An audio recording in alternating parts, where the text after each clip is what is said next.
Brazil!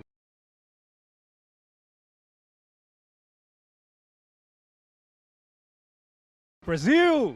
Hi. Hola. Morning, dudes. It's Thursday. Second last day of the week. We dodged the Tuesday pitfall potential. And now it's Thursday and we're live. We'll see how it goes. We're getting a ban list today for sure. 100% is a ban list today. Now, whether it's going to be TCG or Master Saga, there is, however, going to be a list, irrespective of the outcome of Konami. Brazil! I finally got a day off from work. D-ban list hype. Monkey D ban list. Thank you, Zeke. Appreciate it. Hello. Hope you're well. There's a list today, regardless of Konami. That's the thing. Because we're getting a list of Master Saga at an absolute minimum. Worst case scenario, there's going to be a list for Master Saga. So we're going to play out the duel and have our game, and then we're going to do a ban list afterwards, and then after that, we're going to have a podcast featuring Yosh and Trish. So big content today. Yeah, very excited for that. Saturday is the LCS. Sunday is the Challenger Cup. We're just Brazil! locked and loaded on content, man. I'm pretty excited about it. So should be fun. Boong, thank you so much for the Prime as well. Thank you. Mr. Fridge, thank you for the 30 months. Nice name, by the way. Kamoni as well, thank you for the 74 months. A long time, dude. Thank you. You missed this the last time. More LCS memes. We are so heckin' back, dude. 2 weeks ago? Oh my god, alright. Unlimited format. LCS players that are used to jank. People discussing tier ratios. People discussing flu ratios. Really? This is how you guys are? When you activate Tier Lament Scream. Who made this absolute banger? This is a good one. This is very nice. Magnamut right now. Pot of Greed and Graceful Charity fighting for the space in my deck. My tier deck with 2 flex spots. Weakest LCS episode 1 deck. Little Timmy with his Snake Eye deck. Tier is the best deck. Tier is easy to counter. Kashtira is better. DD Dynamite FTK. Brazil! Runic Kids are Stun, the Super best, Heavy I don't Virtua, know. Rongo Turbo, and Bish Balkan coming out of the woods in preparation for episode 2. Allow us to introduce ourselves. Wow, these are terrible. But I love them because they're specifically about last card standing. So I'm very excited and happy for this. I just can't wait to see what people cook up with no ban list. It's going to be great. I mean, there is so much just insane stuff that's viable immediately. You know? Super Heavy, completely forgetting about that. Rongo Miniad is back. Bish Balkan is legal. You know, obviously the big popular one is... What's it called? What's the... Tier Limit, yeah, of course.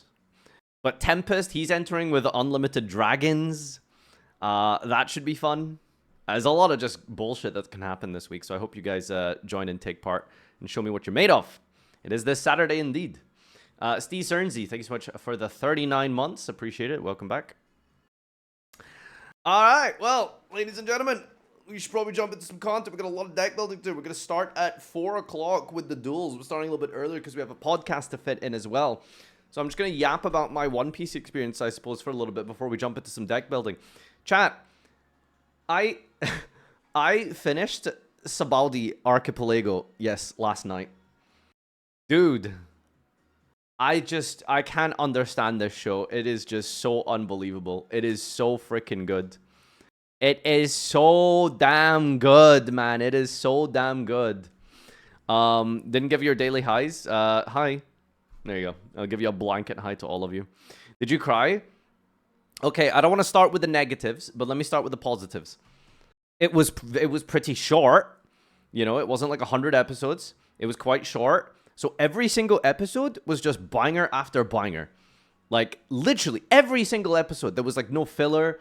There was no, like, you know, side quest that they were on that wasn't really that relevant. It was literally just insane episode after insane episode. It was so freaking good.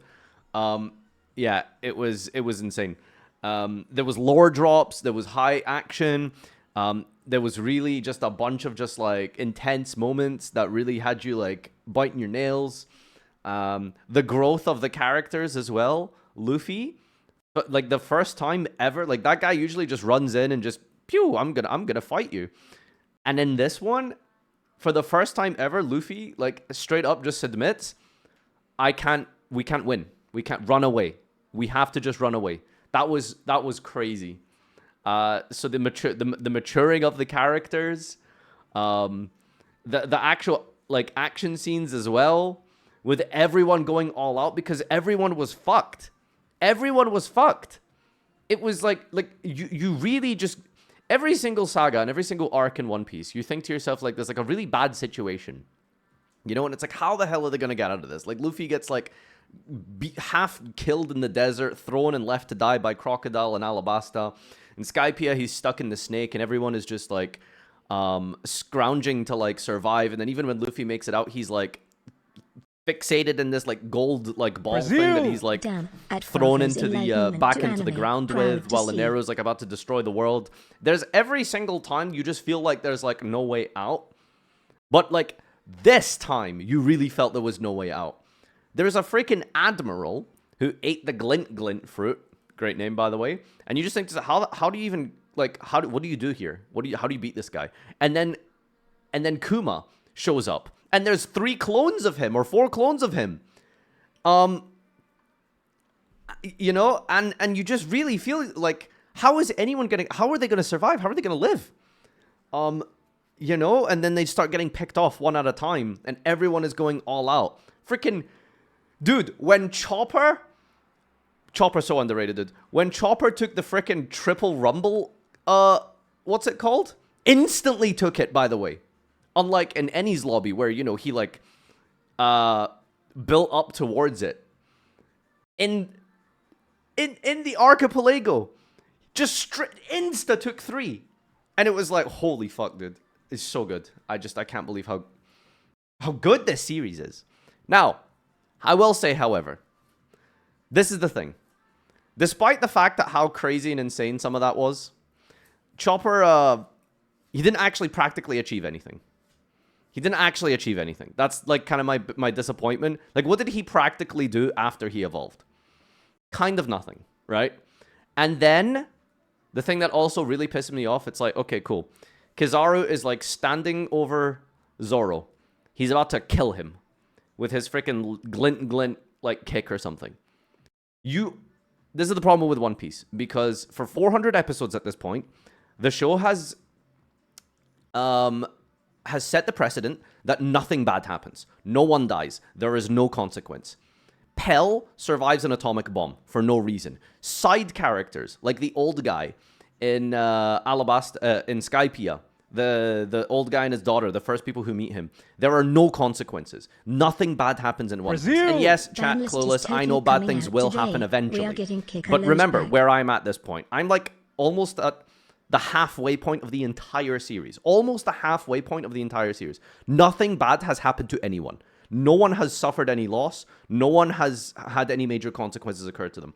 So in the Sabaody arc, when Kuma is slowly fucking like Thanos snapping everyone away one at a time, I'm sitting there and it's like that moment of what should feel like despair, what should feel like, you know, genuine, like, you know, anxiety and fear, like, holy crap, this is bad, this is terrible, Zoro's gonna die to Kizaru, everyone's getting snapped away.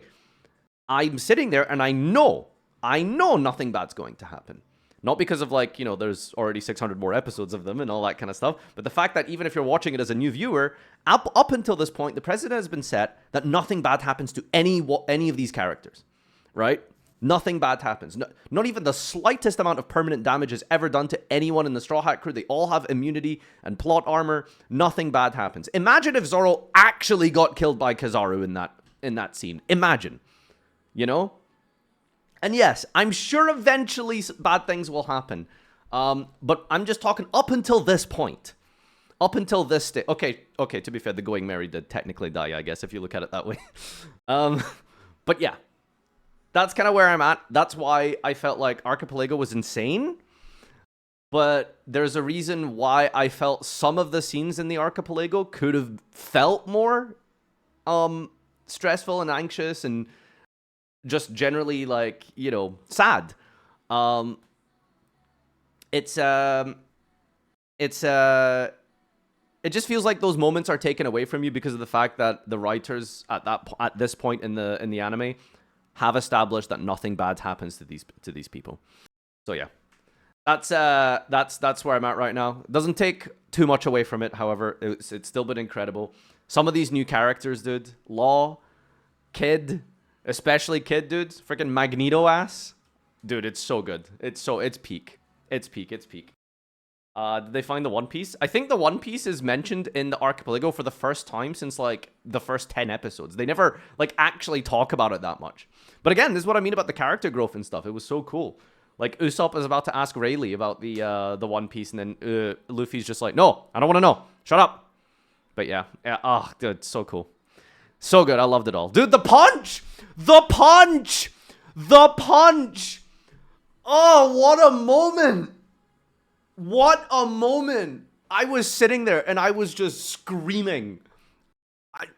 Dude, up until this point, it's like 15 episodes of everyone completely hyping up the Celestial Dragons, and then Luffy just walks up to him and yeets him in the... Oh my god, dude. Unbelievable. Just one of the best moments of the show. I can't believe I glossed over that. The fucking punch, dude. You know, what's really funny? Months ago, when I first started watching One Piece, months ago, I said I was trying to, like, avoid spoilers. I was literally like 6 episodes into One Piece, and then I said, "Oh yeah," someone was complaining about spoilers in the chat. I was like on episode literally number 6, single digit 6, and I was like, "Oh yeah, what spoilers are you going to try and am I going to try and keep from you guys?" Oh, spoiler: Luffy punches someone. It's like, now in hindsight, when I look back at that is so funny because it actually was like, when you think of the punch of Luffy, that is exactly what that moment is. That's, oh, just so peak. So peak. Yeah, unbelievable. So yeah, I've been really enjoying it. It's been a great time. And it's good shit. It's fucking good shit. Are you watching the movies too? I'm watching the live action. I haven't seen it in the movies yet. The next arc is decent too, after my absolute favorite. Yeah, so I've heard that from here, where I am right now, up until, like, you know, the next 2 or 3 arcs is like the absolute peak of One Piece. Like, this is like the best stretch of the entire show. So I might, like, take, like, a small break. I kind of finally need to probably get around to actually making a YouTube video about it. I do really just want to have a discussion on it. Probably not going to get too many good views or whatever, but I don't really care about that. I just think it'd be kind of cool to talk about it. So I think this would be a great opportunity to take a break now that I'm done with Archipelago. I might take a small break in terms of hobbies and stuff, and hopefully not play World of Warcraft again. It would be really fun to do that. Probably not, though. Probably the best thing I can do is not play WoW again. But also the... I want to try reading a manga for once. Give, like, maybe a couple of chapters of reading and see if I like that. And maybe take a small break and read some Berserk, which I've heard is extremely, like, huge. Come hop on War Within its peak. I wish, man. Attack on Titan ago whenever you watch something else. Attack on Titan? Is that the Jesse Cotton anime? You're reading Berserk? No. Are you listening? No, I'm not reading Berserk. I'm going to read Berserk. Oh! Hey, look, guys. Alright, this is maybe technically cheating, but we'll count it. On my Saga account, I've been given the 70 million login bonus. Doug, there's nothing I can do here, unfortunately. Look, I can't leave the page. I can't cancel the pack opening. I'm sorry, Doug. It makes me open a pack. I'm sorry, Doug. I'm really sorry that I've pulled an ultra rare. It's not my fault, Doug. My bad. Swallow's Nest, White Mirror, Noir, Enoch, and Rescue Hedgehog. What does this guy do? Two level 3 or lower monsters from your deck with the same type attribute and level. One normal, one effect. And then again and destroy them during the end phase. It's like tour guide, kind of. Alright, cool. That's one added to my collection. I don't care what you say, Doug. I'm squeezing my hog, okay? I'm squeezing my hog.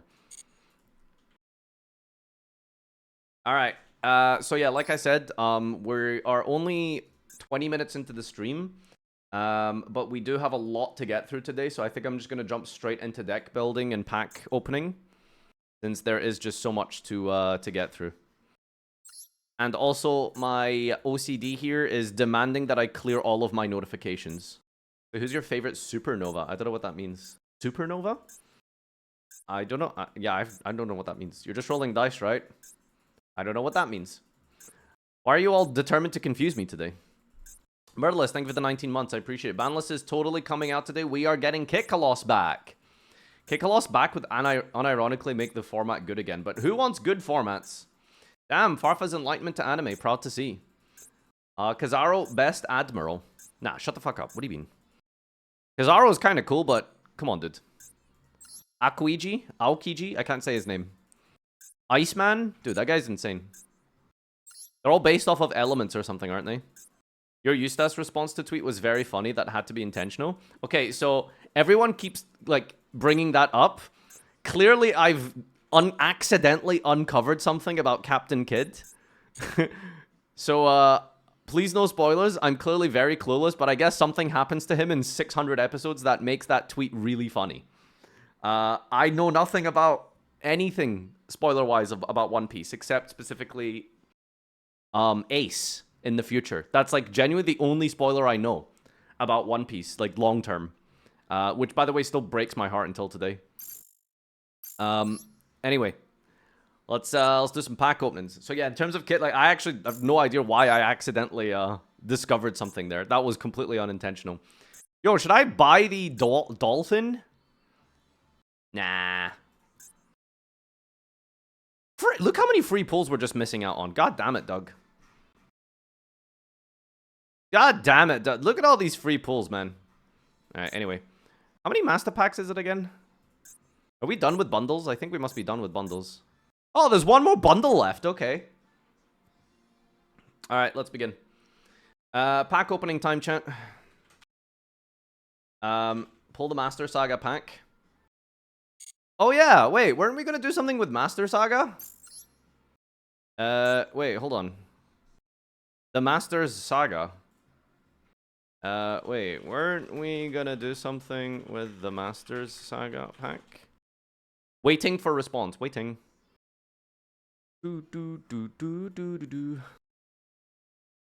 Got myself a place at a Pearl Rhino in case. Crazy to think I paid $3 for all three. Pearl Rhino has been reprinted as like a super rare, right? So you're probably not too worried about anything happening to your tier rarities and stuff like that. If anything, they might just like ban Pearl Rhino, like completely kill tier limit. I would hate for them to do that. Because tier limit's fun. But man, TCG is just so cursed, dude. I don't know what to tell you. Like, TCG is just, it feels so cursed. The power creep of the game, like the power level of TCG today is just unbelievable. You know? And they just aren't fixing it. And they just aren't, like, refusing to do anything about the TCG. Like, we almost felt like we were out of the woods. Like, okay, don't worry. We just have to endure Snake Eye for 6 months and the game will be fine. And then they drop Fiendsmith and it's like, okay, cool. Great. Awesome. Why did you just make this game-breaking engine? You know? It's, I don't know. The, yeah, TCG just feels, like, unbelievably, like, bad to play right now. I hope they introduce, like, alternative formats. Like a side-by-side alternative. I'm just waiting for the big next thing to do in Yu-Gi-Oh! Because I feel like the problem with what Yu-Gi-Oh! Is right now, or maybe it's not a problem, it's like, if it ain't broke, don't fix it, seems to be the approach they have to the game. Right? You know, just keep making new sets, keep the same structure, we keep making profit, we keep making money, we're not going to change the structure of the sets or the boxes, we're going to keep making, you know, and doing the same old dance we've done for 15 years, which is make a broken new deck, ban it in 6 months, get all the money from the reprints, etc., and then just repeat the cycle ad infinitum. You know, I would love to see, like, a rotation format. Not introduced into current, maybe, but just as an alternative. Maybe reboot the game in a secondary format. You know, like Yu-Gi-Oh! Reborn. Maybe we can start playing Reborn format. Doesn't that sound like a crazy idea? Just stuff like that, honestly. Like, I don't know, just something to mix up the game. Because, dude, like current format Yu-Gi-Oh! Is just unreal. A classic mode. I mean, that's basically 2010, but I don't know. It just feels like we're doing the same thing every year, every set is just repeat. The game's slowly getting more and more powerful and out of hand. One card combos are at a position like no other position they've ever been in before in the history of Yu-Gi-Oh! And it's scary. Anyway, I don't think I have a response yet about the Master Saga pack, so I'm just going to do 10 from Master Pack and then go from there. Alright, let's begin. Alright.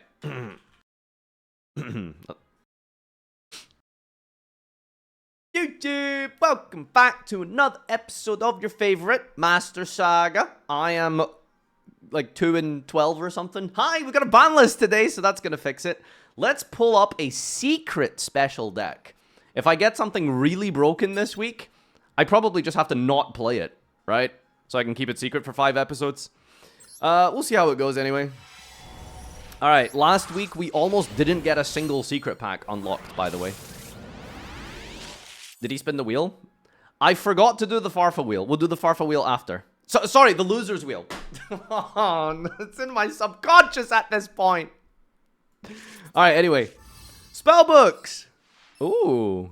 Get some priestesses. A Paleo, Nemesis Flag. That's a good card. Flag's always good. I can't remember if this account has Arch Nemesis or not at this point. It's been a long time, but let's get some more unlocks here. Nothing too generic. Holo is... Win is a good card. Charmer pack sucks, but, you know, Win's a good card.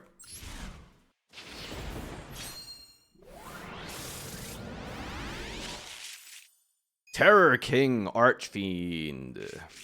Ancient Rules, Ancient Forest. Bug Signal. Got more than 30 minutes this time. Excuse me. Advanced Draw. Vanadium card. We got a Valance. Rescue Hamster. A pretty good modern Yu-Gi-Oh card, if I do say so myself. Yes, in terms of modern Yu-Gi-Oh, this is a good card for modern Yu-Gi-Oh. I like Rescue Hamster. It's a good modern card. XDD. Red Resonator's a good boy. Nothing too much here. Alsam. Maybe we'll get a Satellanite pack. Hey, holo upgrade. Give me a good pack of... Ooh, it's an Ultra. Firecracker. Zoroa. And our Ultra is... the first Dark Lord. I unlock this pack like at least once a season, it feels like, and I hate it.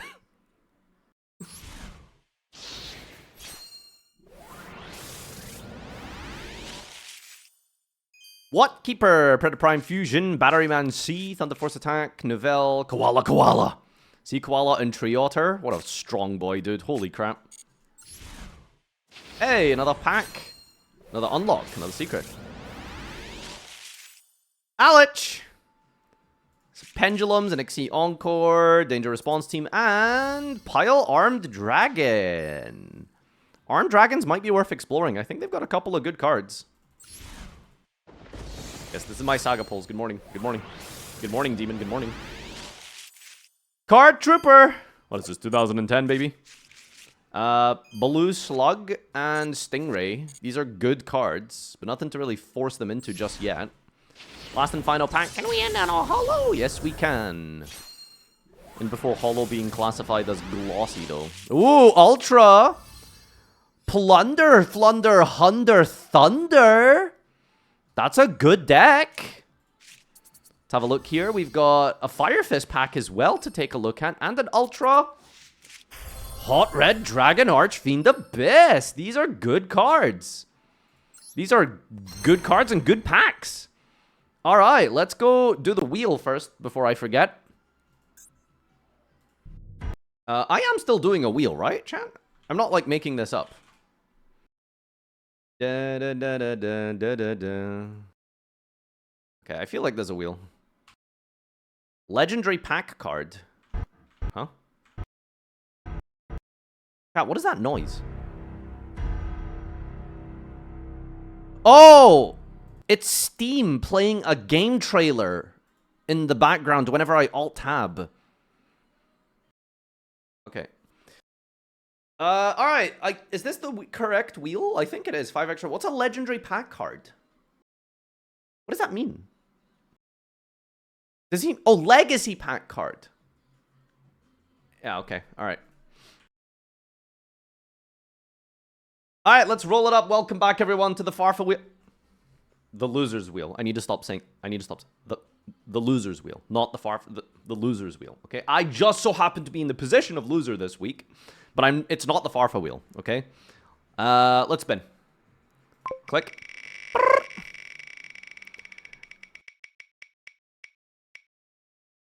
5 extra packs. Alrighty then. That could help put something really mighty strong together. Okay, someone's gonna have to explain to me what 5 extra packs means. That's 20 total. So do I just open 5, then go 5 again? And then if I get more, then go 10?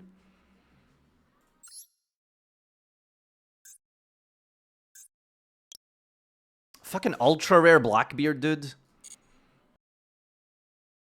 See, the problem with going 5 then 5 is that if you get an unlucky, like, streak, it's really bad.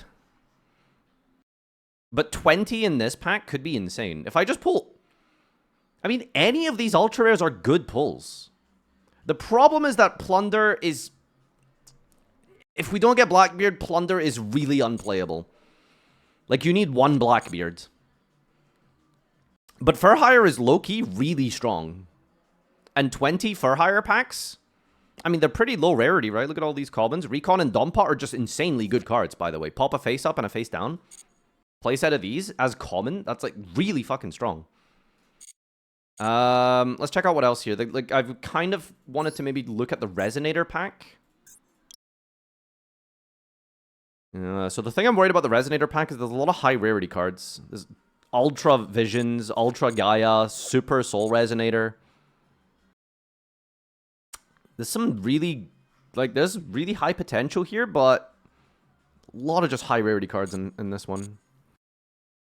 I don't even think it's worth looking at spellbooks, but sure, let's have a look here. Princess is a super. Really? Blue Boy's an ultra?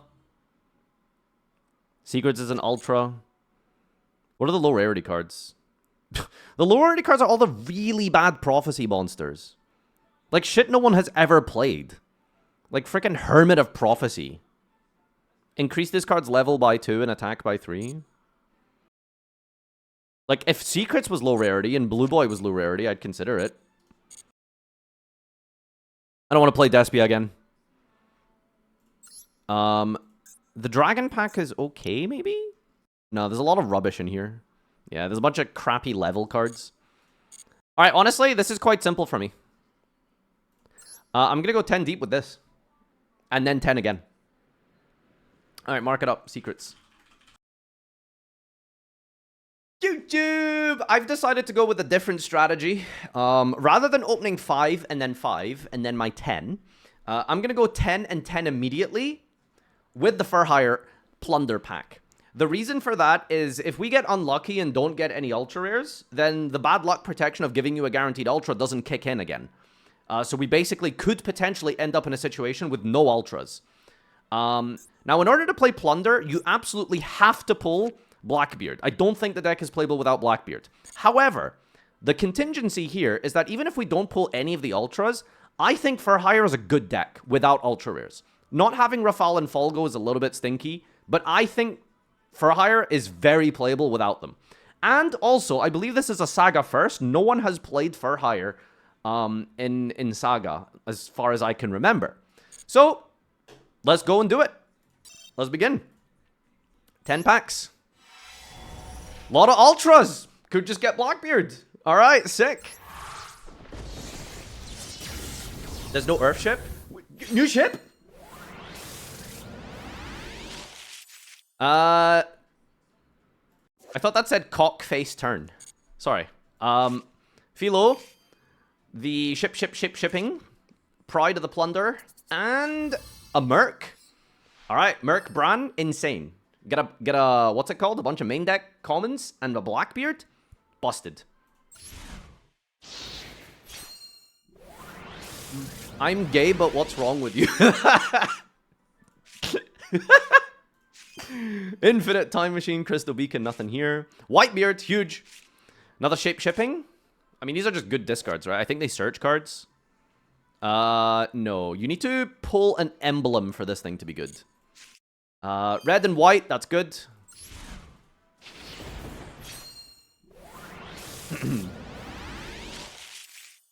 A Chalice is a good generic card. Black Eyes. Bluebeard, good. Rookie's a good card. And Fandora? What is this? Furhire have a field spell? I ain't even reading that.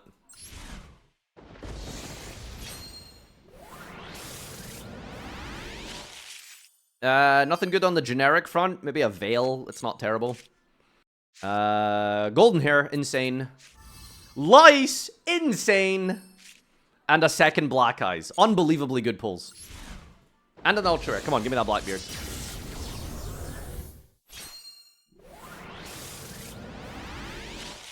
Oh, Ultra from the pack. That's what you like to see. And the playset of Redbeard has been complete. Now, the good thing here is that basically any Ultra Rare pull is good. The only bad thing is if we pull an Ultra Furhire and then an Ultra Blackbeard. Ideally, they all get funneled into the same archetype. So let's see where our fate has been drawn. Unreal. Broken. And I'm going to give you guys a little spoilery thing here. I think maybe the play this week is don't play Plunder to protect it for the ban list.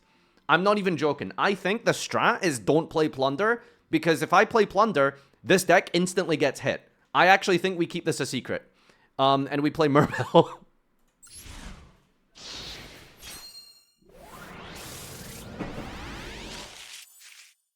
Nothing good here. Party. Recon. There's the emblem. Really important cards. Super, super important cards. If we get some field spells and yeah, 3 field spells. I'll kindly ask for 3 field spells. That's what I want. The Furhire stuff's looking kind of decent as well. Dinah. We could play just Furhire this week. Save the Plunder for next week. Another Ultra. This is sick. Can we just get super lucky and just get like a 5 Ultra pack at some point? Can't complain too much because it's an Ultra from the same pack. So that's good. We could play 10 packs of Fabled, you know, for the next 10. Not going to do that, but, you know, we could. Second Whitebeard is insane. Ultra Rare time.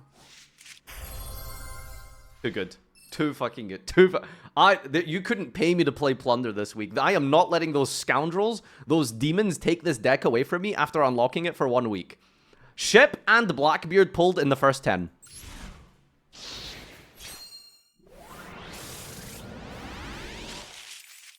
That's the Loss is a good card. Ghostrick Lantern. Helmer. Second Golden Hair is so good. Even the Furhire portion of the deck is starting to look kind of decent, actually. Another Ultra Rare. Are we going to sack a second field spell? It would be really funny. Are they not allowed to ban if you never played it? No, they can. They just don't know. Oh my god, this was almost 2 Ultras from the same pack. Alright, this is still probably kind of insane, though. Alright, some good Furhire cards. The Ultra outside the pack is a Siegfried. Okay. And the Ultra here is... Come on, second Shipyard. Let's make Gage shit. Second Blackbeard is good. That's still fine. Diminishing returns, the difference between 1 and 2 is not as much as 0 and 1, but 2 is fine. I would like to get the playset of Shipyards. This is good, though. As long as we have a Bran and a Merc, super powerful. Super, super powerful. Let me just see what our ratios are. I think we will just go 10 again. Right? Just make sure we finish the playset of everything. I would love to get, like, just a full Furhire and Plunder deck. So that I have both options. So, yeah. If I can just sack, like, 2 more Shipyards. And the rest of, like, the commons and rares that I need for both archetypes, that would be pretty good. Let's just go 10 again. Fuck it. No point in messing things around. What if you pivot to DDD? DDD was, like, also insane, by the way. If you pull Gilgamesh, DDD is, like, broken. But I'm gonna go with the furry agenda, baby. Only one Ultra, apparently. But not super concerned. Just want to finish off the playsets of everything. There's a first booty. That's good. We really need that card. Reborn and Attribute Manipulation. And the second emblem.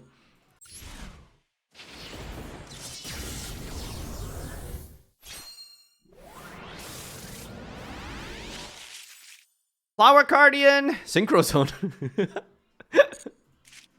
I think that's a playset of Black Eyes. That's so good. Yeah, no, this deck looking nice.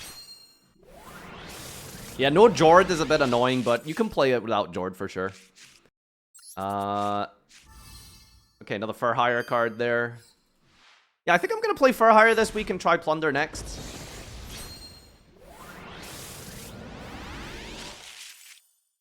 Galaxy Dragon. Oh my god, where's Kaiba?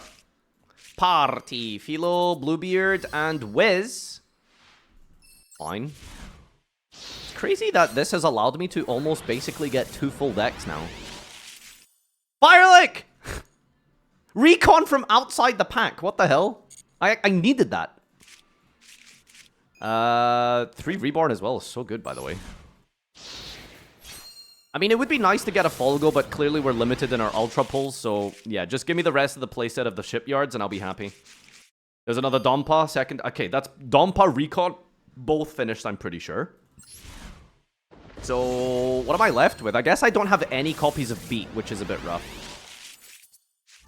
Celaglair is a good card, but we're not gonna play it. These are kind of useless pulls, unfortunately.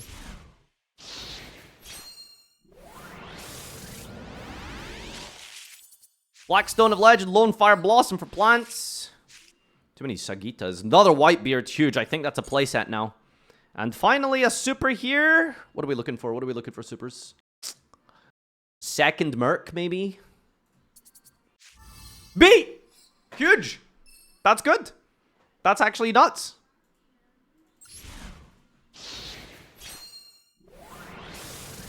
Beat your meat, as the chatter said. Not me, I didn't say that. Oh my god, Raiders Knight. Yo. I'm gonna check my targets for this. That's definitely a Whitebeard playset complete. Second booty is really good. 2 copies of Call of Haunted is insane. Continuous, by the way. And I'm very sure we finished Black Eyes now. Alright, Ultra Rare, here it is. Please just be from the pack at least. Come on, second Shipyard. Second Shipyard, come on. Oh! Okay, alright, it's from the pack. We got an Aurea, which is a generic 7. Helmer. Seal? I can't believe we didn't get any seals. This one summons from grave, right? Target a monster in your grave, add it to your hand. Okay, it recycles from the grave. This one is really good, and we only got 1. Oh, we got 2. Oh, this is 3 now? Oh, okay, never mind. Well, sick. Another Reborn and Ultra Rare time. Here it is. Come on. Give me the second Shipyard. So good, dude. So good. No Folgo, no Rafale is kind of rough for Fur Hire. But Plunder is insane. Like, we couldn't... Every single Ultra we pulled was perfection. That's powerful. That's powerful. Bran, Merc, Lice, 2 Blackbeards, 2 ships, playset of Whitebeards and Black Eyes and Red Eyes. Did we get Golden Hair? 2 Golden Hair, 3 Bluebeards. I mean, brother, this is just constructed plunder. Like, this is so good. This is so good. Where Earthship? Yeah, true. Alright, well, as I said, I'm going to keep Plunder secret because of the ban list today. So let's try for hire. You know, there's even a world where I just don't even, like, show for hire. There's a world where we just play, like, super heavy again. I mean, like, the super heavy deck was good. Let me do a poll. Let me do a poll. Strategy. Hide, Plunder, and for hire. Hide, Plunder, play for hire. Or 3 Wait, hold on. I worded this badly. Hide, plunder, and for hire. Play super heavy. Fluffle. Whatever. Hide, plunder, play for hire. I guess that's it for the two main options. You're 0-15, does it really matter? Bruh, this plunder deck could win me the rest of Saga for the next 5 episodes. Alright, chat, press 1 if you want me to hide both and play some other deck, or press 2 if you think I should play for hire but hide plunder.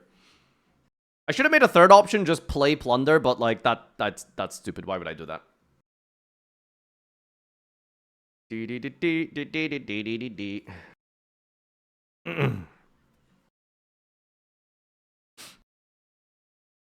Let me turn on some subs. Brazil! Thanks for the Hi, resubs, it's everyone. me.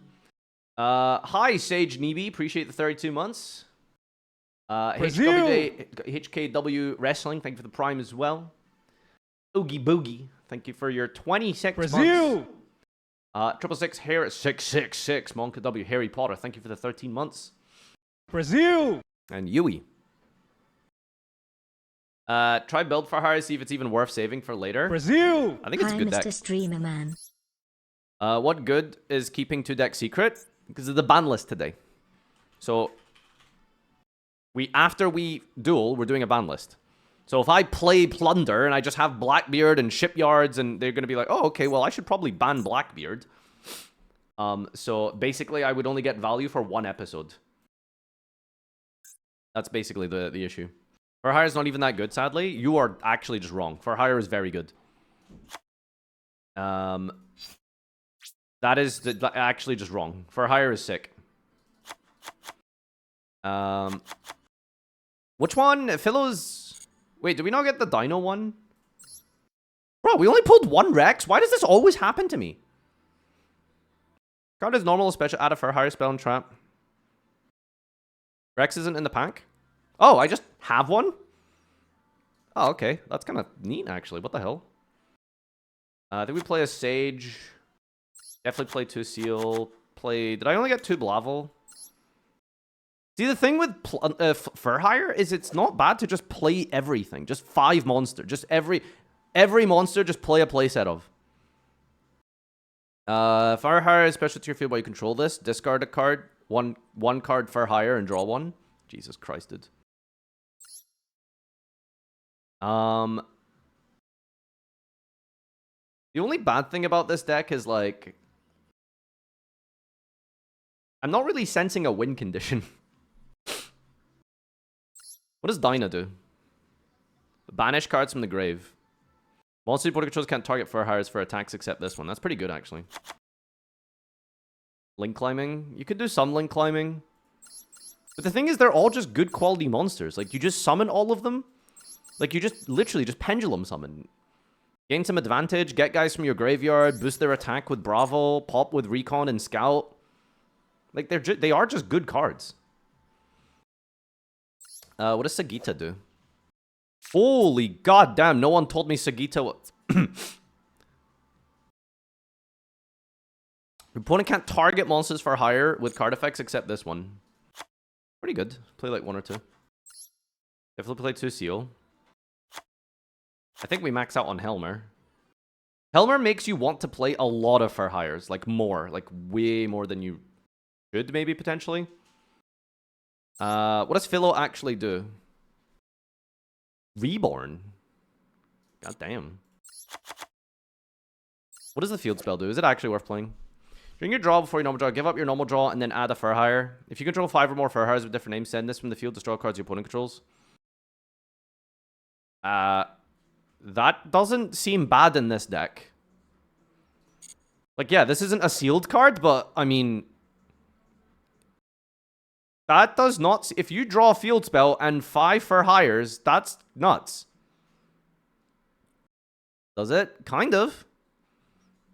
I mean, adding a for hire is pretty good instead of your draw phase.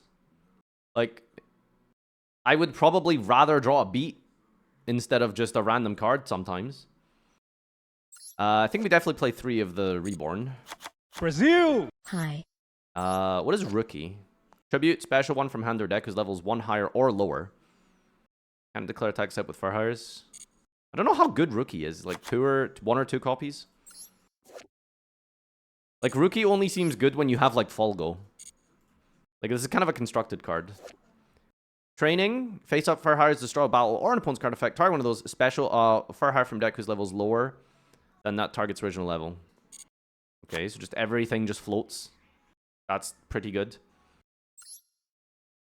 Okay, cool. I guess that's it. Yeah, that's every Fur Hire. I suppose the only bad thing is I wish I could play... I wish I pulled more beats. And a Rafale would have been nice. Are they allowed to pre-ban Plunder? They are allowed, but they don't know about it. So the only way they could possibly know that I have Plunder cards is if they... I mean, I don't know. We've never pre-banned anything in Saga. That's never happened before. Like, we've pre-banned in the sense of, oh, okay, I know 3 episodes ago you pulled Tenyis, so I'm going to pre-ban Tenyis.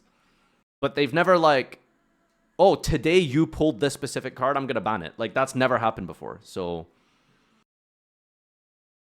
was the Noodle Trap card banned or limited? Doubt it. The Great Noodle Inversion. What is this again? It's basically just Jar of Greed. And if you draw multiples, it's add any card from your deck to your hand. Kind of fine. Leaf Palace is broken. What is this? During your standby, if this is in your hand or grave and your opponent has more cards in the grave, special summon this. Why are you telling me to play this? If you play for hire, they would know you might have Plunder cards. Nah, I don't think they know like the details of that too well. OR, thank you for the resub. What's up, buddy? Rookie lets you tribute any card and it's a quick effect. Rookie tributes any card and it's a quick effect. So it's only good if I draw this and Rookie. Is that really like... Is that worth it? Is your shirt meant to be Saiyan armor? No, it's an Atari logo. Ban list in 3 minutes. 3 o'clock? No.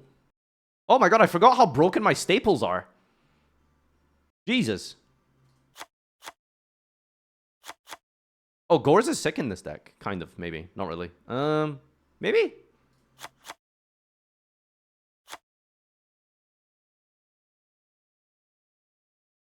I don't. Maybe we don't play too many trap cards with Gores. Well, I think you can play trap cards, just not like continuous. Like probably we don't play Fiendish Chain. Chalice is good.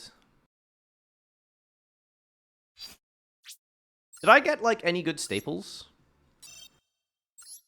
I think your traps are better than Gores. You can play both. You don't need to like not play one or the other. I think it's so funny that I just have Gores. Add a Runic Fountain. How many Runic cards do I have? 1 Freezing Curse. No books, just Ledge Remains. Twin Twisters, Nutty, and Plunder. That is true. You have a Synchro Zone? Yeah, okay, why would I play Synchro Zone? I can play this in Plunder. Any way to make Synchros? I don't think there's any for hire tuners, is there? Baylor. Play it in super heavy. Anyway, so basically TLDR, like this deck looks very good. But I don't think I play this week. I think I just save these. I think I just play the super heavy again. And then just kind of make them think clueless. Surely Farfa doesn't have a good deck to play. And then next week we fuck them up with freaking constructed Plunder. Celigler could be cool, kind of like a random Monarch. Celigler was played in Monarch, but like, what is this? It's a tribute summon. Target monster your opponent controls with a tank less than. Return this, and if you do, take control.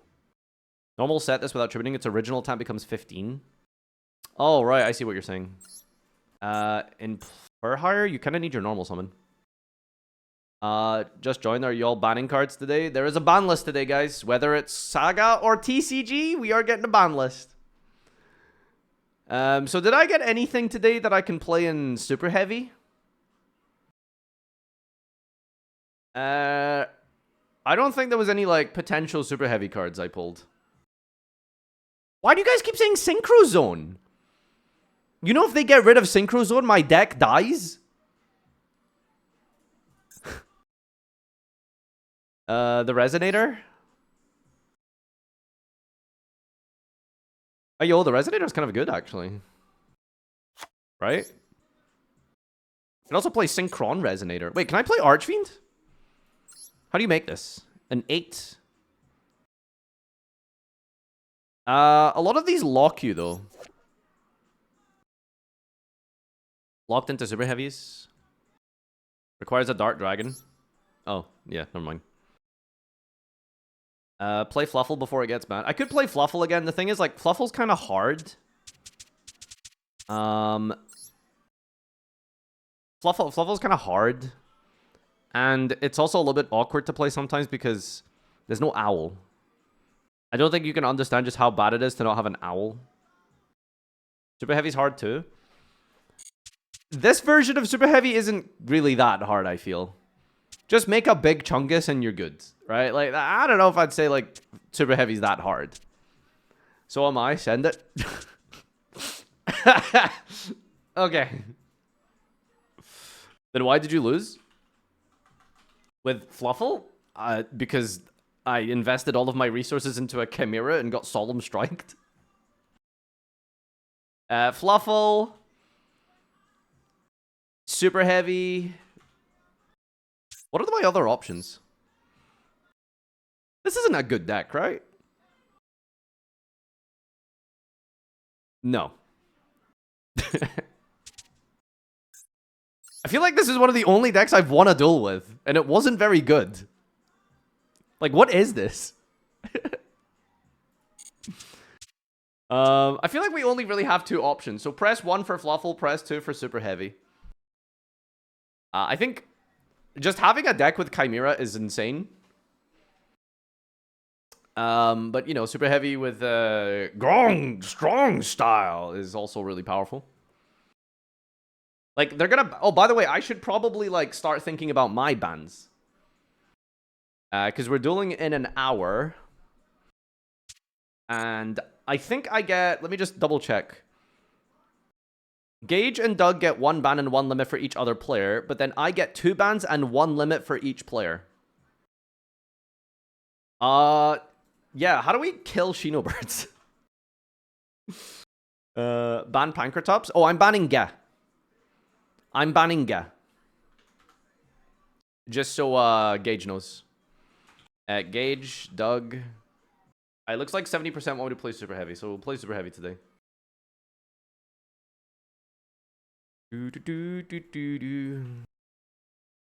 Alright, so for Gage, 2 bans and a limit. Let's go with pre-prep. And like, what's like the best Shinobird? Or maybe like Aratama?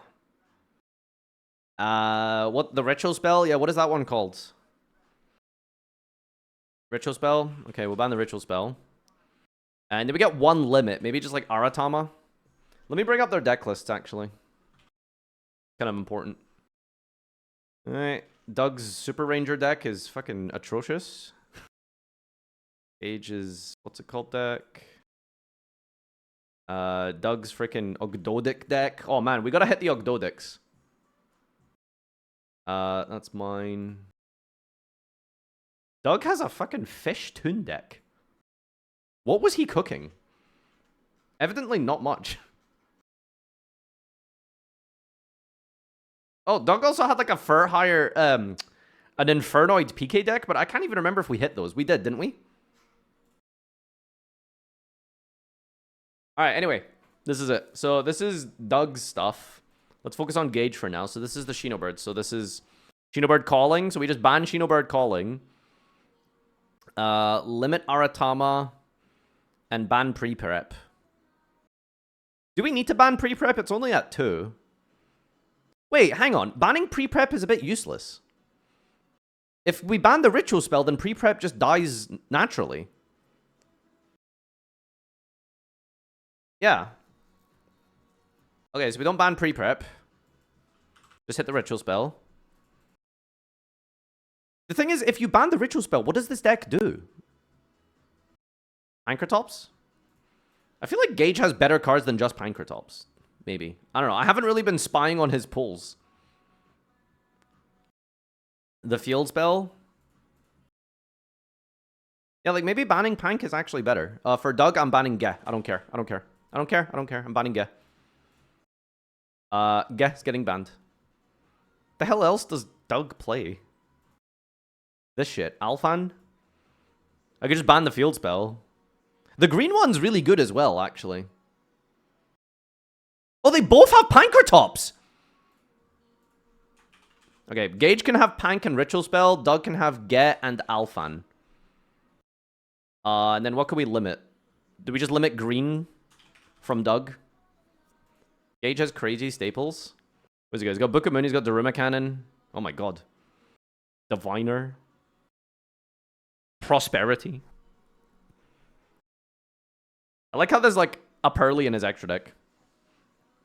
Yeah, he got Baguska. Baguska's also kind of annoying. There is a world where maybe we don't ban Pank, we just ban Baguska. Because you're more likely to get to Baguska than a Pank. And then for Doug, we could ban Pank instead of Ge. Let Doug hit Guska. Okay, so to be fair, I should put in some backup hits as well. Just in case. Because, like, one of them could hit other cards. Get Alphan. What else could we hit from Doug? Poor Doug, man. This guy just doesn't have anything. White Layer. Does he have any good staples worth banning? D-Prison, Book of Moon, Needle Sealing. Yeah, no spoilers. What the hell? Gage got Ravine and Red MD. Bro, like, no spoilers. Do I need to hit this stupid, like, Hieratic deck? Mistake shuts down the whole Plunder deck? Ah, you know, better have it. It's on YouTube yesterday? Oh, right, never mind. Tuns?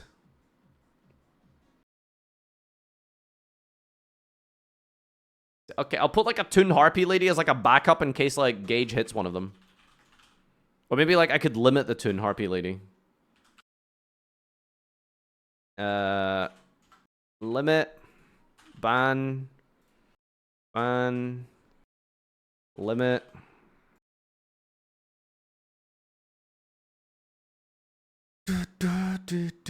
This is annoying me that it's not a nice fancy table.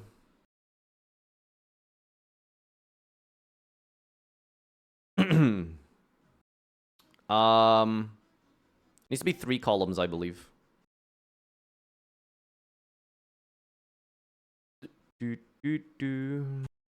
Gage, Doug, ban, limit. So what are we banning from Gage? Ritual spell. Potentially Pankratops. Why is this still bold? Doug was Ge. Alphan. Why are you still bald? Picture on my wall. It reminds me. Not so bad. Manju? Aratama. Green Layer. Baboska. What are some other potential, Doug contingencies? Fucking Tefnuit. Yeah, we could put, like, Manju as, like, a backup limit for Gage. The third Ogododic card. This guy. What is it? Nunu? We could ban Nib. Limit the egg. We also potentially backup limit Nunu. Backup ban Nibiru. Like, Nibiru actually kind of shits on Furhire and Plunder. I mean, you could play around it, to be fair. I think this is enough, right? Watch the pack opening that got uploaded yesterday to use the meta strategy. Genius. Genius. Plunder have lice for nib. Yeah, I mean, like, if you bring it out early. Sure. Book of Moon is a good backup since they both have it as well, right? Sure, we can throw Book of Moon as like a backup. I doubt we're going to need that many. They only get one ban and limit each. Does Fafa have lice? Yeah, I pulled all the ships except the ones that aren't in the pack. I don't have a Jord. I think that's it. I've got Merc, Bran, and lice. And 2 Blackbeards. The deck is insane. Alright, let's see.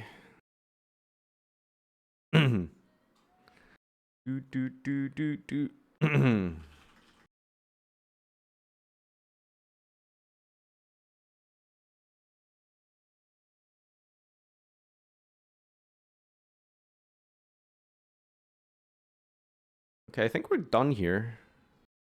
The chandelier. The chandelier. Didn't we used to ban boss monsters in earlier seasons? Well, card quality should probably tell you something about this game, huh? Is that 2 white layer?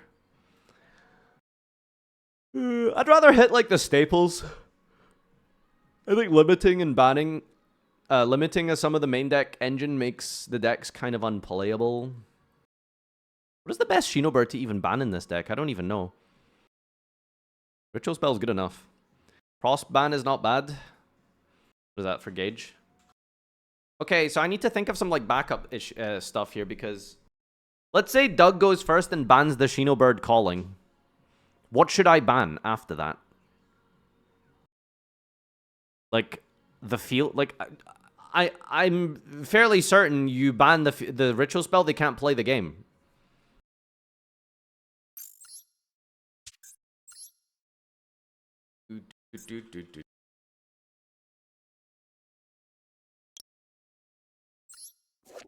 Ritual summon a wind ritual from your deck by tributing from your field.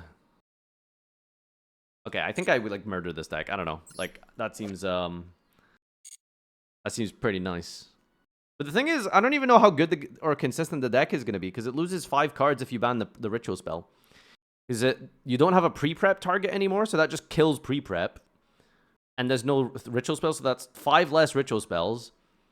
You still have Manju, so maybe like limiting Manju just makes the deck completely unplayable, and I don't have to ban the field spell. I can just focus on banning something like Baguska instead.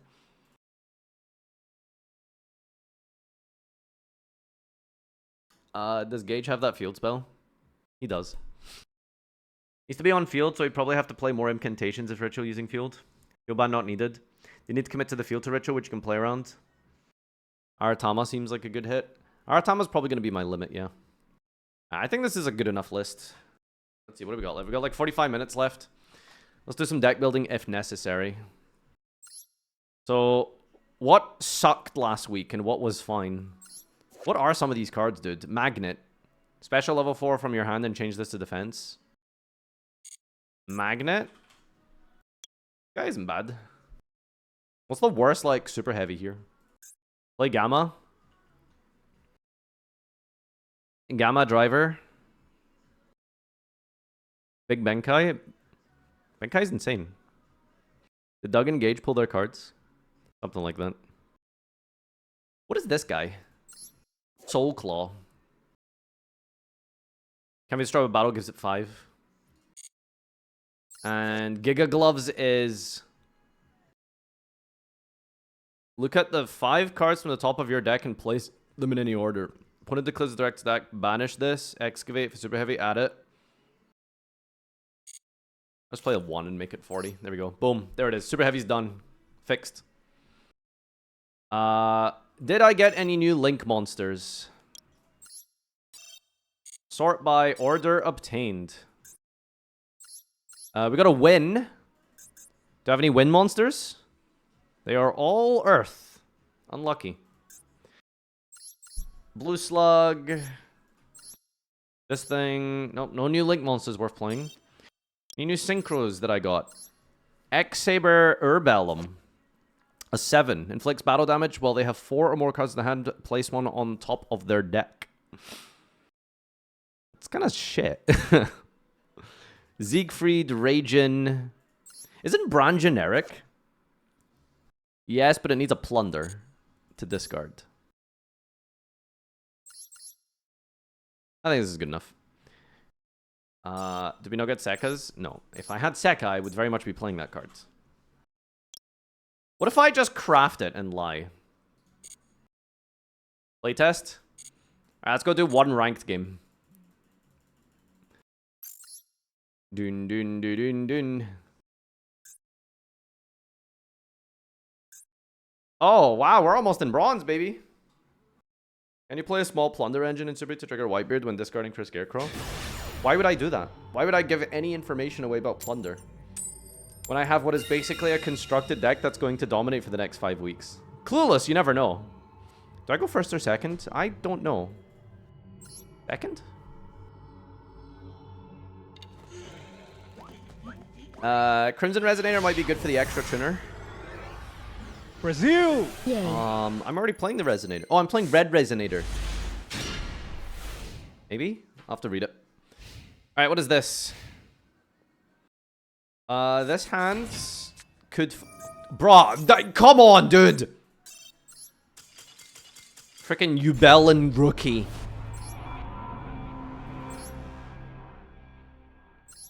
I just got back to the game, trust me. Do a gamble on how many games you win today? All of them, dude. All of them. Gonna win all of them, actually. Gonna win all of them. All of them. Maybe it was Sacred Beast. You never know. Yeah, true. Not done, thanks to the Prime.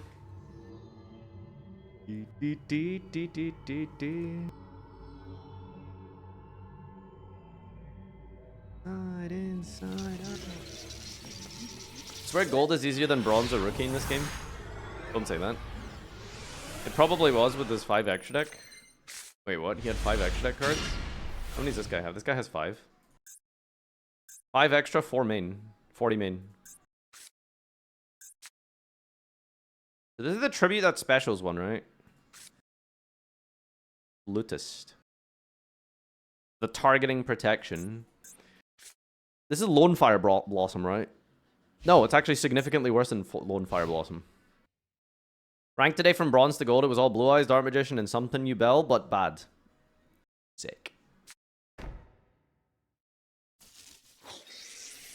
Yo, that Sprite Blue point is insane.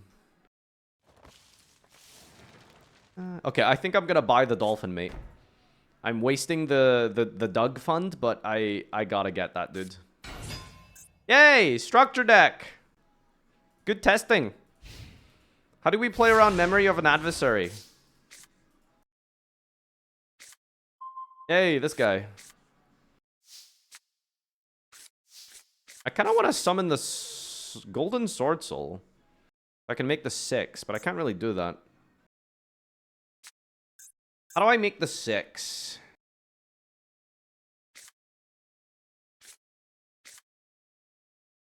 Could be this special one from hand.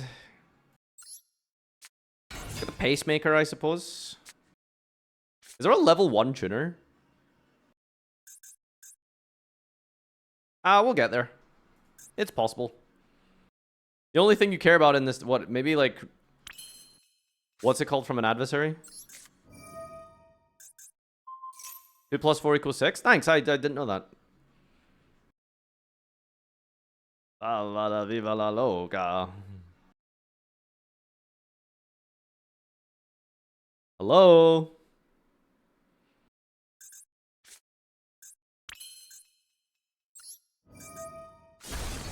Tribute. Special Piercer.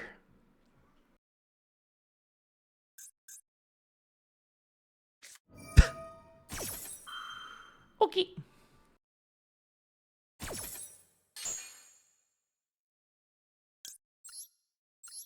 Summon Piercer.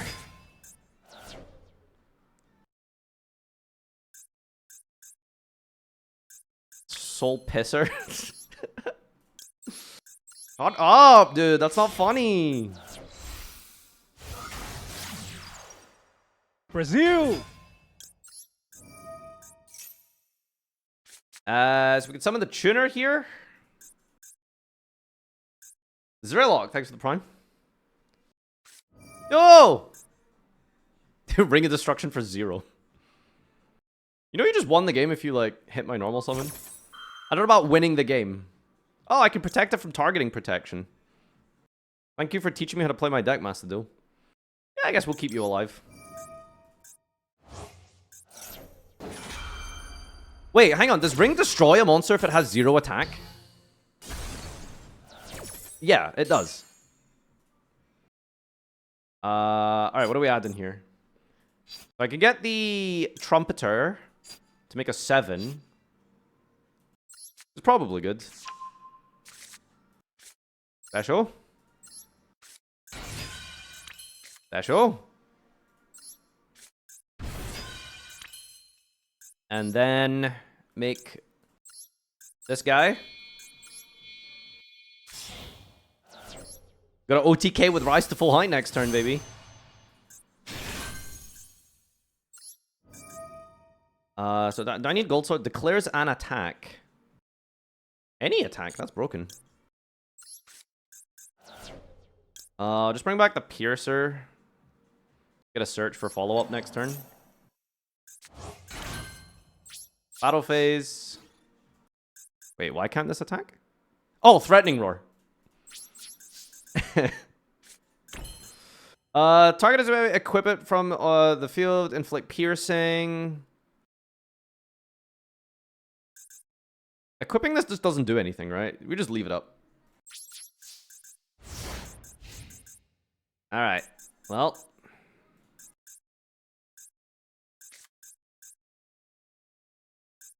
Piercer can be used as an equip.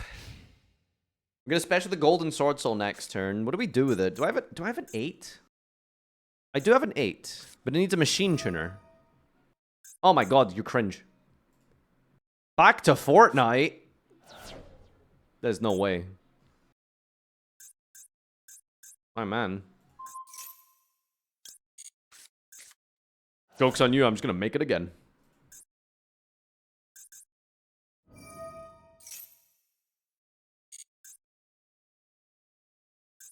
Rattan.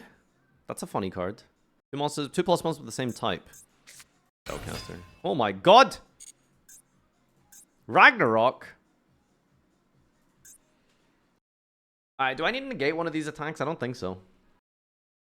No battle phase? Wait, why no battle phase? Oh, he used Kid Modo. That's kind of bad for me. I low-key wanted him to use his battle phase. Because, like, how do I get this thing out of my link zone? Okay, that probably does it, I guess. Change this face-up defense position card to attack. Can't believe that, dude. I actually can't believe that. Link it away. Well, yeah, but if I link it away... equip it to something? Oh, yeah. It's on field as well. Alright, summon you here. So put this to defense. Yeah, last time I misplayed this.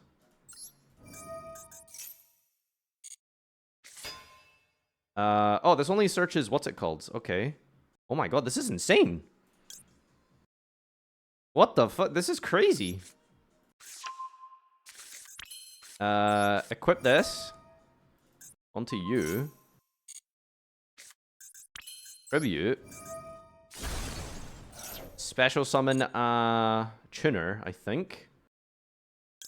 We can make the 6 here.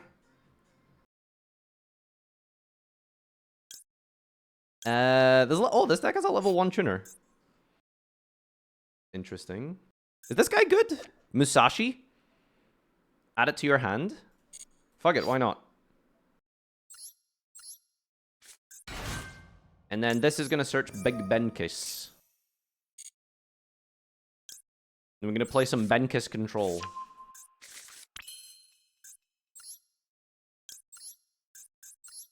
Wagon. These nuts.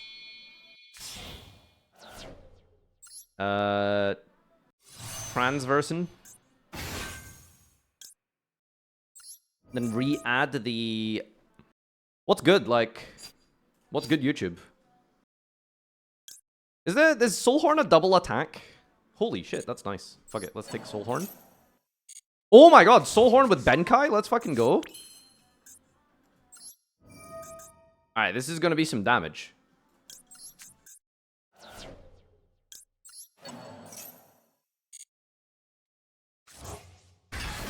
This is crazy. Soulhorn equip. Brazil. On to you. Father of the super heavies, what is thy wisdom? Is this damage step? It is.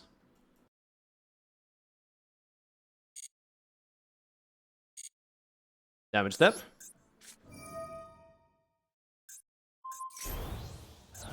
Oh, that's so satisfying. Oh my god, that is so satisfying. Wait, I can negate my own attack? Today I learned. Oh my god, Rise to Full Height is crazy. Alright, I mean, I don't know. I don't feel like there's much to change about this deck. We just run it back. Dodge the ban list on our Fur Hire and Plunder deck. And, yeah. Maybe we even pick up a win this week. Let's do a profile. The achievement was like doing a lot of damage, whatever that is.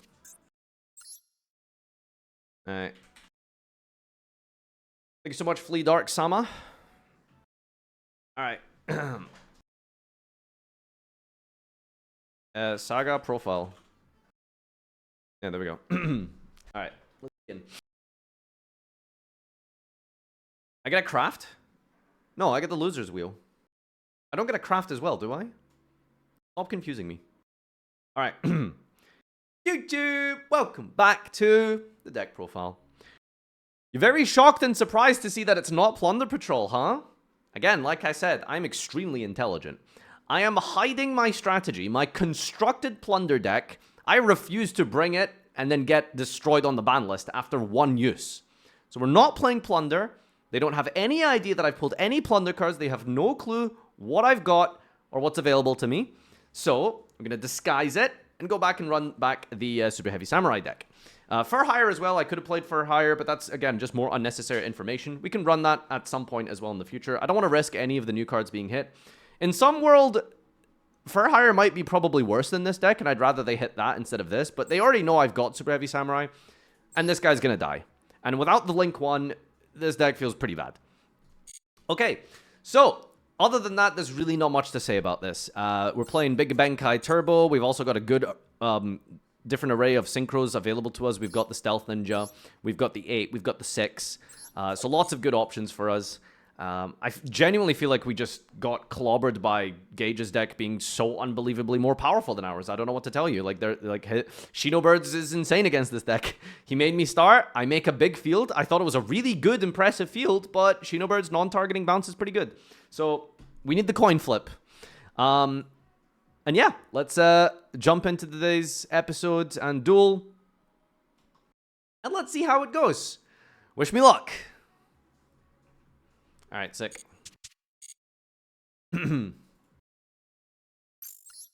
Okay, ladies and gentlemen. This is where we're at with the hits in the ban list, if you're curious. A lot of content today. So we got Saga duel in 30 minutes. I've just done my deck profile. And we've got the podcast with Josh, Jaja, and Trish, Tata, after Saga and after the ban list at 6. So lots of good stuff to do. Yes, let me do my whale craft really quick, and then we'll, I think we'll just do some reacts for 30 minutes. What are you going to do if the ban list drops in the middle of recording? It's not this week. It's not. Did you not see my weather report on Twitter? Today's Thursday. It's like highest chance tomorrow, otherwise Monday. I don't think it's this week. What am I doing? Crafting.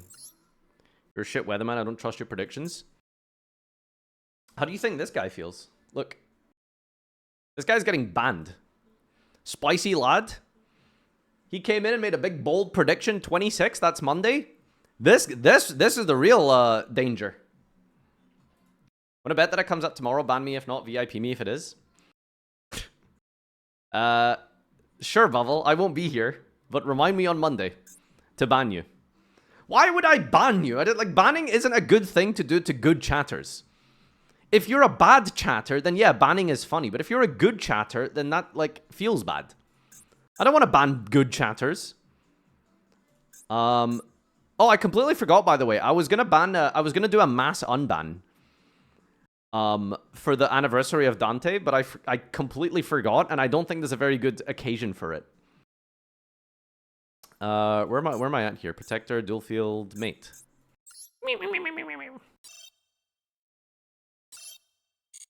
Parfa's good chatters are the only subs? Are only the subs? Nah, there's some good, non-sub chatters. I just don't know their names because I don't acknowledge their existence because they're subhuman filth who refuse to give streamers money. So, naturally, they're gonna not be picked up as much. But occasionally I'll see them say something funny. I'm feeling the Nimleria icon. Let's mix it up. Why not open the free packs? Because that's cheating.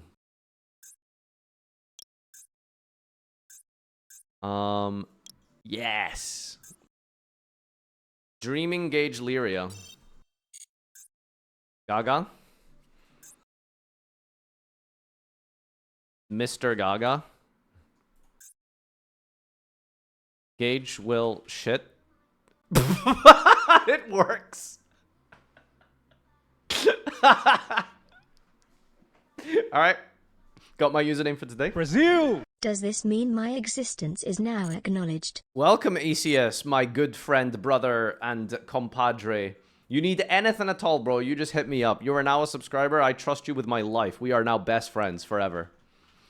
Appreciate you. Thank you so much, man. Alright, let's do some reacts. Let's play one game of higher, lower, and then we'll watch some videos. Keymace number 2 and Gizmek Okami. That's a 2020 card. Trap Disposal Unit. 2004, my god. Base Card Fusion. That's like 2019 or something, right? 2021, wow. Grass Chopper. Probably earlier? 2007. Pot of Desires. Invasion Vengeance. Oh, Kid Coloss. The GOAT. Guardian of the Throne is 2002. Wow, that is one of the earliest cards in Yu-Gi-Oh! Grid Sweeper. Oh god, this is hard. I don't know what that is. Grid Sweeper? What is this? Junk Breaker versus Grid Sweeper. Feels like a Cyburst card, right? Yeah, 2019. Gauntlet Launcher. The GOAT. Love Gauntlet Launcher. Lockcat. 2010. Dark Horus? Earlier, right? 2008. Camion. 2017. Ectoplasmer. 2004. I'm on a bit of a tear today. Let's go. Trident Warrior. 2010. Evil Sword Terrayas. Fuck. Later? 2012. Not that much later. Grista! Artifact Vagina. So, artifacts were Primal Origin, which was before Duelist Alliance, but there is a wave of artifacts that came after, and I'm trying to remember if Vagina was after or before Duelist Alliance. I feel like I would have remembered the name if it was pre-Duelist Alliance. Oh, wow, 2017. Charged Up Heraldry. Fuck, is this one of, like, the pack filler support cards for Heralds that actually sucks?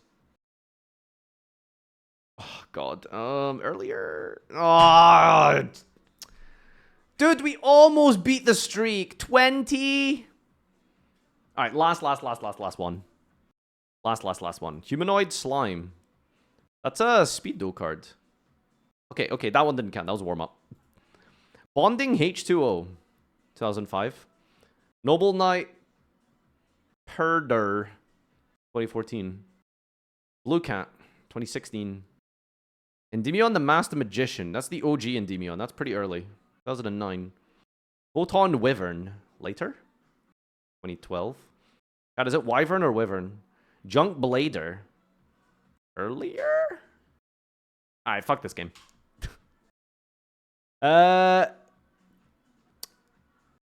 Let's see. What else do we have here? There's a couple of reacts I've locked up here that I don't want to watch just yet because they're too long and I only have like 20 minutes. Let's go to Loom or I found a way to channel. They usually have good content. Combo, stun, and control decks in Yu-Gi-Oh! Alright. Combo, stun, and control decks. Stun. The angry man will tell us exactly how to classify our decks in Yu-Gi-Oh! Control is the hardest one to ever define, but here we are. I'll watch it. Mid-range, combo, control. These are all words that you might have heard when trying to describe your favorite Yu-Gi-Oh! Deck, or when trying to segregate your noble playstyle. Did you just say segregate?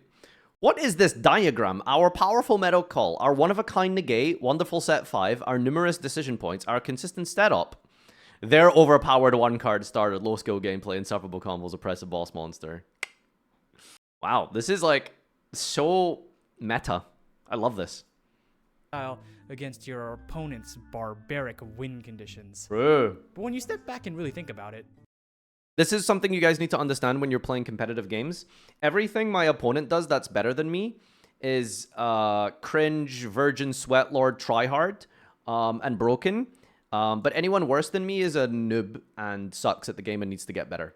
I am the perfect balance of sweat, competitive, and casual. Above and beyond, you know, above and below rather, that just, yeah, you're doing the game wrong. what do these terms even mean? This monologue is brought to you by a post I saw on our Master Duel simply asking, A good post on our Master Duel? how many floodgates does a deck need to be considered a floodgate deck? I don't think it's about quantity. I think it's about win condition, right? Very simply. Your deck could have a single one floodgate, but if it's the all-important piece of the puzzle of your deck, I guess you could probably call it a floodgate deck, right? But then again, it's kind of weird to call, like, Shaddoll a floodgate deck because they rely on Winda. And it's weird to call Ritual Beast a floodgate deck if they rely on Protoss. So I don't know. Maybe it's a little bit more nuanced. And the comments correctly pointed out that it's not about the size of the floodgate count, but rather the game plan. See, guys, it's not about size. It's never about size. It's how you use it. All right? See? All right? Am I right? Huh? Ladies? There's no ladies here. If your win condition is Macrocosmos on legs, you might be at risk of a floodgate label. Unskilled. But that got me thinking, where do we draw the line? Is it about the amount of monsters you summon, the amount of activations you Okay, go through, Dyer, I or didn't is know it you were more about lurking. your end board? To me, That's not a floodgate. Royal. Flower Guardians is a quintessential combo deck, being able to use their special abilities to draw 1 million cards, summon out 1 billion cards, take off trillions of years off your lifespan, and end on a board with maybe 1 or 2 negates. I've always Most preferred boring the deck in definition Yu-Gi-Oh. of, do I need a spreadsheet to make an end board with a semblance Jesus of Christ, dude. viability? But I'm not. That's like the tip of the iceberg for DDD, by the way. This isn't even scratching the surface. This is the easy version of DDD. This is easy. This is like joke DDD. This is training wheels DDD. You guys haven't seen pre-Gilgamesh DDD, okay? Unironically, someone here might have a link randomly to the Road of the King spreadsheet. I'll try show it if someone here finds it for me. Do the work for me, please. The pre-Gilgamesh spreadsheet is, yeah, that's physics. But I'm not so sure all these weaker combo decks can clear the hurdle of viable. I guess the sciencey part in my brain just wants a critical X where we go from a mid-range deck to a combo deck. But where things really get funky is when we start talking about decks that meld these titles together. Branded and Sword Soul were at one point in time considered to be the quintessential mid-range deck, being able to pump out 3 or 4 negates within a few summons. Then at one point, Konami released Albion, the Sanctifier Dragon, and released Arch-Nemesis Protoss from the ban list, allowing both decks to dip their feet into the unholy puddle of stun. Branded also had, like, a Brandillion cards added to their card pool, and A Brandillion cards. Now that is a description. also removed from their pool, that constantly ballooned the complexity of the deck and the simplicity. April made a branded guide? And it's 4 hours long? This is chapter 1, by the way. This is the introduction. This is This is the footnotes, Spark Notes version, you know? And the simplicity of their mid-ranges. Sometimes the meta calls ask you to put some sussy cards in your deck, like when Labyrinth builds were divided into the Furniture build, or IKEA build, and the Stun build, which would play cards like Skill Drain. This is Which also way, dear ignoring lovely? that despite being a flagship resource-heavy control deck, the citizens of the Silver Castle had no qualms making a deal with the D-Barrier Devil. There's also a long time when you could click on any topping Skystrike D? Barrier? Monkey D Barrier? One Piece reference? list and know without even reading it that there's definitely a Mystic Mind somewhere in here. It's also entirely possible to switch your deck's identity without changing. The good thing about not playing the game competitively, because I do the casting instead, is that I get to watch the game, and watching the game is funnier. And I miss Mystic Mind for that. It was great, you know. You got to like really get to know your opponent intimately, you know, find out their favorite color, what they're up to this weekend, as you sit and draw pass for like 20 turns. It was like a nice social event. Any of the cards. For example, Tearlament was always known to be this really interesting deck that could weave between mid-range and combo depending on the cards that they gambled on, but they never really fell into the whole stun label. That is until everybody started playing Tearlament, and your gadget rank 4 Abyss Dweller went from occasional summon to how do I get this out before my opponent. And that challenges the whole concept of the game plan being important for these labels. In Master Duel, there are about 45 decks that are willing to... So basically, the TLDR at this point in the video is you can essentially define your Floodgate deck being as your win condition. So it's not about the number of Floodgates you play, but the problem is once you start using that definition instead of the numerical actual amount of Floodgates you play, then you sort of fall into this weird pitfall where you start to refer to Branded as a Floodgate deck, and Ritual Beast as a Floodgate deck, which feels weird because they are very much like combo decks that use like 3 or 4 cards and their whole hand and multiple different pathings and spreadsheets through hand traps. So it's a bit odd to refer to that type of deck as a Floodgate deck, because I would very much refer to Branded as at least mid-range to combo. So without being biased towards Branded, I don't think it's correct to call it a Floodgate deck, even though optimally in TCG it is best to play it with Puppet currently. So ultimately, these are just interesting thought experiments. They don't need to be correct, and they don't need to be defined so strictly, because in the end, what really matters is whether or not you have fun playing the game. They're just interesting discussions to have, and you shouldn't really live and die by whether or not your deck is X, Y, or Z term. In the end, like... it's a very interpretive gray area that you could define in multiple different ways. There are absolutely plenty of justifications to refer to Branded as a Floodgate deck, but there's also plenty of justifications and definitions for why Branded isn't a Floodgate deck. So you very equally look at it from both sides, you know? You guys ever seen the classic, you know, what's it called? Of this perspective here? Where it's 2 people looking at the a painting on the ground, and you have a field of vision here, and it's like, well, what number is this? Because to person number 1, this is a 6. But to person number 2, this is a 9. So how do you define what this is? You could argue from both perspectives, both angles are correct. A G, okay, fine, it could be a G, sure. Well, fine. But you get the point, right? Sometimes 2 things can be true simultaneously. But also, to delve even further into that allegorical example, you could probably also potentially look at it and be like, well, actually, there is an ultimately objective correct definition for what that is. Because the source of the person who designed that might have had an intention for it to be a certain number or letter, I guess if you want to go with G.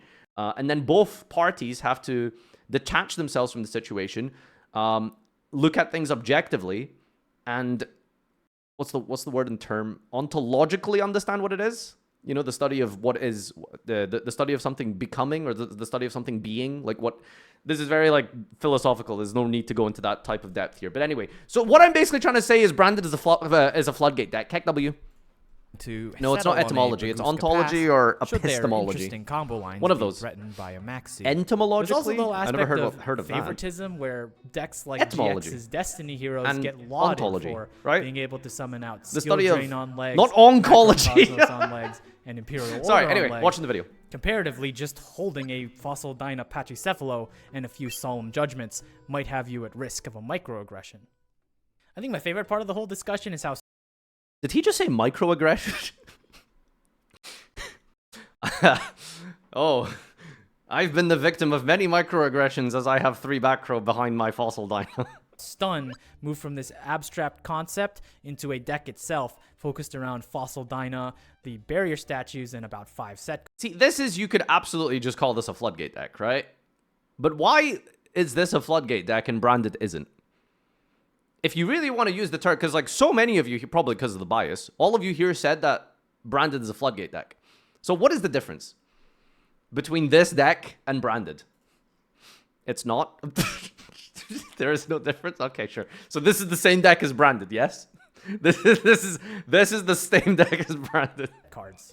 Because of course they opened Yep. Extravagance. Fuck Branded. That nomenclature then became co-opted by decks like Runic when they ran their Runic Stun variant and started This was the strangest video I ever watched. The NAWCQ Runic stun profile, it was like, I've never seen a stun player make a vlog. It was bizarre. slotting in their floodgates. Now, I'll be the first to admit, the brain rot hasn't completely wasted away my brain, and I understand why people use these terms. It's much more convenient to say that you're a control deck than explain how the +1 off engage helped you set up your win condition 10 turns down the line. Actually, you misplayed turn 3. You drew Valor, which was the out to the boss monster on turn 18. If you held it, instead you wasted on combo starter. True. True. Why didn't you have Future Vision? And when a new deck comes out and you see that they can run Dimensional Shifter, it's much easier to just look at them and go, stun. But I guess Malice is a perfect example. That deck can run Shifter very easily. It doesn't need to. It's not necessary. In fact, it kind of hurts you a little bit, but you can play it. So, what is Malice? You gonna tell me that's anything less than a combo deck? You know? if we play a game where rules It's and the fakest interactions Shifter are deck? decided Kind by of, your yeah. head judge on that day at that But time. the thing is, if you can play Shifter, or at least side deck it, like, you absolutely play it, right? Because, you know, the Shifter is such a game-winning card against decks that lose to it. So, I guess having a few wishy-washy terms to describe our decks can't be that bad. After all, we play a game with over... And hey, if you made it this far, subscribe for more Yu-Gi-Oh! Rants. I like making them, so I'm going to keep doing it. Bye-bye. all right, Not sick. about the Oh, we have a blooper reel. size of the floodgate count, but rather the game plan. God damn. Would have been banned for YCS for that. All right. Go subscribe to Key if you haven't already. Interesting discussion. Ultimately, it doesn't matter, I think is the biggest takeaway, right? Because I don't know why some people get so heated about this kind of shit. Like real just like name calling and arguments and really vitriolic like statements thrown around over like defining a deck as stun or combo or control. Like some people get really unnecessarily invested in this, and ultimately it doesn't matter, right? Like it doesn't matter if your deck is a combo or a control or a stun deck. Just as long as you have fun playing it, and that's what matters to you, that is the most ultimately important thing. So yeah, I don't know. It's some people get really weirdly, what's the word? Just tangled up with these arguments that aren't necessary. Anyway, yeah, bye. Go subscribe to Key. See ya. First streamer I watch with my Prime sub up equals love your content, Farfa. Brazil! Thank you. Way too dank. Means the world to me. Thank you for the 16-month streak. You got a Dante badge, by the way. How would you classify Mimical? Brazil! First streamer I watch with my Prime sub definitely up control. equals sub. Love your content, Farfa. Keep Like, it up. okay, this is just my opinion how I see it. I don't think Branded is a floodgate deck. I think Branded is a combo deck that can use a floodgate, right? Like, think of just like some of the most egregious examples of combo decks in the history of Yu-Gi-Oh! Like, Adamancipator is absolutely a combo deck. Anyone who says that it's not a combo deck is like how? You know what I mean? So, Adamancipator at its peak used to equip Dragon Buster onto Savage Dragon to make it so that your opponent can't special summon. That's a floodgate, right? No one in the history of this game has ever referred to Adamancipator as a floodgate deck. Do you know what I mean? So yeah. I think it's more to do with not just your main win condition, but the defining factor of your win condition.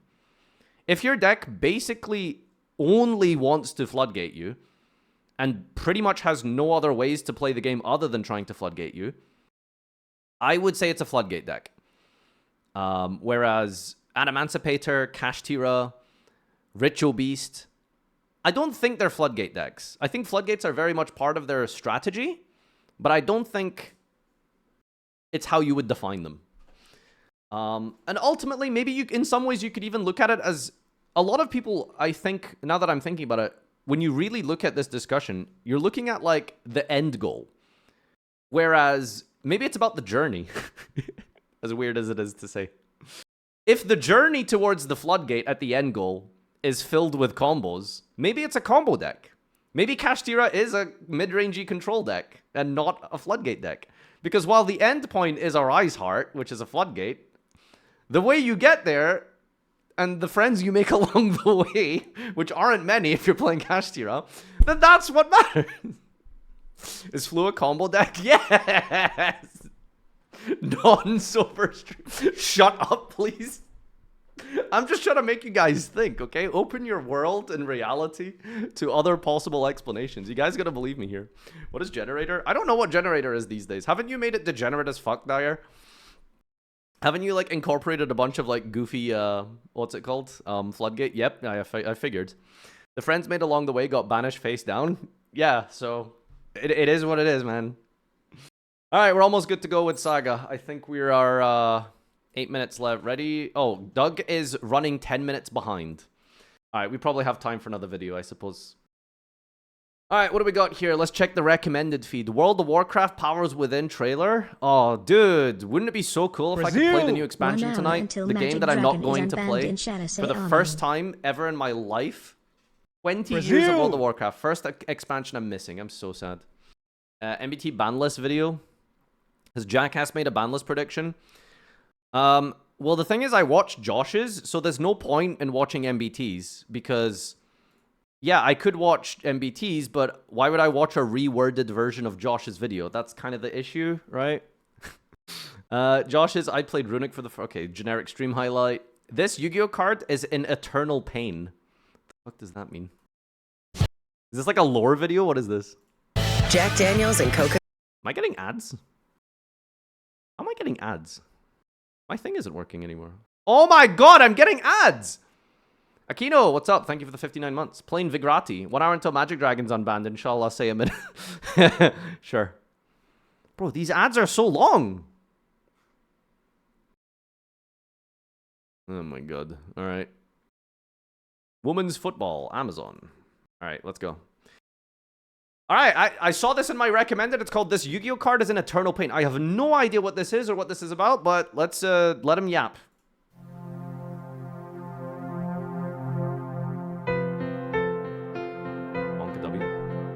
Yu-Gi-Oh was introduced to Rise Bell the Star Adjuster, a monster capable of manipulating levels.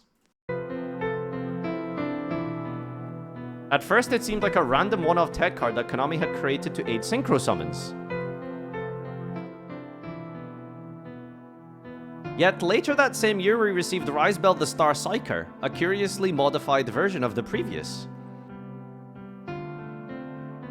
This card implied a greater narrative for Rise Bell given Psyker's effect had evolved versus that of Adjuster.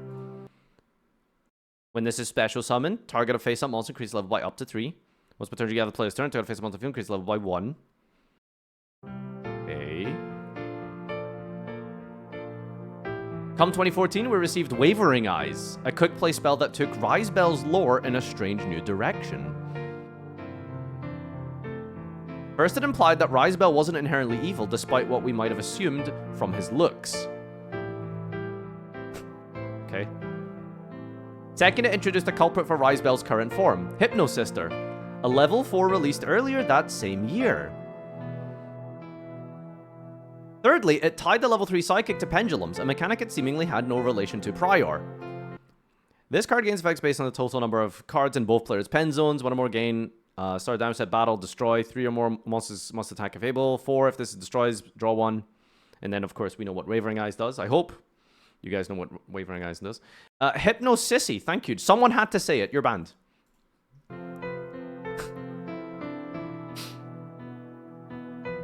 Finally, it confirms Sambel, the Summoner, a 2011 card, was related to Rizebel beyond just artistic cues. Why was Hypnosister trying to corrupt Rizebel? Who was Sambel and what was her relationship to Rizebel? This is the biggest Who Asked video I've ever seen in my life. Guys, you know 10 years ago Konami made this card of like these, you know, formation of these different lore things? Like, did you know that? And here is like this whole breakdown and analysis of this. This is the biggest Who Asked, but I'm invested at this point. We would finally get some answers in 2015 with the normal pendulum monster Rizebel the Summoner. Oh, is this like... It's a past version of him. Read its flavor text. A kindly elder brother, Rizebel takes good care of his little sister Sambel. He reads a magical book with his sister each early afternoon. A harmonious routine that brings a smile to everyone. It becomes clear that Rizebel and Sambel were good siblings with no ill intent in the beginning. Oh, yeah, well then Konami made Pendulum. Of course they're going to become evil. Hypnosister likely enchanted Rizebel out of jealousy that she didn't have a loving brother of her own. Or she was missing a high skill. The aforementioned anti-pend effects make sense. Corrupted Rizebel lost its pendulum status. Wait, aren't one of these idiots on that continuous trap card Unending Nightmare? The origins of the Rizebel, the Star Adjuster, become clear, but what happens to him after his transformation?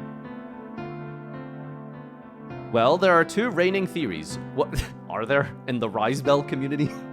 One which offers hope while the other offers complete despair. Troll despair, one would say. Theory 1. Rizebel gets ambushed by Hypnosister and entranced by her wavering eyes gets corrupted. This corruption transforms him into a powerful being capable of moving the very stars of the galaxy. Pretty advanced type of lore for someone who's a pack filler. However, this new form feels empty to Rizebel. He can't tell why at first. Still under Hypnosister's spell. I think I need to extend Sado's ban by like a week. Maybe permanently. Because you've dipped that into my subconscious now. Hypnosister falters for a moment, allowing Rizebel to remember his true identity and break free. The issue with this theory is that it looks as if Adjuster is trying to escape in unwavering bonds, not Psyker. This brings us to Theory 2. Rizebel still gets corrupted by Hypnosister while spending time with Sambel. He tries to break free from the spell by recalling his wavering bond, but he ultimately fails in the act. Hypnosister's enchantment gives Rizebel incredible power to the point where he can control the stars. Yet, what is power without love? Even under a spell, the summoner subconsciously remembers his past. Rizebel, to Hypnosister's dismay, is an empty shell, subjected to an unescapable, unending nightmare. Sambel, the Starbonder, released in 21, is the most recent entry we have into the story of Rizebel. It's clear Sambel wishes to save Rizebel, but whether or not her attempt is successful still remains a mystery. Who's who again? Yeah, there's too many bells. There's 2, you know, there's a lot to keep track of. Wow. Oh, fuck you! Bro just dropped 10 years of lore and didn't give me a conclusion. I'm so mad. I'm actually so upset, dude. Bro, is this gonna be like the Game of Thrones of Yu-Gi-Oh lore? Like, do I need to wait 15 years for someone at Konami to, like, remember to write the rest of this? Come on, dude. You can't blue ball me like that. Well, how does the story end? Oh my god. I guess we'll find out some more pack filler in, like, 10 years. God damn it. There isn't one, didn't you just see? Brazil! There might be. Stare. Hi, Josh. Wait, you're making me nervous. Wait, we said 6, right? Okay, good. Yeah, alright. I thought I fucked up again. Alright, Saga is 10 minutes. Chat, T-minus 10 minutes. Running 10 minutes, but oh god, it's always DZF, isn't it? Alright, what else we got in the recommended section? I mixed it up again. Oh god, we did, yes. I told you, see? Blame yourself. World Champ can't follow the time schedule. Would be really funny if you were late for round 1 of Worlds. That would be, that would be something. This Yu-Gi-Oh card isn't what you... Okay, so Toon World, apparently is a lore channel. That's pretty cool.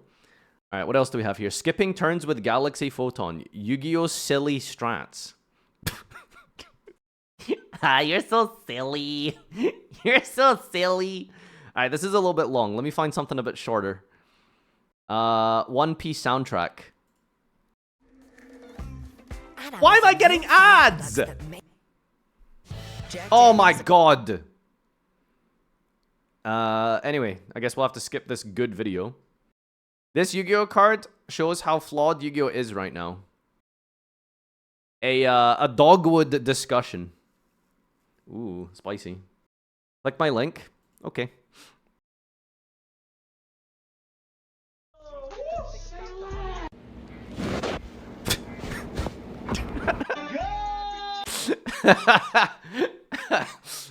My little bro looked like Pot of Greed did. Alright, chat, I'll click your links for 9 minutes. Don't send me essays. But we're just waiting for, like, Doug and Gage to not be late again. Chatting. Yu-Gi-Oh can still be saved. Yep. Did you react to this? Ah! I did not, unfortunately, get a chance to react to the copyright infringing material, which I am not allowed to show you on stream, Smile. But it's very good. You guys should go subscribe to Red Muffler Line. He's very good. Refresh trades and ads go in my experience. You'd say that, but I've tried 3 different blocking extensions, and none of them has really done anything. Ban list! Crisis is being reprinted. Awesome. New Yu-Gi-Oh card EU post, not ban list. Same one? Yep. Awesome. You're all linking me this.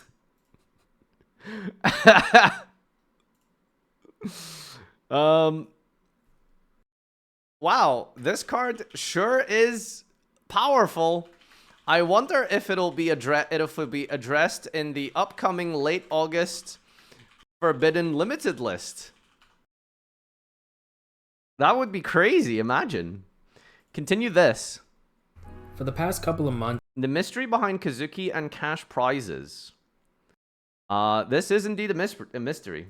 Yu-Gi-Oh! Prize support is a hot topic right now. Let's see where we're at. people have been discussing prizing in Yu-Gi-Oh! And how in other games you get more value for topping an event like cash prizes compared to here where you just get a rubber mat, a switch, as well as a boring vanilla monster. And hey, listen, okay. Another verse Glutonia is not boring. He's badass. He's not worth a lot, but he is a cool guy. And whenever cash prizing is brought up, it's always shut down with the response that Yu-Gi-Oh's creator, Kazuki Takahashi, said that he didn't want cash prizes for tournaments. However, the main problem I've seen people have with this response is that no source backs this claim up. To this day, there is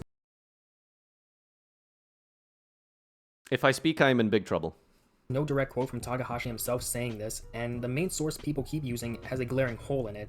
So I decided to do some research myself and see where exactly this came from, and I think I found something that could shed some light on this case. Before you ask, I'll just say it. I did not find a direct quote from Takahashi himself, but I did find some other things that you might find compelling. So let's get into the video, shall we? Okay, before I present I kind of don't want to watch this because I don't want to say anything. That's, yeah. I will not speak. Let's watch some funny videos. What are your 4 cards? We made a tournament where you can only play 4 cards. Guys, there's 6 minutes until we're dueling. I don't have time to watch, like, these actual yapping essays. Come on, dude. Oh, yes! How the July 2014 ban list should have been. Finally, some good content. Hours away, I thought I should finally come forward and put down my suggestions and wish list for the new format. I think this format has been pretty good all round, but it's been 631 views. This one doing the numbers. a little bit slow for my liking. The format is slow? Okay, dude. Are you all linking my video? Peek! That's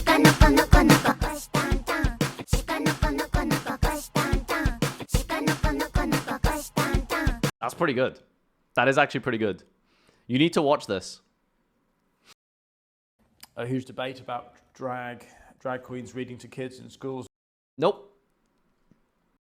Click the funnies.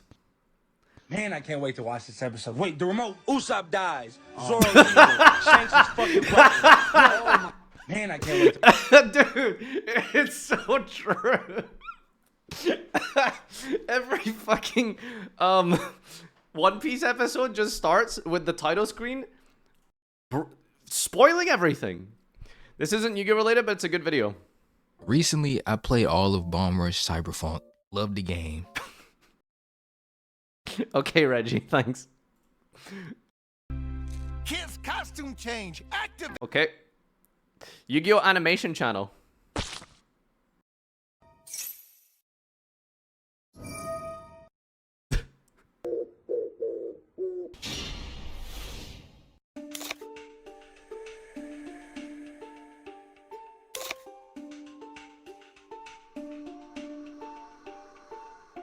Actual good cards. Wait, I don't speak Japanese. What are they saying? Beansmith?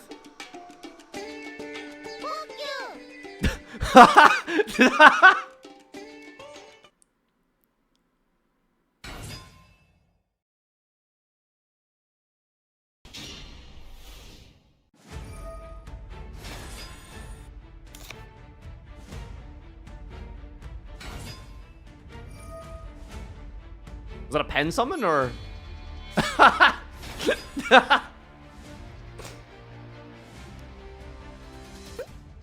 Wait, how do I get rid of this?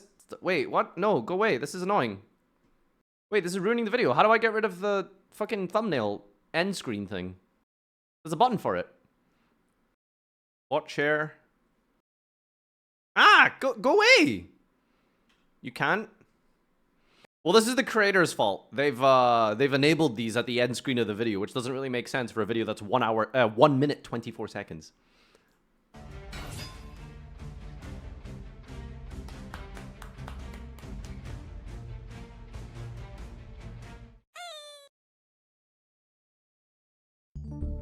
Wait, which hand traps are these? These are hand traps, right? I think. Aww. They're not?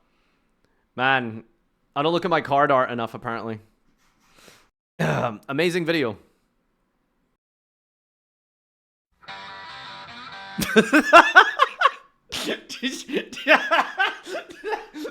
Not wrong. Not wrong.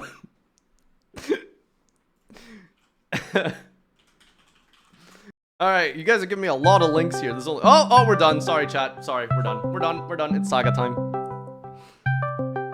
Alright, let's go.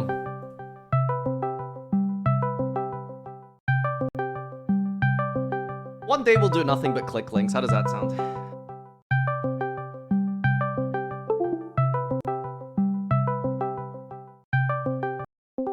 I'm doing good because it's the last time I gotta play against Shino Birds. Hey, baby, it's their last flight. I'm gonna make sure it's a good one.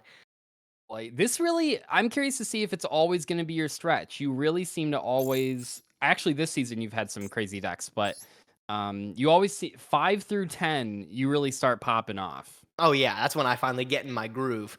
I'm telling you, man, this is my season. Season 6, it's a nim win. I can already feel it. You know, I was running the score, and if you go 2-0 today and I go 0-2 today, you will actually pass me. Huge! Let's go. I think I figured that out too. I can't believe, honestly, like, I don't mean this in a mean way, but I can't believe you're still ahead of me. Like, I'm trying to think of all the games you've won. I mean, Are you just beating up on Farfa? Is that it? Like, I was 9-1. I was beating up both of you. Yeah, you were kind of crushing it, man. What was the deck that was giving us trouble? You've been playing something new every week, huh? You just make it work. I've been trying. I don't know. Other than the Herratic deck that has popped up a few times. Welcome back to another episode of Master Saga. Hello, hey, Fartfa. How's Hello. it going? How you How's doing, it Gage? going? Dude, I'm solid, man. I'm ready to win today. How's things, Doug? Room code is in the chat. Room code's in the chat. Doug, you were just like popping off on Twitter. Like, can you explain like what's going on? Hmm? Are you just like? Oh, I don't know. Like, How do you come up with this I shit? don't know. The great. I don't know. You know, sometimes I'm just sitting there, you know, thinking of ideas. I think I might do, if I ever do like I don't think I can physically do a 24-hour stream, but if I ever do like a 12-hour stream or an 8-hour stream, like a real person that works a real job, I think it'd be a fun donation incentive to release drafted tweets. I got about 25 of them that are like You have a little too drafted edgy. tweets? Good God. Well, you can't flood the market. Like, you can't just post all your good Because tweets. he literally has the 2 folders, like if ban list comes out, if ban list Yeah, doesn't come yeah. out, and it's just filled with fire that we've never seen before. Like, Been drip feeding Well, us. I Okay. think the disappointing thing is sometimes they do push the envelope a little too much to where I can't post them. And you know, it just makes me sad. Like I posted this one the other day about like getting shifted, and it is on the deleted tweets one now. And I was gonna put like, it says like, it feels really stupid reading this out loud, but it says, if you have it, you have it. I say as I get shifted. Good game. I'm picking up my cards. Best of luck next round. I'm leaving the table. See you guys next week. I'm driving home and won't be back. But it should have said, see you guys next week. I'm going home to kill myself. But you know, that wouldn't have, I can't post that on the Twitter. I thought the prior was fine though. What was wrong with the other tweet? Like, And then the other one that I really want to post is which is probably fine, but when she jelly on your cannon till you and then just put the jelly cannon text, like the effect text. I think that's funny too. How do you come All up right, with let's this start shit? off with Nadir and I, and then you know, so we have a real game to start things off. Yeah. Gage God, will I'm shit. so Great profile sick picture. of your fucking Shinoburst. You haven't even pretended to mix things up this time, Gage. no, I haven't. This is the last flight for the deck. I'm just gonna, you know, This take is it what while he I can. does. He's locked the fuck in. Oh my Okay, God, you yeah, got this the is white rich aura. coming from Mr. I'll go 8 weeks into the Math Mech Striker path, by the way. Yeah, like, you're not even trying to hide it. Wow. Like, I'll start. Well, that's why I was winner first season, and that's why I'm 2-13 now. No, you got this. You got this. I will say, I just. Doug's Oh dying. hell yeah, dude! I will say, I watched Gage's polls in the latest episode that got posted, and he did something a little sly. I don't know if you caught that yet, Nadir, but he actually crafted.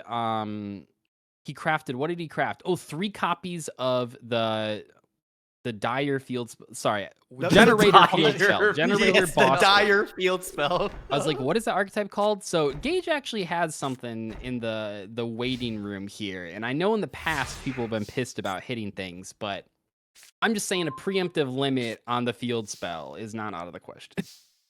Understandable. Some things waiting in the wings, bro, as they would say. Yeah, waiting under the Shino bird wings. Literally.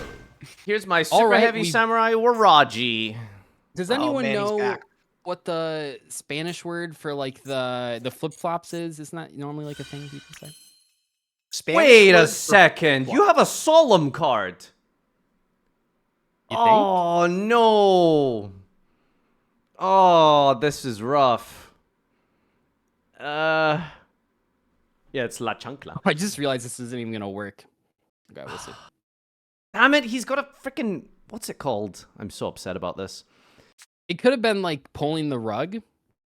Yeah, it's... Well, You it's wouldn't a... say pulling the rug. That's crazy, bro. That'd be crazy. I think it's only normals. Okay, I will bring out... There's other counter traps than solemn cards. What the There hell are. is this? What is that one? The drum?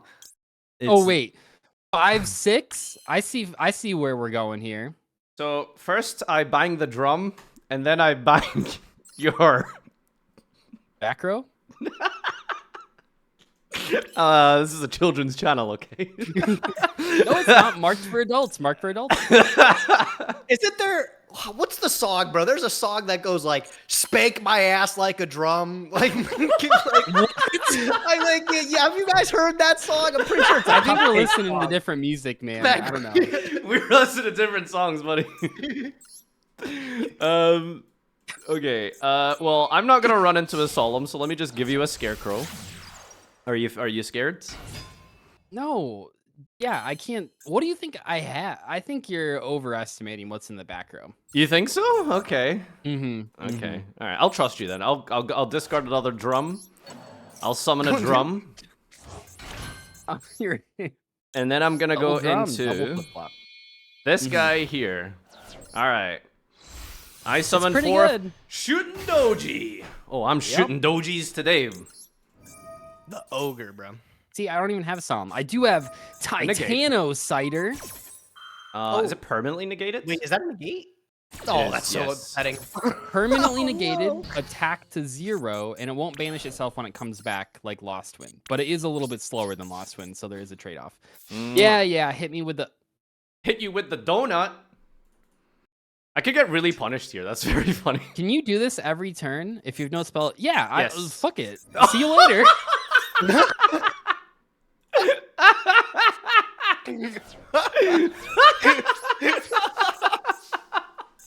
BMing attacking into 2 back row is insane. Oh my god. Had to beat me. Oh my god, that's god. Crazy. I special summon for the 7th time Heretic Dragon Tefnuit. Oh boy. And then oh my god, I've done that 3 fucking times. I've done that 3 times. I'm positive you did that earlier this season, dude. Like, no way. I've literally done this in 3 different episodes. No, Doug, come on, man. How? You even get over this now? The gas is back. Come on. Oh my god. I got a game of throws here, baby. Who can BM the least or most? That's so fucking bad, dude.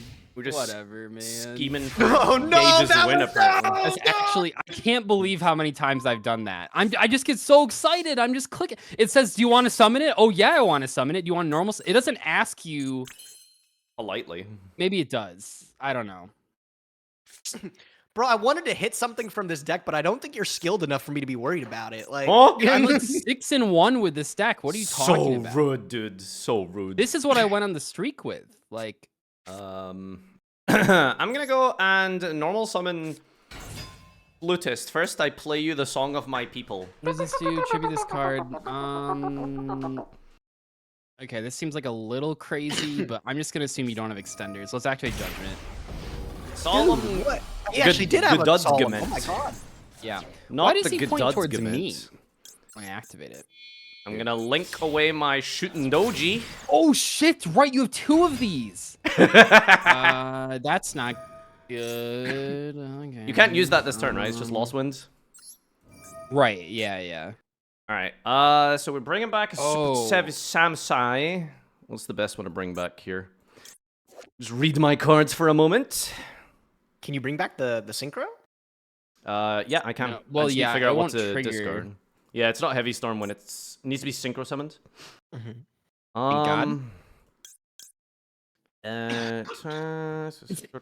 Dude, I'm so sick. You need to hit this deck, just like ban Esset, so I can't do that anymore. Anyways, normal. Oh, that's summon pretty nice, deck. actually. Like, I'm gonna go for this. Let's go Yeah. pitch scales. No. I have a throw in your guys' Yeah. special, so yeah, this does work. I deserve it. I think when you make a mistake, you should be punished for it. It makes sense. Yeah, it would be crazy if I got punished for my mistakes. Imagine. Is there a level Imagine. 5 synchro? There I guess is. I'm gonna find out. It's a really nice Okay. one, actually. It's Musashi. Which very simply states that I get to add back a card. So I'm going to add back the scales.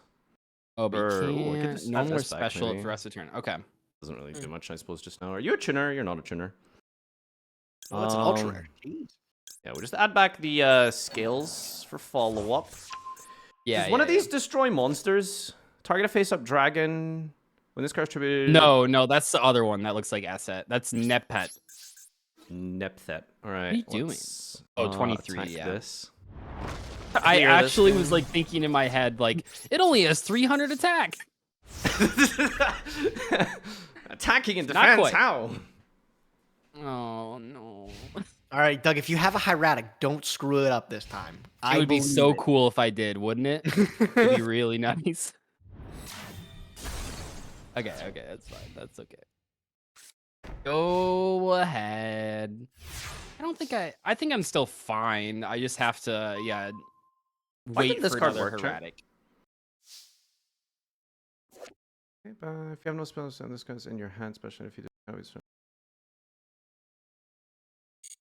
Oh, the scarecrow say you don't take damage? Yeah. Yeah. Oh, all right, okay. Why did my damage trigger not trigger when I didn't take damage? Weird. All right. Well, this one is Anti-synergy. God, these cards are essays, by the way. Mm-hmm. Let's go special summon super heavy samurai thief. What does this one do? He steals the spell's traps. He's pretty good. Yeah, so I can pop your Titanocider Oh. and take it for myself. And it doesn't even target. Dude, I hate this shit. Titanocider's nuts, though. It's gonna permanently negate my Musashi. You can tribute this card. Okay, sure. I'll activate the effect. Titanocider's the corner one, right? Next to the deck? Yeah. Oh, You Nightmare! don't gotta worry about it, though. He's not wrong. Did you guys wait? It says destroy one card in your opponent's pendulum zone, then you can place it in your own pendulum. Isn't that also just a spell trap zone? Like, why did they have to add that clause to the end of Samurai Thief? Was this card released There's maybe two versions. There's two effects, right? Well, yeah, it says, but destroy one card in your opponent's pendulum zone, and then it's also destroy one card in your opponent's spell trap the zone. distinction is because the other one sets the card. You can't set the pendulum. Doug, Yeah. very literate. Very literate. Love it. That's why your Nocturne coming up, right? No, that's Timothy Chalamet. I guarantee it. Muad'Dib himself. Oh yeah, you got this. Yep. Scales. Can't really do much Can with this it. bring back? Oh, level 4 lower. Okay. Yeah. Like that matters. I mean, you got a lot of good level 4 lowers in there. At least I've played through both scarecrows.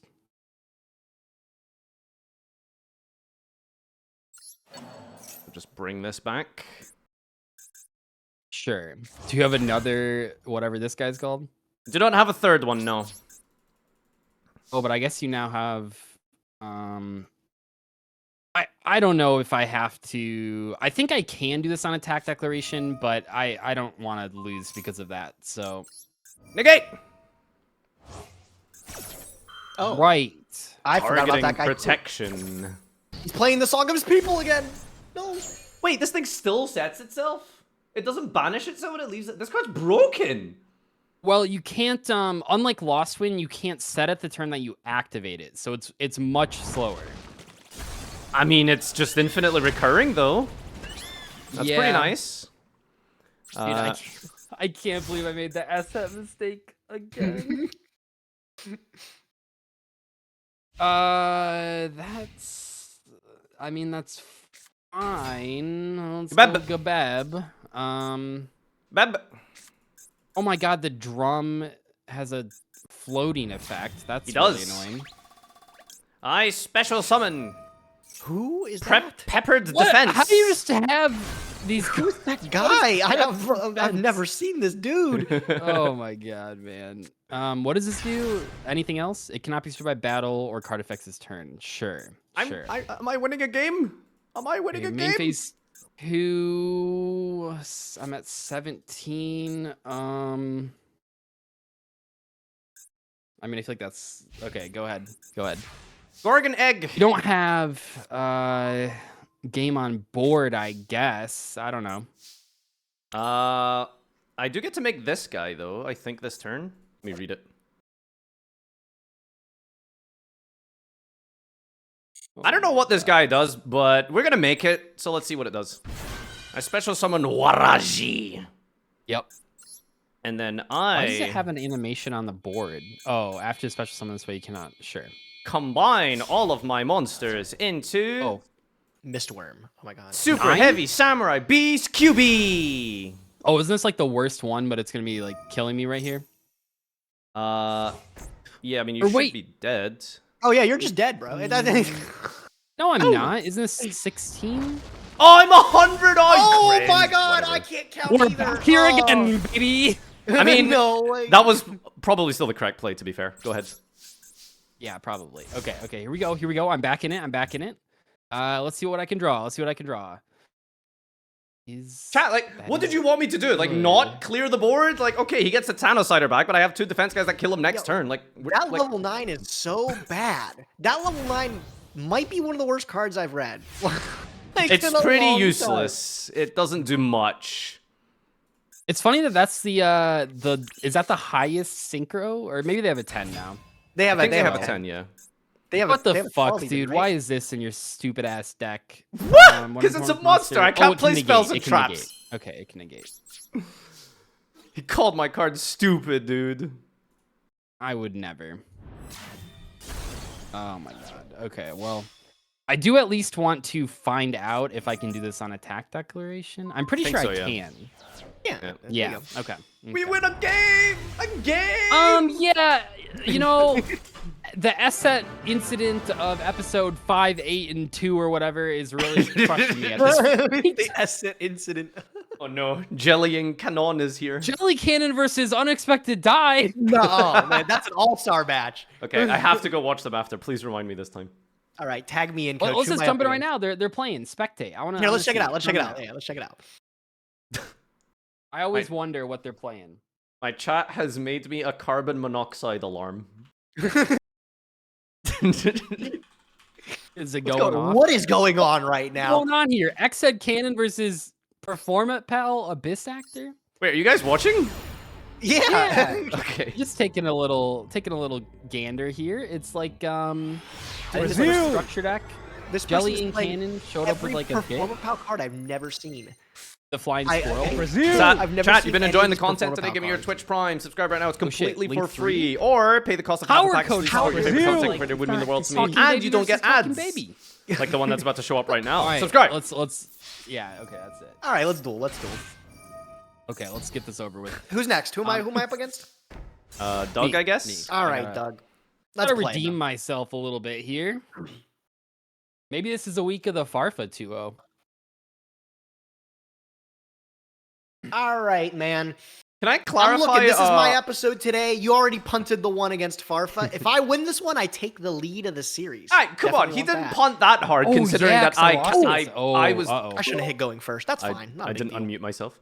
Hey, listen, he didn't completely punt, okay? Because if I didn't punt and he didn't punt, then that's a different game, you know? Like, game of punts here. It's just you punted last round in that with the samurai deck, so I had to give you a freebie. That was on purpose. Exactly.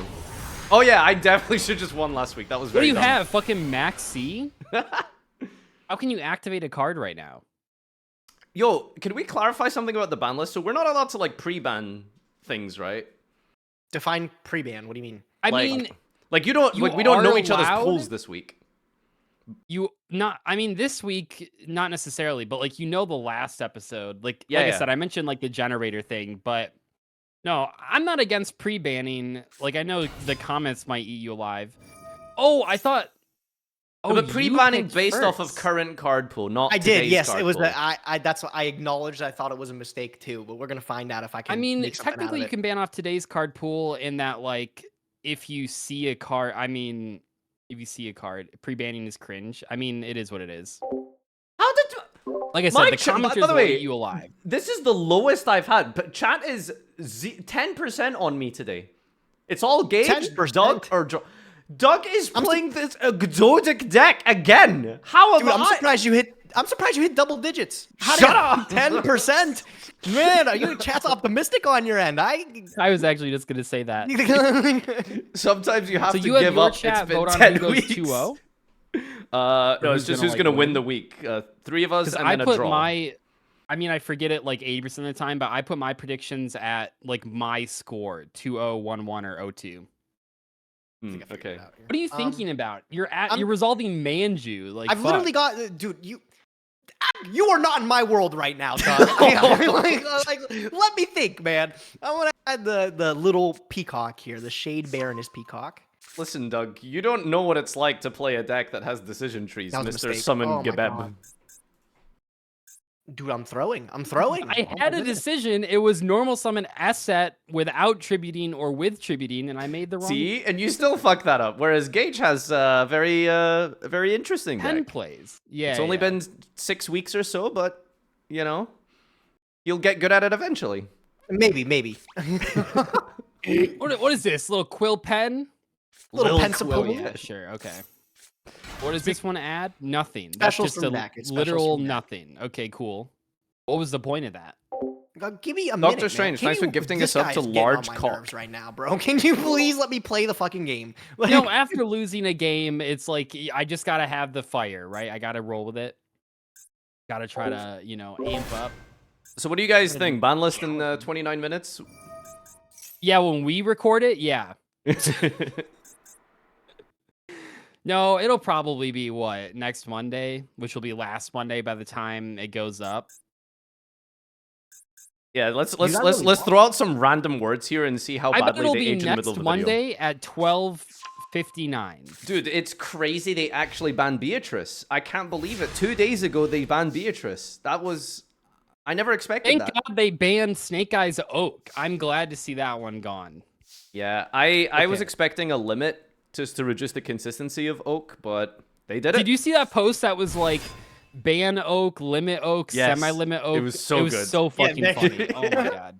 That'll fix it. All right. I don't know why you went first. Look, I made a lot of mistakes this turn, all right? I No, no, already no. realized. What do I you didn't mean get any mistakes warm-ups in. this turn? I didn't get any warm-ups in, man, and now I'm waffling it. I'm looking like Okay, a this is. I am trying to do this. Wait. Hold on. Before I do that. We need to get Hearthstone Gage into Saga. That's a different beast. I'd go Yeah. undefeated, man. I mean, he's kind of been popping off now. Okay, if I go that and then that. Do you build no, your I- own I don't decks in need Hearthstone to- Gage, or do you just net deck and play it really well? I just net deck it. There's fair. more people talented than me at figuring stuff out like that. Yeah. Okay. This time, it's on purpose. I just want to double. Yeah. It's on purpose this time. It's on purpose. Normal Oh summon. god. has that. Okay. Oh, so it's damn, the right okay. play this time. I'm impressed. It is really happening. Okay, and then we'll go. Now, I It's don't got mean to alarm you, sequences. but I feel like you have to kill him, otherwise you might be in for a bit of a clapback. Yeah. No, I definitely got to try. Okay, we'll tribute the Tefnuit Two? or Stew. Gracias a Tefnuit todos. effect. Summon Did you guys see Ball. that Ronaldo started a YouTube channel? He has no videos. He just made the channel and he's already got a golden play button. I was about to say, how many subscribers did he get Crazy. instantly? Okay. It's like when Snoop Dogg was streaming on Twitch, bro. Like he Did had he? like millions of viewers, and he didn't. I'm pretty sure he didn't even have like A his sub microphone on or something like that for like an man. entire like stream or something like that. Like he just Okay, I Oh, think man. I'm just making big guys. I mean, I can like top deck that. This is looking a little dicey. Okay, it's fine. I'll go this. We'll make the tree guy Sylvan High Protector. Oh, I'll say. We'll activate the effect. We'll call Slime Toad. No, that's not in the game. No. Oh, I'm thinking of Frog the Jam. Oh, mistake! Yeah, that would have the been wrong one. insane! Oh. All right, let's detach that and let's hit. stack my Manju for me. Thanks, bud. Doesn't it shuffle it back? I think. I think No, it it's- tops or bottoms. You get to pick. Oh, yeah, you It can... what? You can bottom Gage if you want. I'll say he's a Top or switch. bottom. Okay, I'll let's say put it's a switch. I'll just put the Manju back bottom. Or bottom man. And then I will then we'll activate this, tributing this. Oh, damn, we're getting another Gorgon egg. Summon these. We'll Yo, that's kind of activate the filthy. Oh my Sue. god. Combos. It is a double rank 8. Is it? I don't know if that's gonna be good enough, but maybe. Imagine making 2 rank 8s in a turn and it still just loses to Gage's stupid deck. You shut the fuck up. I haven't lost yet. Hey, listen, I'm not knocking you, dude. I'm just saying Gage's deck is pretty nice. What he's gonna have 6 cards in hand? You don't know what else I have. I got 2 cards in hand. Okay, sure. Hit this. Heliopolis. Hit this. All right. I think the Elven should have, or the Elsai should have been a quick effect. I think that would have been fair. Okay, main phase 2, summon Zeus. Go ahead. Okay. See how many points of damage you did this turn, Doug? Big fat donut. Big fat donut. I think he one day appeased me or something. Yep. Can't believe walling up with incantations was displayed. Dude, I'm looking so silly. I really blundered this. He set up for this turn. I think it makes sense. Oh. Maybe I'm hoping it did. It make sense. Transversor column, by the way. Fuck off. Like, yeah.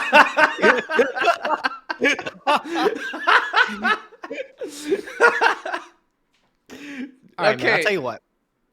Fresh It's off so the easy to presses, forget. I've It's got a so new easy. card for you. Check this baddie out. I'm gonna activate, Yeah. man. This This has caught a legacy ban in prior seasons for good reason. Oh, God. I expected to catch another one today. No way. I'm gonna activate Harpy's Feather Duster. I'll bring you one back. Real quick. Oh, Wait, I'm fucked. I'm what is so that fucked. thing? What That the was fuck all the I hell was had. that? Memory loss. That's me, dude. That would have done it. An effect when Oh, it taps this way for its no. action, negate and change it. Oh my god, that's insane. That would have helped. Ah, That's- bro, would've I'm helped. looking so silly. Well, good thing Gage has forgot how to do his combos. Yeah, I'm going to special summon. Not in that zone. Do you know how silly that would look? If you somehow pulled a Geonator Transverser, bro. I'm aware now. I'm going to special He's summon aware. Mr. Pancratops here. Oh, Good looking guy. Wow, your hit was Duster. Damn, Tank. that's Holy ridiculous. This just I'm deals gonna with go both battle of them. phase. It doesn't, because what? That stops the he targets, so I Targeted, can't yeah. like get over your Yeah, but it baits Sun it. Dragon guy. Oh shit, It you like baits it, actually don't And have then he has no plays. responses. Yeah, but like, dude, have you seen? You can't see the state of my hand. It's not. Gage, looking good. you are not about to sit here and tell me Pancratops is not a good card. All right, chill. It is a good. I did Not not against say this. that, bro. Pancratops Not is against the this. guy, but I got like nothing else going on. I'm looking like an absolute bozo, bro. I'm gonna just. I set guess this all you card. had was to search for a ritual monster, so that's not like it. Oh wait, you searched for ritual monster and you searched with Manju. What do you search with Manju? Dude, I blundered the whole thing. I told you I waffled this, bro, but I'm still gonna win, so it's all right. Like, Why can he Yeah, do this yeah, against me, man? You know what would have won this game? Fenrir. We don't know if he did or did not. I was supposed to grab a spell off of the Manju, and that like fixed the whole thing. But here we are. So, what are you gonna do about it, Doug? Yeah, attack the Pancratops. Is that all you're gonna do? Oh no! Oh no! What if the face down could be like an Aratama that gets a search? So I will hit the Pank. Do I bait this interaction? Don't spirits have to be Oh, flip like- summoned? Like Aratamas have to be flipped summoned? No, rather than flipped flipped? face up. Hmm. Or like Alistair. But if it was Aratama, he would have just normal summoned and got a search and then passed, no? This is fine. You'd think so, wouldn't you? I mean, yeah, that is going through my head, but go ahead. All right, Shirley. Shirley, I get rewarded. Another Manju. Oh, I did. Okay, thank God. Rewarded for misplaying. Engage. Actually, if you beat me in this one, you are not passing me necessarily. If Nadir beats you, we will be tied. So I have full faith in the super heavy samurai. You have to go 2-0 and I have to go 0-2. I really want this win, Doug, but I'm finding every possible way to make sure I don't get it. I'm sabotaging. They always myself. comment on my plays and they'll say like only Doug can grasp the a loss from the jaws of victory or some shit like that, and it's like fair. Okay, but like... Oh, But that does honestly, I think work. we can Holy all shit. do it. Oh, wait, this is fun. You guys are doing a lot of maths there. How can I still win? You can't. Here's how you You're can just still here win. for moral support at this point? Like- No, you can absolutely still catch up. You just gotta, you know, To everyone start- every week for the next 10 episodes. Yeah. All right, man. Check me out. I'm executing plan B. I'm flipping Nikotama. Ooh. Oh, I should have attacked it. Okay, fair. And I'm normal summoning another Nikotama. Ooh. Okay. And I'm taking the 2 Nikotamas. There's no way. And your There's no way. I think I'm making the Baguska, Oh. bro. I think that's what I'm doing. Wait, what? Transversor it. I can't. I don't have another Needs summon, another bro. I'm monster. not You that have lucky. another body? Really? No, I can't. The other one does something that I don't want it to do. bro is an extra normal and doesn't have an Fuck, extra did these body. cards suck? What do you mean? Man, that's gone 8-0. Oh, wait, These here we go. cards Wait, suck. actually, hold on. This does work out how I want it to. Okay, wait. I just have to do these first. All right.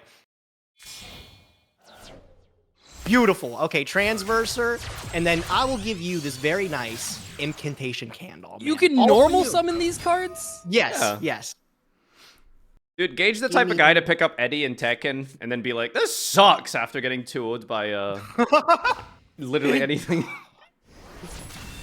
Nice column placement. This has been a disaster of a week for me. I'm gonna be honest. It doesn't hit as hard anymore, does it? Well, we expected the Transverser. We called it earlier. Well, oh, perfect. That's just what I needed right now. Oh my god. I assume he can use the targeting protection as well. Oh shit! Wait, I forgot. Oh my god, this is crazy. Okay, yeah. I forgot about Nunu, my boy. Oh shit, I'm good. I'm totally fine. Oh, I'm wait, good. he's cooking? Uh-oh, I'm scared now. Cooking. Why are you so confident? Could What be is something this? Nepthet. Wait. Okay. Where'd the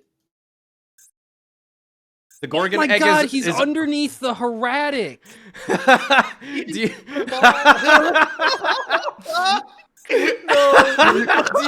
do you only play one Gorgon egg? I thought you played two of them No, before. I'm talking about the snake guy is underneath the Heretic. So Oh, I can't tribute all the- right. Okay. Whatever. I mean, this is still the right play. Like, but fuck. No, not like this. Oh no. Yeah. Okay. This has been a week. This has totally been my fault. It's okay. It's Been fine. a disaster. I'll take the Carbon L. I mean, I monoxide still am gonna alarm. win this one, but I'll take the L. Sure, okay. He might have- Somehow I ended up breaking this up enough to be able to do this. No, shit. Okay. Maybe you only have Shino Baroness, and this will stop you. Wait, what? Why don't you just keep it?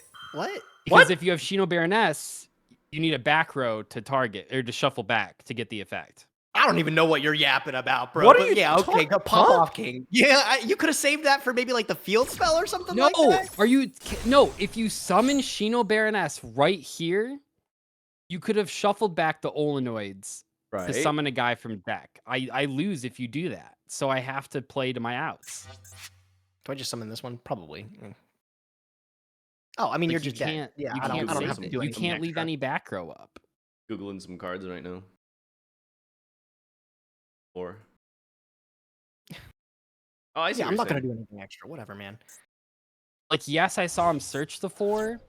I thought this was an If this MST is the negate Shino moment. Baroness. It's the Baron, which bounces the monsters. The Baron, which Yeah. bounces the monster, which kills the player that gets the field spell that makes the link one. Let's go. Then you can. This can summon the fucking ritual. It can do a lot of things, man. Oh my god, ignoring the 2-0. summoning condition. Almost just punted that one. That's okay. We take it. You took him out with I his deserve own that. monster. Yeah, That I is just absolutely deserve uncalled that. for. Yeah, can we get some preemptive OV7s for the Shino birds? They served us well in duty. They'll be gone. All right, Nadir, you got this. I believe. It's all down to me. All right, let me give him this last show in here, man. Good luck, Farfa.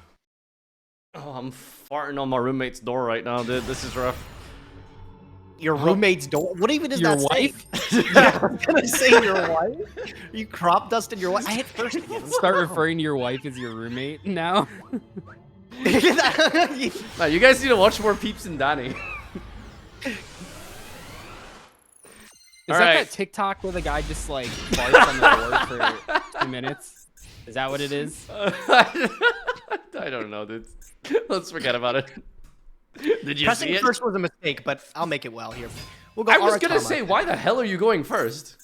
It worked so well last It's time. just so appealing to click it, right? Fair. It gets him set up. I mean, I don't know if I'd go first against Super Heavy Samurai necessarily. I wouldn't. I shouldn't have. There's no reason I should have. But But it like, feels dude, good. how do you beat Sleepy Man Pass? What if I just make the Baguska? Like, Baboskas, fuck yeah. I mean, I don't know how you win. So this guy. Saki Tama. Saki. Baguska Tama. cannot survive the ban list. That absolutely cannot make it. There's no way. Make sure I ain't got nothing else going on here. Well, if you got nothing else going on, you know what they say. Yep, plan B, Super Heavy baby. can attack and defense. Well, Baguska actually stops the activated effects. So if you can get to a Super Heavy Samurai in defense, yes, you can attack. But If he can get to a Super Heavy in defense, he deserves it. Go ahead, man. Your turn. 2 back row? The terrifying thing about 2 back row, I'll tell you right here, is that every time you've sent the Shinobird deck list, there are only 3 back row cards, and they are all insane. Yeah, they're pretty good. So, not feeling great about that. Maybe they're bluffs. Shit. These headphones are not staying in. Do you guys use headphones like over the head headphones? I do you guys use don't. I earbuds? don't know. I feel like I should. I'm pretty sure these earbuds are ruining my ears, but it's fine. Actually, comment section. If anyone in the comment section has high quality earbud recommendations, let me know. Does the Shinobi trap target? What, to the destruction or the negate attack effect? The negate attack. I don't think it targets. He says, having full ability to read it. Shut face up. down. No, I do that too. I do that too. Fishing for information out here. It does not target. It does target. It does target. I literally just pulled up the card. Am I lying to you? Yeah. This wouldn't be the first time. Hold on. This wouldn't be the first time. Dude, where is this hair? Oh shit. You can Literally banish one lying. spirit. When an opponent's monster declares attack, banish a spirit from the graveyard, negate the attack, and then end the battle phase. Oh, the first effect. Okay, I was reading wrong. This What's the first fucking effect? guy, here? bro? Oh, but literally gaslighting me, DZ. God.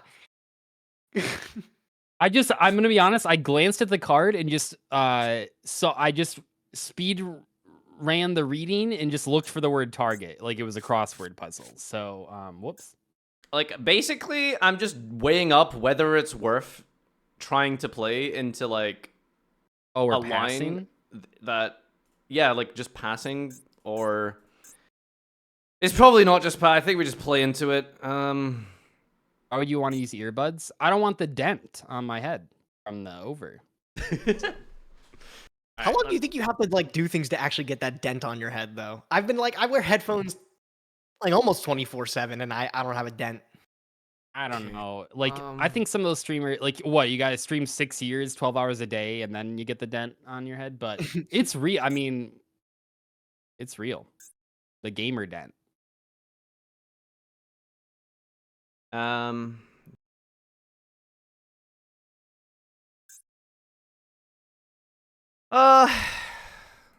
There's like, it's just it's quite a few lines here. Okay, I think it No, definitely I starts think with this.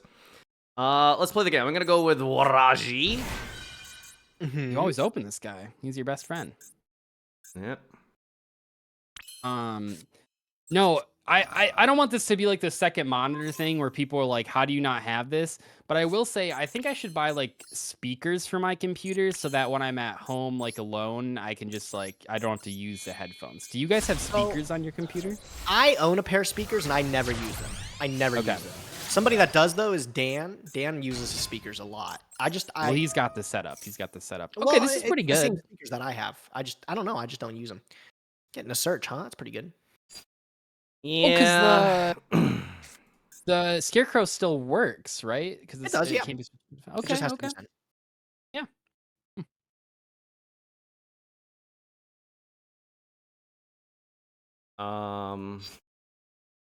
And then we want to go for this. Doug, how many monitors do you use? And I'll tell you, like, I have no fucking clue how I wasn't living like this before. Wait, when did you finally get a second monitor? Maybe like six months ago. Oh, probably. 8 dude, months you were ago? living in the Stone Age for that long? Yeah. 2 monitors? I can't stand people that use the oversized monitors. How do you guys feel about those? Like the really big ones. Oh, I don't know. It's kind of weird. They're too much for me. I need to have the separation. I don't know how I'd you say, were working I with think one man monitor for so long. That's crazy. I'm sure it works, but like The part I don't understand in that is when you click like full screen on like Chrome or whatever, does it like full screen like a rectangle, like a small rectangle, or does it full screen and do like all 3 screens? I'm sure you can like rearrange them, whatever, but I want the separation. That was one thing that like surprised me about putting them together. Sorry, we're just what is this show ever? But that's one thing that surprised me about getting the second monitor was that I thought I would want them right next to this card's so fucking stupid. Okay. That's the best. Nice plus there, but recall. Okay, that's interesting. Dark Bribe for monster effects is definitely better than Dark Bribe. Like, that's actually pretty good. I'm just thinking about how I'm just trying to weigh up whether or not I play basically from here and just wait another turn so I can use the Scare Claw again next turn or potentially get OTK'd. If I commit no cards to the field, and he has 2 in hand right now. Yeah, am I smart enough to OTK? I don't know, man. That last game was kind of a spectacle. I don't. Yeah, you've I'm done looking some a little pretty rough. crazy things. Like, what is my plays if I don't... I try and play just now? I can... This. Like, I can out the Baguska, but it's like, do I bother doing it now? Is really my question. I don't know. I will... What does this one do? While they are powerful, I think that the incantation cards alongside the Shinobirds, like combined, if you open a lot of them, they're good. But I think individually they can be mismatched because like the incantations, like they need specific things to reveal, and you need combinations of cards. So I think if you don't open a lot of searcher, Okay. I have a very good setup for next turn. Because I can literally, guarantee some stuff. Oh, it's so good, bro. Oh my god. You think there's gonna be a next turn? That is so adorable. God, this guy. I believe. Okay. How do I just win the game outright with this now? 8,000 through a T-cent. Come on. I mean, this always gets active. Let me just put this on the field. The stars align above the shrine. Okay. Not exactly sure why you would activate this right here, but I'm sure you're cooking. Let's shift the Baguska to attack position. Not want to make any silly mistakes like that. What the fuck kind of back row do you have, actually? I just realized you're playing super heavy. What did you just set against me? What is that card? Spookuski. Could be back row. anything. Let's see here. It's just anything could rise to the occasion. Think this through here.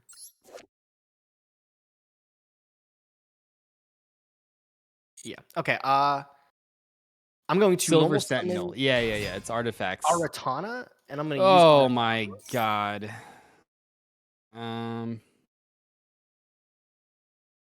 Deck to hand here. What do I want? Maybe it's okay.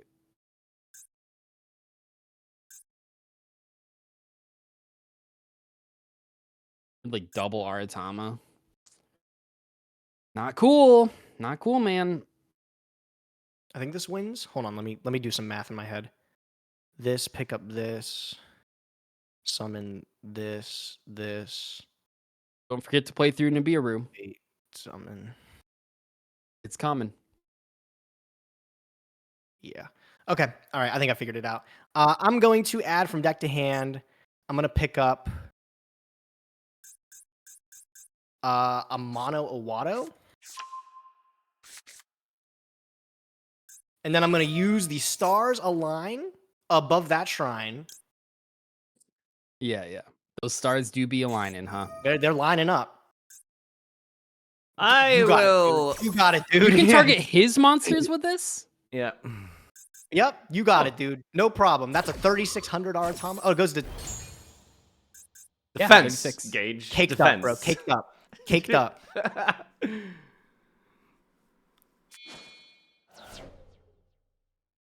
Maybe you won? I mean, this isn't that bad.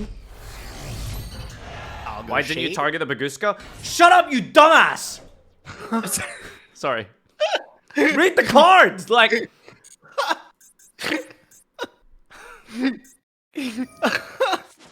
Well, why didn't you? You doing okay there, bro? Target Baguska, by the way. Target Baguska. What are we doing? We're adding a spirit and a ritual spell. Okay. Ash. Please have Ash. Imagine. All right, Oh pick my up God. Baron, It's these Peacock, and damned Colin. level 4 monsters. Like, I went into this in a saga where there weren't the new cards, and it was okay, but like the field spell, level 4 I mean, this just makes it unreal. Ring, ring. Okay. Giving the birds a call here. Oh, this is pretty good, isn't it? Yeah. You got game gauge? I No, think it's I gonna might. be a mono and everything, and it'll be 51, 19. Should be 7,000, I think. I mean, I don't know how you beat a mono Watto, honestly. So go nuts. Well, right? what? You don't think super heavy samurais can beat a mono Awato? Yep. Yeah, I don't think so. I think he's pretty good. All right. Bounce that idiot back to hand. I will special. The rock. Can't attack. That really fucking blows, honestly. Yeah, so it's like...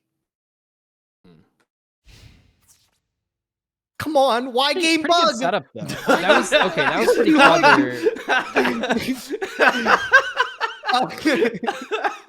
All right, all right. I think I'm totally fine though, dude. Honestly, I'll just go to the end phase. I'll resolve a couple of abilities here.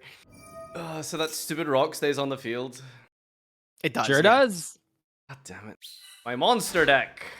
And I get a. Let's say, some kind is of there a search on the better counter to super heavy samurais? Sure, add a dude. I'm so ready for this shit to get banned. Oh my god. start. I think I just get. This has Archon to be alone. worse than Labyrinth. It's so much more powerful. Like, I can do the next thing again next turn. Oh boy. you got this. You got this. Here we go. I believe. Just any monster effect anywhere, right? Yes. Yep. Well, you can use Spirit Monster. What the hell? Rick, dudes. Oh, sure. This guy comes back. Yeah, sure, because Cool. he's a spirit, right?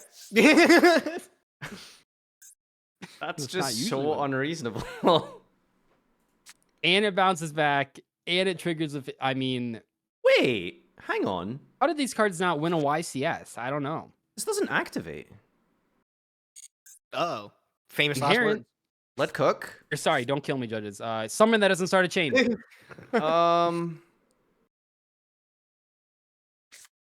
Okay, hold on. There's a bit of a cook here. Okay. I believe.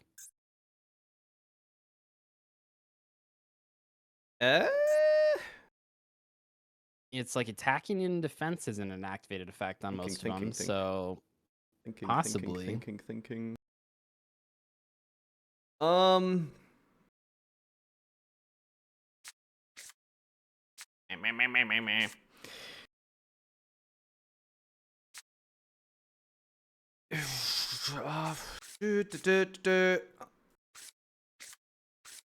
It's into this.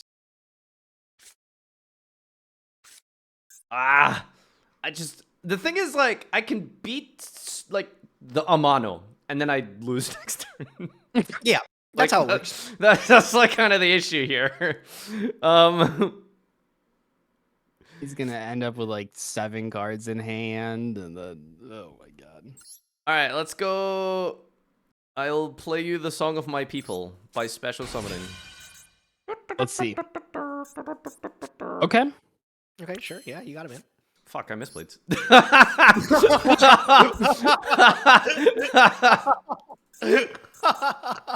Looks fine to me. Looks fine to me. It does not matter. Oh my god. Yeah. So is the only time this deck lost that one time when Nadir played Sword Soul? I'm pretty sure, right? It's like Because I got him with a or- Chengying set Cyclone to like hit the field Yeah. spell and then Ice Dragon the Guys what's in it called? Grave. Yeah.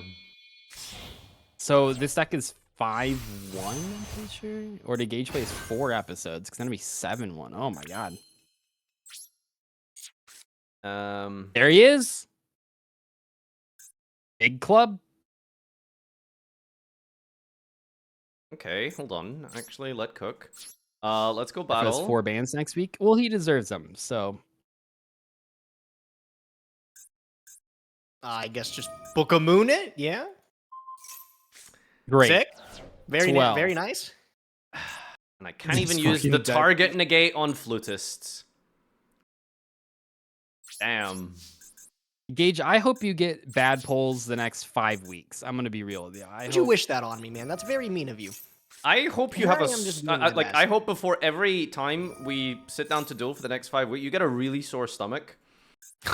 Like a really Yeah. just. I think that ouchy- already happened. I mean, ouchy tummy, like every He's single hoping time. my tummy grumbly before I sit down. As if that would stop me from playing, bro. You act like stomach problems and me shitting don't go hand in hand. I'm already an expert on it. guy whose name I'm is like- Gage I'm will like, shit wants dude, Gage I'm- to shit. Yeah. I'm upset tummies like super soldier, man. I'm all right. Let's play. Oh god. Activate. Let's play. I mean, I think you can just. you So just for gotta anyone sequence curious, it. by the way, I still had plays, but I mean, you know, I needed the Book of Moon to not be there to yes. So Yeah, it's like you had plays, but then like he can do this. Gage stuff. had one response, and my deck fell apart. Yeah, somebody said I'm a master of the brown arts. I'm the skilled brown magician. That's me. Oh, I got it. I got it. Nadir, just start Yes. playing the brown note in the duels.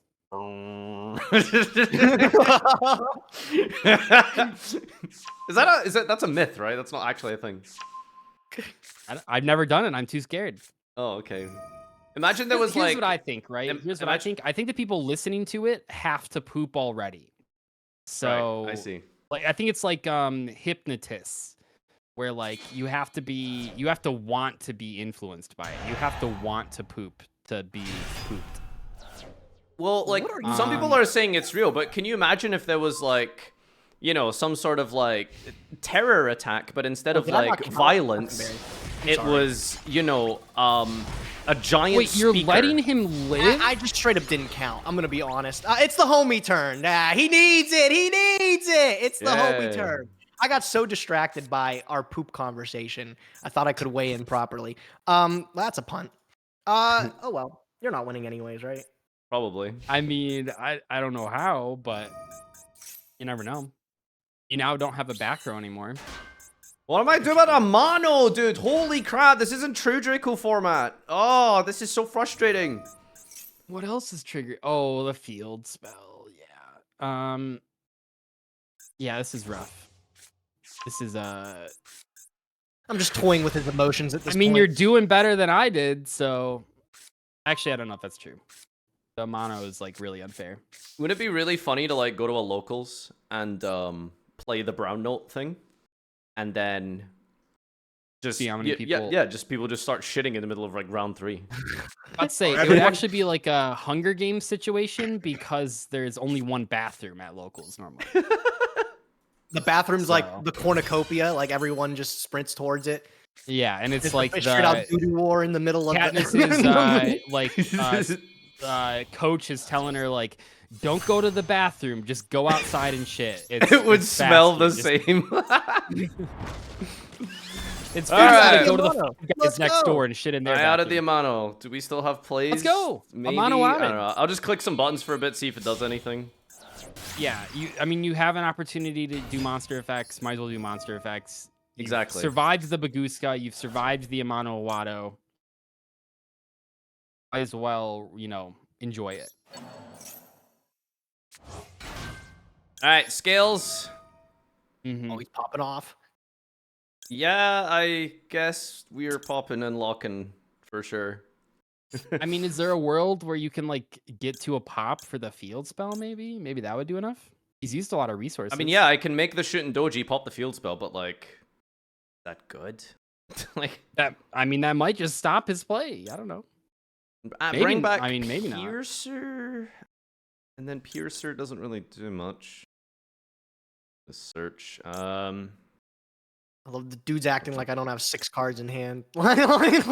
Ah! I bet it's okay, 6 Gage. ritual monsters. Yeah, it's, Fight your it's, outs, you know? it's nothing. Shut up. Make black rose. Reading! Sorry. Aren't you locked? Yeah, exactly. Alright. Shooting dojis. There he is. Don't let me down now. I got feather No, duster this is one. Oh dearie me. Oh dearie me. Look, he's so cocky, man. Feather Like, duster he's probably for gonna fumble his way into like a misplay again. Just watch. Give you Yeah, another see? turn. There goes your Baguska. Rip Baguska. See you later. Yeah, Bro go died on. of alcohol poisoning. Go on, I never Gage. get to use this. I think for as long as I've had this card, I haven't gotten to be able to use it. So I'm gonna summon Diviner of the Herald. Wow. What okay. the hell, man? You have And I'm Herald of gonna Arclight activate to and send you? Herald of Arclight. You have a target? I hate this guy. You have a Baron as well. All right, Go, make a Gage, you've synchro. done it. You've broken the format again. I hope you're happy. All right, I'll make it quick here. Chino Bird's calling in my skit. Does that target? No, it does not. It doesn't target. Damn. Nothing I does. lost another week. You gotta win, though. You gotta win. I did get a win.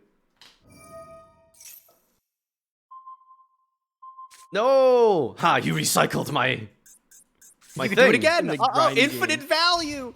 You should attack with the token that you forgot to attack. Haha! Oh, You fool! I think. Wait, hold on. I swear to God, you activate something. hand Now, effect? I'm going to destroy you if you have something. Wait, why does this? This card, it would have put the banish you have this. Giga and Gloves it's engraved, every time right? you do, the time almost becomes 0.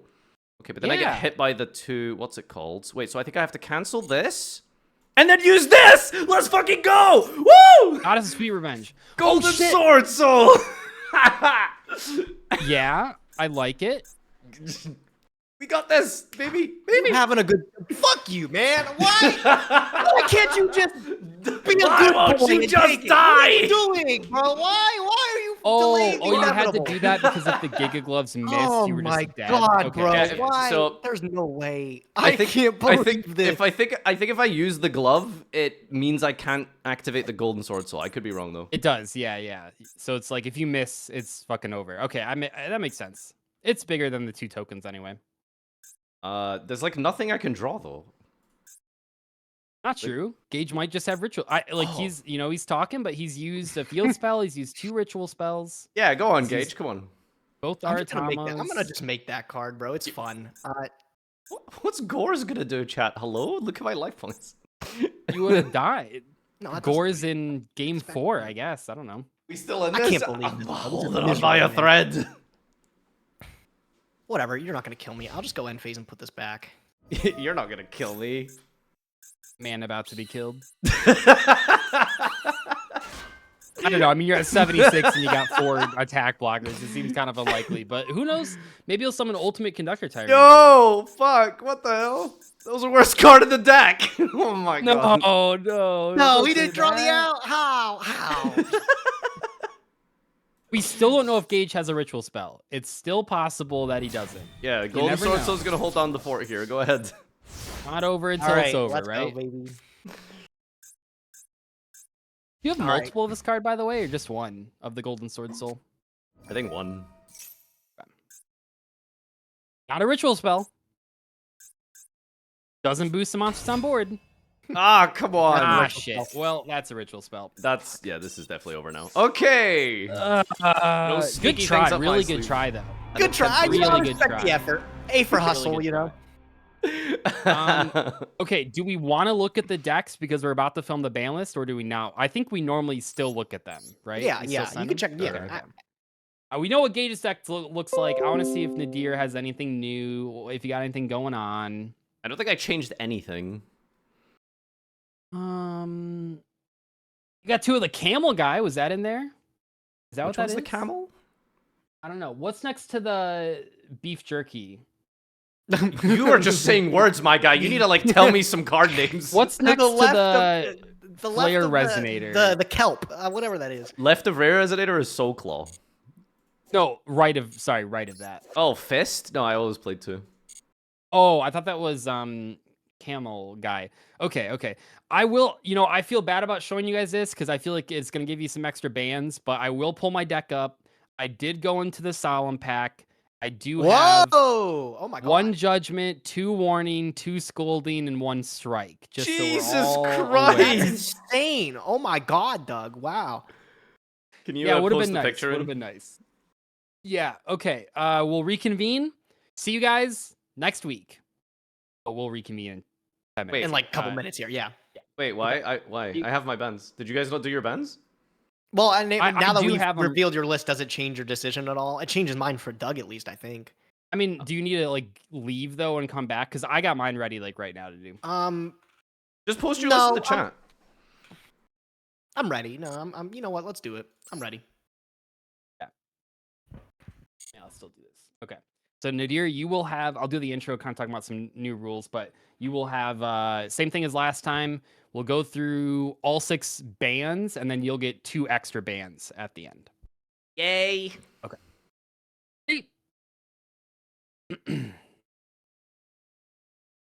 Here we are at the second ban list of Season 6. We are going to do it pretty similar to the first one, in that we're going to all get 1 ban and 1 limit of the other players, and then the player with the lowest record, which I think might have been Farfa, he's going to get 1 extra ban of each of the 2 players, and then we'll go through the limits. Also, this episode is finally the episode where we will... Also, this is the episode where we will finally be opening the Master Sagas packs. So there's a lot of good cards in there at all the rarities in sealed. I think they pretty much made it for us. I think that is confirmed.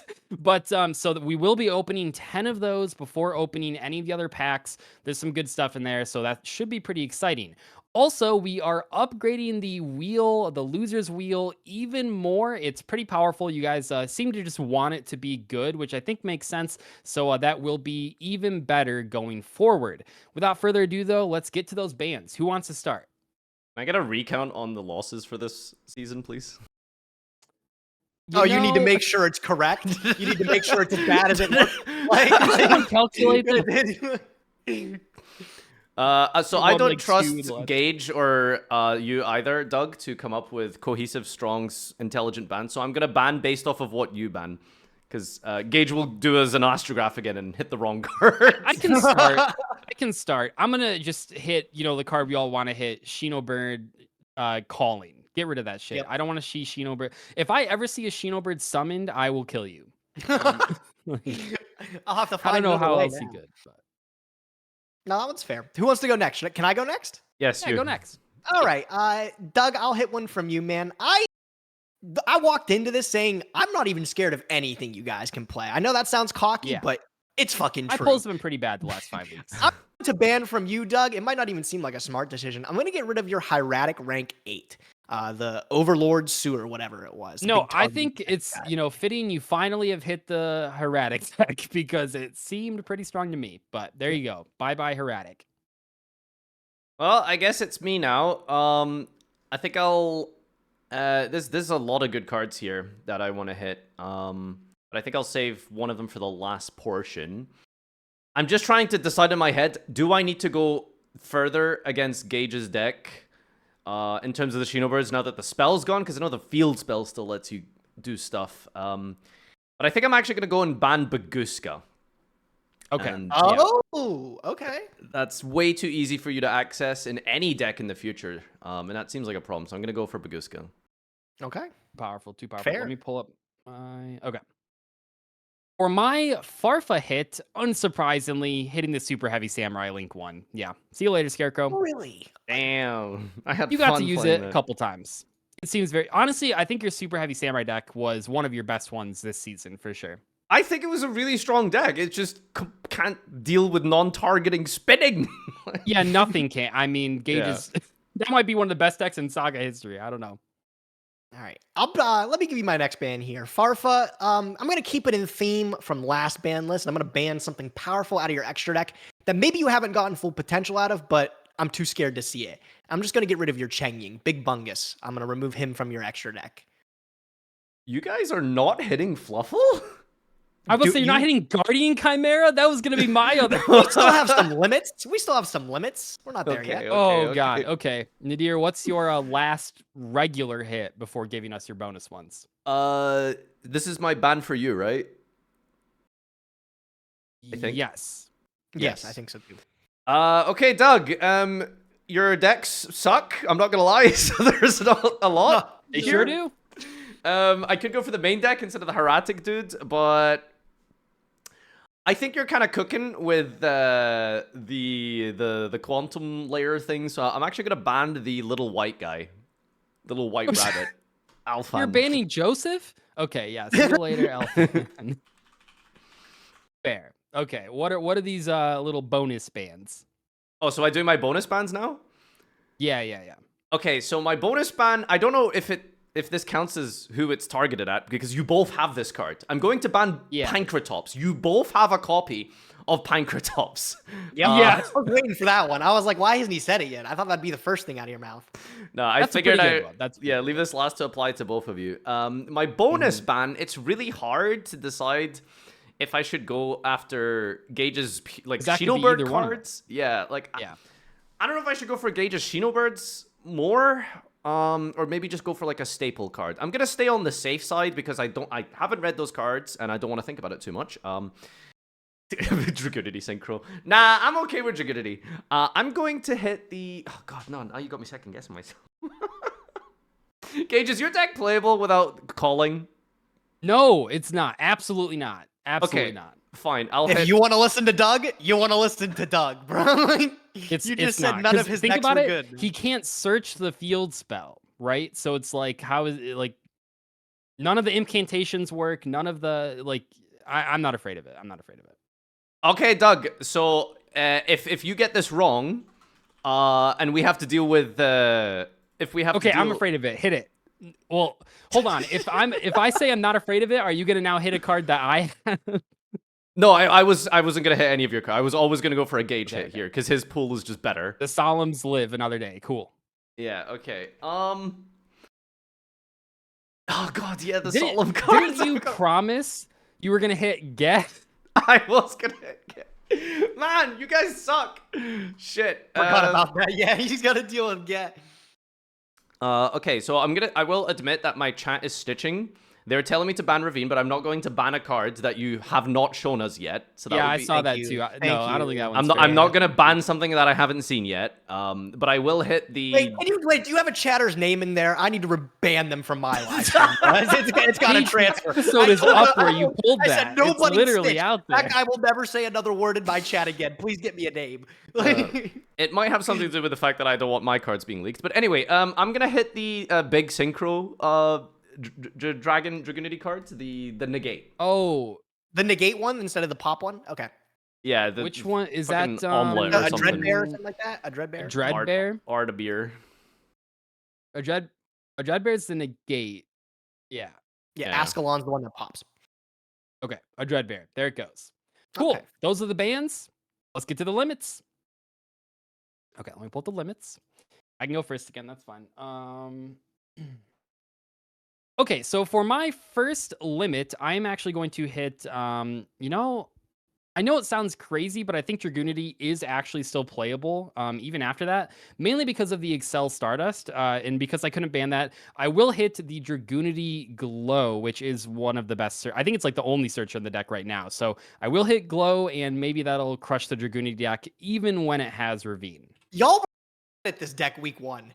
Week one, I played this deck, and I was like, this is the best deck in the room. And then I got stomped, and now you're like, actually, that deck's a huge meta threat. I feel like I should take care of it. Where did this come from? What is going on? The second time you played it, it was much better. I'm looking at your list from July, last time you played it, and it looks terrifying. There's like three of these. It's really scary, bro. Yeah. Okay, all right. I'm going to act like I do get it. All right. I'm upset about it, but I get it. All right. I guess I'll get my limit next. Okay. Yeah. Farfa, you thought you were going to be able to play your Guardian Chimera. You were going to play it poorly, but you would be able to still play it. God, I'm going to limit your Fluffle Dog, just in case that was your deck. Okay. I was like, You're not gonna hit poly. We talked about the poly hit again. I talked about poly. I think it would be way too mean to like ban or limit poly. So the comments will love you for it because they Respectable. certainly have hated it in the past. All right. So technically, I can just play 3 polymerization in every deck, and I could just make a Chimera in theory. Yep. If you really want to, If I really want to, that is an engine. That's fair. Because Gage is not. 3-17 record is calling you. Like Gage wants the brownie points from the comment section. He doesn't want to hit the poly, and I respect that. I think that's I think the commenters will love him. All right, so my next limit is, well, my first limit, I suppose. I wasn't starting with Gage. I feel like hitting Manju is really nice because it denies any future ritual strategy, but I just feel like the spirits are just good with the Sakitama and stuff, so I'm actually just going to limit Aratama. That's a good hit. All right. Because he would have, he just have like a 4-card engine that would be any rank 4. He could just splash into a deck. I think that's pretty good.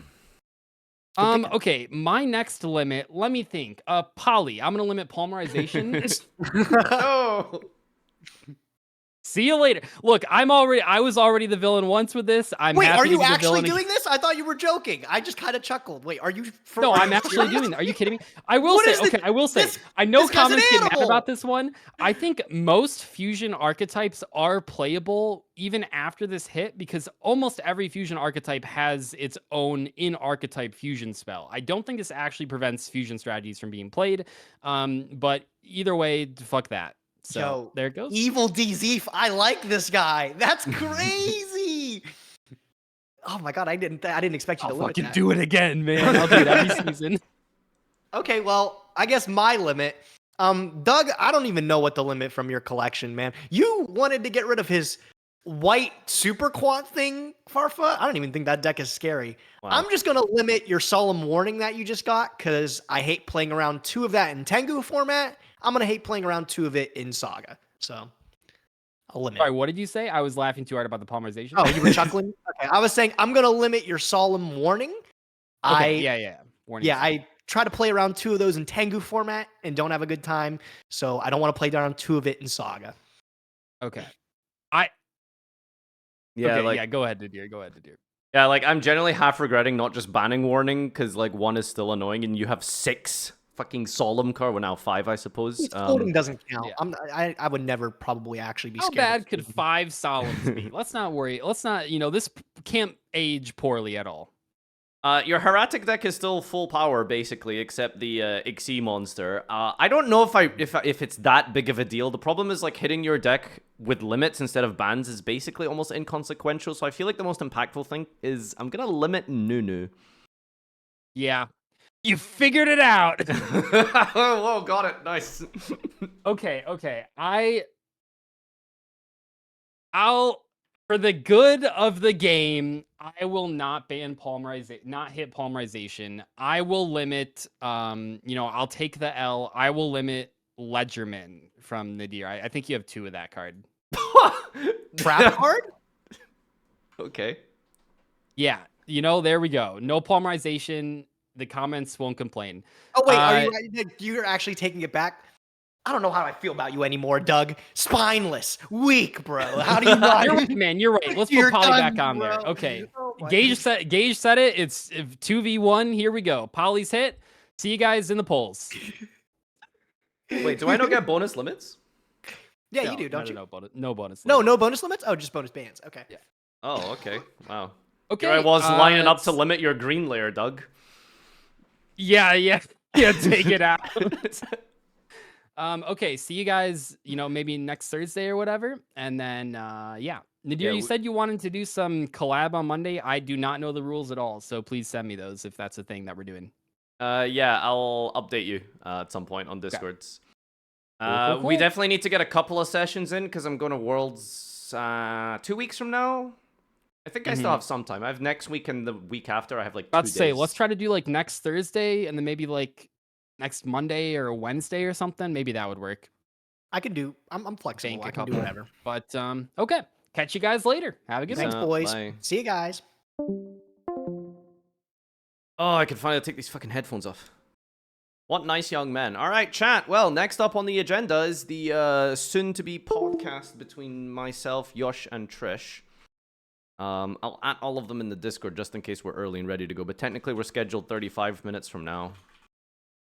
Just kept it safe to make sure it didn't clash with Saga. Yep, I'll check the replay. I've been guaranteed one chuckle.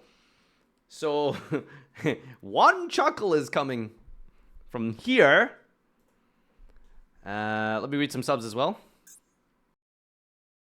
Brazil! Stream Rust nicely smile. Thank you for the resub. Who's that? Brazil! Nicely smile. Dr. Strange, thank you for gifting a sub to Kamala Harris. Woo! Brazil! Quasar, thank you for 25 months. Dragon, thank you for the resub as well. Brazil! Farfel.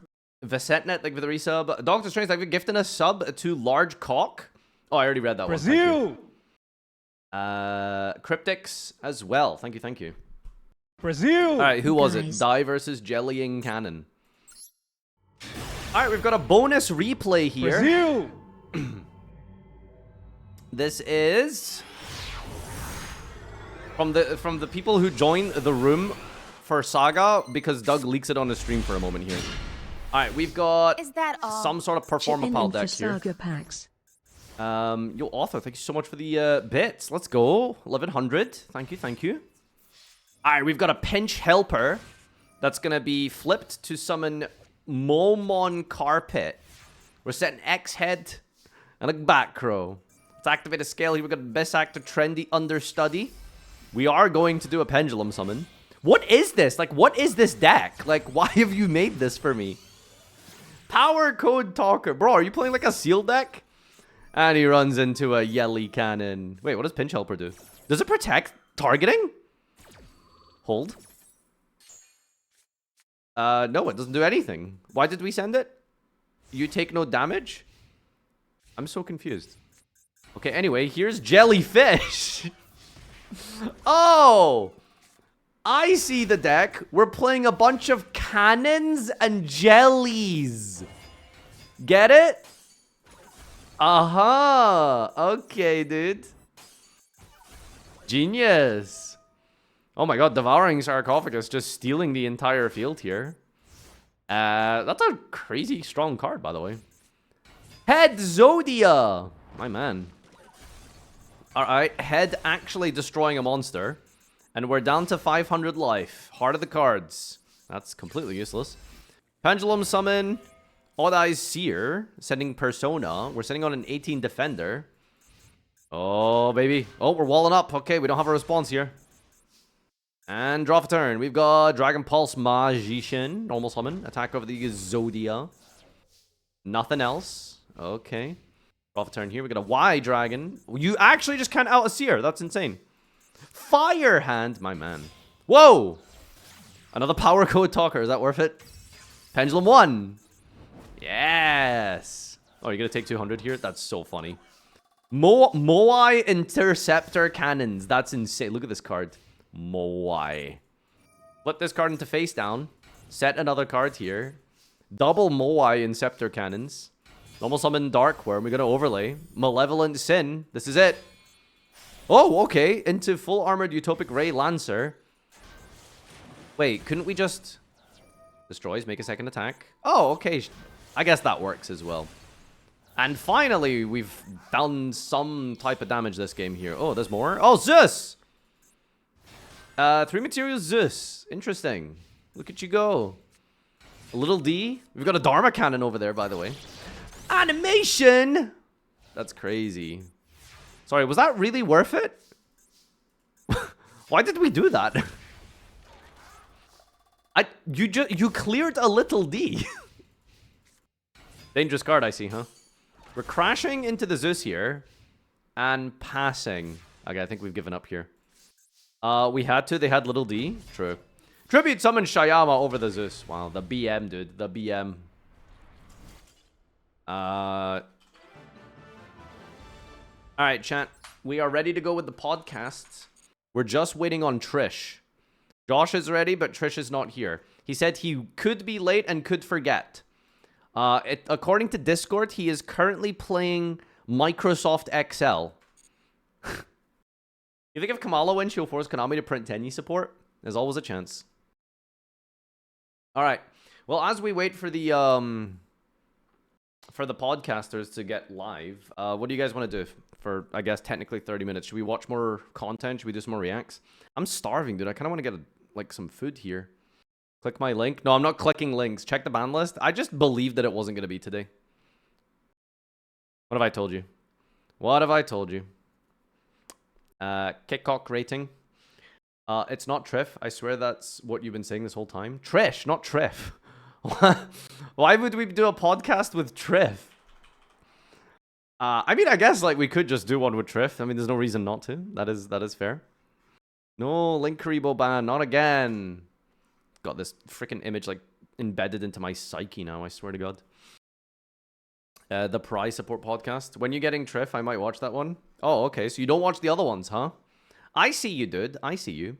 Please do not. Triff is unbearable. Triff is like the definition of Marmite. I feel like people either love watching Triff or hate watching him.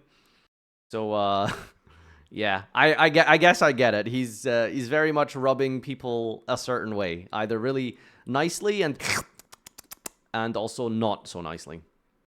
All right, any more React content, I suppose, here? What can I watch? When Konami added custom cards to Yu-Gi-Oh! Should I just react to all of Key's content? Apparently, he just does like really cool discussion videos. Loom does really funny stories. Let's watch this one. Have I not watched the greatest bait? The worst trade in Yu-Gi-Oh! History.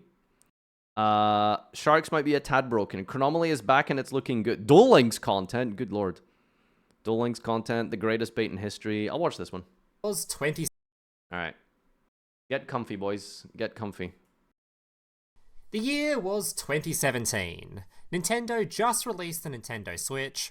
Japan somehow made severe gambling addiction look attractive. Kendrick was out playing some golf. And Ben was about to attend a regional Yu-Gi-Oh! Tournament. This tournament was being held right in the middle of peak Zodiac format, where the R-Type was considered by far the best deck, and to be considered Tier 0. For those of you unfamiliar with this term, it basically meant in terms of power level, Zodiac was here. This was the year that BA died. And it died every year, but you know, it also died here. Everything else was down here. Despite this, Ben wasn't much of a Zodiac enjoyer himself, so he decided to prepare something else for this event. Crystron. This is an archetype of all machine-type monsters that have a really bad habit of Crystron's I don't know how to pronounce this one. Just ignoring whose turn it currently is, and just summoning a whole bunch of powerful synchro monsters during the opponent's turn. Now, unfortunately for Ben, Crystron wasn't exactly considered the strongest deck around. Not in even fact, close. Just looking at the deck's history, it's only ever had 4 tops during its entire lifespan. Istanbul first place regional, baby. Let's go. What is it with the Turks playing Crystron? Berke Gundar. Turkey first place and 3rd place in 2017. And then a random New Zealand top as well. But that wasn't all Ben was planning on bringing to this event. After a long discussion with his friends, who all referred to him as a dumbass, Ben decided to play a certain tech card in his deck. Now, I'm not going to say what that card is just yet, as it would spoil the surprise, but let's just say it was a fairly brave inclusion. It was round 4 of the event, and Ben was doing surprisingly well, coming off the back of winning his last 2 matches. He was up against, surprise surprise, a Zodiac player. Wait, so what's his score? 2-2? Is that surprisingly well for a regional? 2-2, is it? Player, who thankfully 2-1. lost the dice roll, okay, that's allowing fine. Ben to go first. Ben proceeded to set up a fairly decent Crystron Enfield. Well, as decent as you expect from a Crystron deck at the time. And passed the turn. From here, the game instantly became a bit of a grind fest, as although Zodiac was considered a Tier 0 deck, it wasn't exactly known for having insanely explosive turns like you'd expect from a more modern Tier 0 deck. Listen, if you can hit the normal summon every turn, you probably are okay. Through various different synchro effects for multiple turns in a row. Unfortunately though for Ben, despite keeping his opponent's field clear of monsters, he wasn't able to keep it clear of trap cards as well, making it really hard to progress towards winning the game. Zodiac was known to play a large... Did Zodiac play a lot of real traps? It was like, what, maybe Floodgate Trap Hole, D-Barrier? What else did they play? Did they play TT? Been so long. plethora of back row, cards like Torrential Tribute, Dimensional Barrier, and of course, the Solemns. And his opponent was no exception, playing multiple copies of each. But it's important to note at this point, because the duel had been going on for quite some time, his opponent had managed to reduce his own life points down to 4,000, as the Solemns cost life points in order to activate. Remember this, as it become fairly significant in just a bit. This guy gonna like flip reversal quiz or some bullshit. Once again, Ben managed to put together a field of monsters, but at this point he'd completely expended his resources. If this field were to be cleared, he was completely done for, outside of just praying for a top deck, as he had nothing left to recover with. He then passed back to his opponent. Ben watched his opponent drew a card from their deck, before a grin slowly began forming from the corner of their mouth. It was about to become a complete disaster. Without hesitation, his opponent declared the summon of Winged Dragon of Wrath. Now, for the people that don't know of this card, despite the name, this card come on, shut up, there's no way. Nothing to do with the god card you probably recognize. In a competitive setting, in a monster-heavy format, gonna summon this Ra, card is isn't often he? used as a very powerful form of removal. In order to summon this card, you must tribute 3 monsters. But here's the catch. These monsters do not have to be from your field. They can be from your opponent's field, to which it is then summoned to the opponent's field to take their place. To make things even more powerful... One random, like, tangent here. I tried to summon Sphere Mode by tributing 2 of my monsters and 1 of my monster. It doesn't work like that. But I tried it. I don't know how cards work. Because it says, requires 3 tributes from either side of the field to normal summon it to that side of the field. And then shift control during the owner, blah, blah, blah. Okay, to be fair, I suppose if you read it properly, it does actually make sense. But I thought you could do 2 in 1, you know? Powerful, because all you are doing is just a standard normal summon, the monsters tributed aren't even given a chance to respond, to try to dodge the removal, or gain some sort of advantage. They are just instantly cleared. Ben's field was completely wiped, and replaced with a completely worthless 0 attack egg. Hey, listen, it's not worthless. There was a small glimmer of hope, though. At this point, his opponent had also completely run out of gas, leaving him with a completely empty field. That's why you're outside of 08. a singular This number unknown keeps getting set bigger. back row. It was down to a top deck war, which, to be fair, is never a position you want to be in against a Zodiac opponent, considering literally any Zodiac or Zodiac Searcher drawn, which makes up for more than half of their deck, leads to a Zodiac combo. And at this stage, Ben would have 0 chance to recover from that. It was now or never. His opponent passed the turn, allowing Ben to draw a card. If this draw missed, the game was more than likely donezo. He placed his hand on top of the deck, before slowly dragging out a card and flipping it over. Useless. Ben had drawn a brick. A completely dead draw. This game was well and truly over. What is a brick in Crystron? You top deck any card, you can discard and summon Self-Efnir, can't you? If you summon any name, you can pop your face up Sphere Mode and summon a guy, right? Crystron, like, I'm pretty sure the Crystrons, like, do that. Every card's a brick? No, that's not true. Well, at least it should have been. Ben began to smile before looking his opponent dead in the eye. I activate Sphere Mode effect. There I was a told moment of you, I silence knew it. Before Ben watched his opponent's jaw practically hit the floor. You see, Sphere Mode has an additional effect. How the card was used competitively wasn't actually how the card was intended to be played when it was designed. It was meant to be played inside of a Winged Dragon of Ra themed deck, hence the name. After summoning itself to your opponent's field, during the next end phase, it would swap back to your own field, to which you were then able to use its additional effect to tribute itself and summon the god card himself straight from your deck, with 4,000 attack. Now, this effect was generally considered way too slow, and most of the time, your opponent wouldn't leave the egg on the field anyway. Oh shit, This, he's paired also with the paid fact for that Ra Solemns. was actually a pretty dookie card himself, meant that this effect was largely ignored or just straight up forgotten about. But you see, there is one small thing about this card that a lot of people don't often realize. Sphere Mode doesn't actually specify who is allowed to use this effect. So, theoretically, if you were to do something completely and utterly psychotic, like put a single copy of an unusable Divine Beast into your deck, that would just be completely unsummonable outside of specifically the off chance that your opponent hits you with a Sphere Mode, yeah, you could probably see where this is going. Ben slammed his god card straight onto the field, and this is where his opponent made a fatal mistake. Being at 4,000 life points and currently staring down a gigantic 4,000 attack monster, he panicked and immediately responded by revealing his set card, Scapegoat. This card simply places 4 monster tokens onto the field, which he'd obviously hoped to be enough can't to activate shield cards his on life Ra's points from summon, the Divine though. Beast currently in front of him. If only he'd waited until the battle phase. He'd completely forgotten about Ra's effect. By simply paying 1000 life points, Ra can destroy 1 monster on the field, and this is not a once per turn. And considering Ben hadn't lost any life points yet, Ra was about to go Oh shit! on a bit of a furball massacre. Pay half your life, Minus pop all 1,000, 4. 1 furball Oh, this gets popped. worse! Minus 2,000, 2 furballs popped. 3,000, 3 furballs. Sphere now was in every completely setting Goki deleted format. from It was funny if you existence. pulled it off. You've Minus done this. 4,000. His opponent's field In was left Goki format. completely empty. 4,000 attack directly into his opponent's face. Ben had won the game. Well, not just the game. Apparently the series as well. His opponent, probably completely tilted at this point considering what he just managed to lose to, immediately scooped up all of his cards and without going to a game 2, just straight up left the building. Not that I can really blame him considering I'd probably retire too if this happened to me. Ben had won the match. And so that is going to mark the end of today's tale. Thank you so much, Ben, for submitting this story in the comments of my previous video. And if you too have a story or a tale from your time there's gonna be a format where sphere mode is Write good. it down in the comments down below. Just And make if you sure wanna leave be enough 5 detail head, and context so I can turn it into. You can side in a complete total brick in the off chance you get sphere moded. You can pay, pop some cards, and attack for game. It's possible.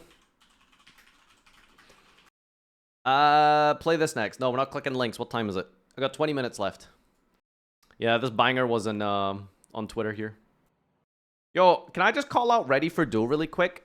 They on Twitter they seem to have a really bad habit of like stealing other people's content, like straight up just like downloading and then re-uploading without crediting. That was a bit shitty. Anyway, are you guys ready for Rage of the Abyss format? There's no audio? Oh, there is. It's just really quiet. Okay.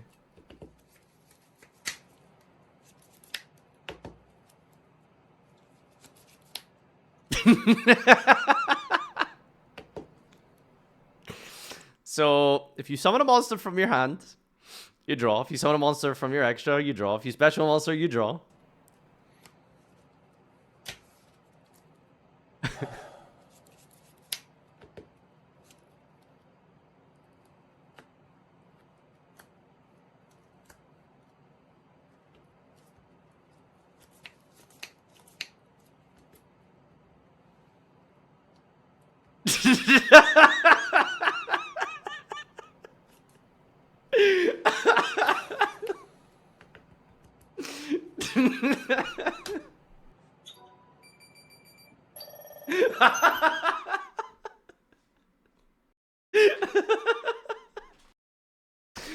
Oh my god, dude. Can we please ban Sangan summoning? People are like waiting for the ban list to deal with Snake Eye and stuff. Low key, I want something to be done about Tenpai, because if you hit the best deck, Tenpai becomes so freaking obnoxious, dude. Holy crap.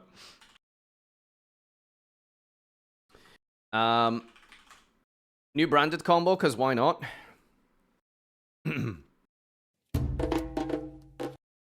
New branded combo. Alright, this might be DMCA. Let me play something generic. Oh, this fits perfectly. Sorry, what have we done? We've went Cartesia, fused with Saranir. Sending Shrouded Dragon and this with Saranir and Guanganol. Send the Brandy, add back the Brandy, activate the Brandy, send Albaz and the Chimera, go for Albion. I'm gonna banish the Chimera plus the thing, making... Oh, this is an Azamina. This sets a quick plate. Apparently you can use it that turn. Tribute, special summon out the Chimera. Chimera can add... Somehow we added Kit and the Chimera Fusion. We also get the Branded in White with the Kit here. I think this is a 3-card combo, right? You need to put something back with this. Oh, Hell Shadal Fusion. Nice. Of the Russian Queen. Gonna make a Drago's Dapilia here. Trigger this. Berfamet. Bring back. Mirror. Branded in White.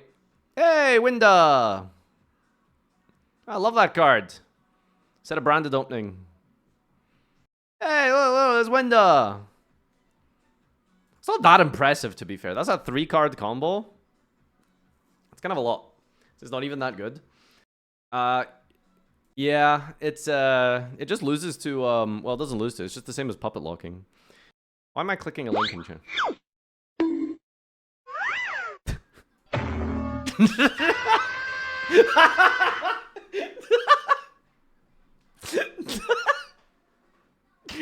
Fucking asshole ruins Metal Gear for me now.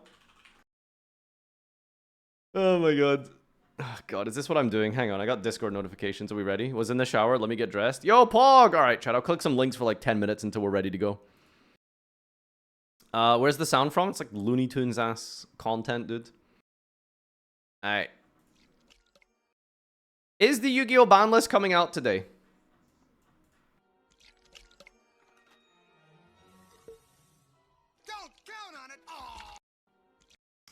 That's really the... This is how we've decided to, like, decide on, My brain's not working. This is how we've resorted to dealing with the ban list. My hand. Yep. Exclamation deck list. Crocodile as a Muslim. Assalamu alaikum. Mugiwara. Wait, that's it? He doesn't have anything else to say? Mashallah, brother.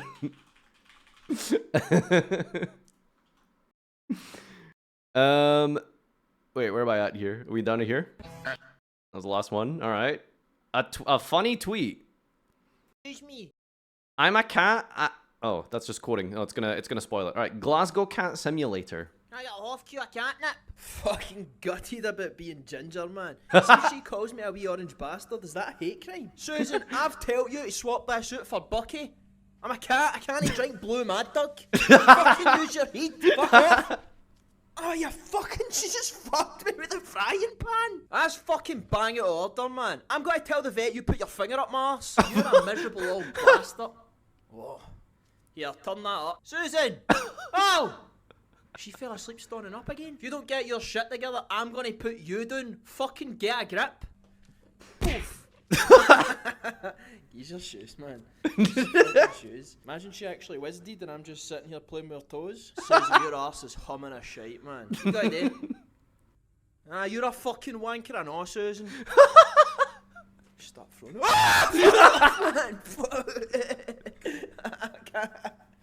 That's fucking terrifying, man.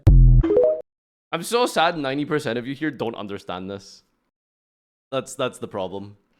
No one here will get it except like 3 people because of the lingo. Bro, you linked me a 30-minute video. Unless you're just linking me a specific clip here. Full duel, Synchro, Seto, Kaiba versus Ixi, Yugi Yamimoto, Dark Side of Dimensions Alternative. This is an all-in-one video of the epic duel between the two icons. Is this like a remade, like... This dragon adds both the ritual spell Chaos form and the ritual monster Blue... Is this like made in the what's it? How did you make this? Is this art or is this in the AI thing? Anyway, whatever. McDonald's.com, nice. Oh no, a Zukram link. They're usually not very good, Zukram. Reject WoW, embrace Monkey. Yeah, did you guys see that Wukong is now the most played game ever in history? I don't know if it's ever in history, but it's up there. 2.2 million concurrent viewers was the peak at some point yesterday, I think. Which was above like Dota 2 or something on like release or some crazy thing like that. More than Onion Ring. Is it even good? Yeah, I guess so. I mean, it doesn't have this type of numbers for nothing. It looks kind of interesting. Might try it sometime. It's very popular in China, which is, I suppose, like the biggest market for it. You know, an open world RPG, like single player game based on the story of like the most popular mythology in Chinese history, the Monkey King. So makes sense. One Piece update. I actually did have an update I'm gonna put on my alt channel. Probably in a few days. Use that.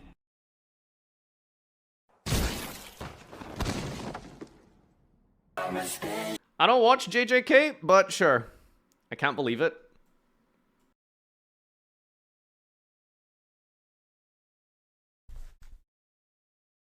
Oh shit! Holy shit! It's out! No way. No way. Joe Mama's band!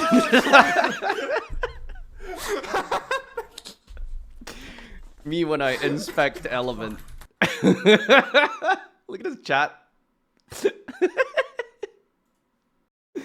Oh, shout outs to Vlad. Me when I lie. It's been a while. I love this one. Can we do Star Request? No. Gilgamesh. Funny link.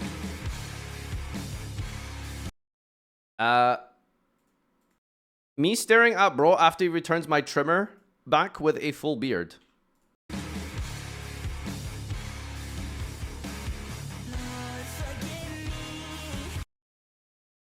don't know what that is. I don't get it. That song is really good. Is this Nev guy? Sus? Oh! I get it. What's the song, by the way? I forgot the name of this. Someone must know the name of this.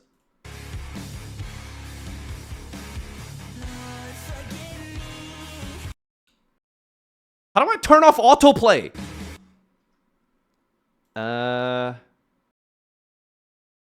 Fuck, where is it? Where's autoplay? The thanks button.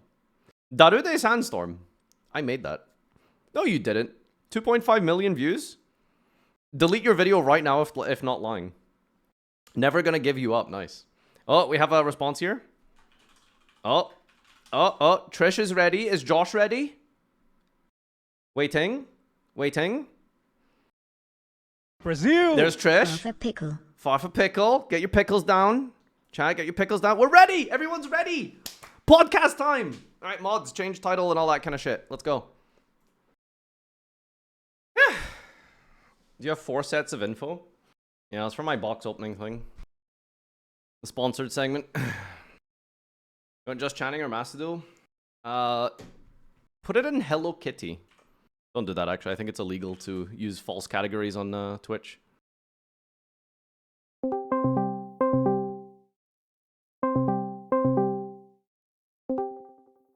Hello. Jaja.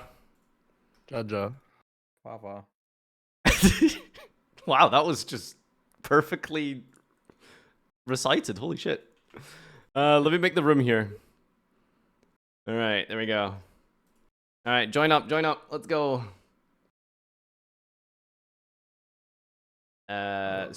We were supposed to have Bessie Botten here, but I think he's just trying to one-up you, Josh. Like, oh, I'm too cool to do a podcast. I have Worlds testing, and then he streams himself playtesting fucking Crystron or something. What was he playing last night on stream, chat? Hello? Anyone hear me? Yeah. Okay, he's just you ignoring were me. asking your chat. I don't know what he was streaming. Yeah, I also have no clue. See, got this down here. Official at TTV and Worlds. All right.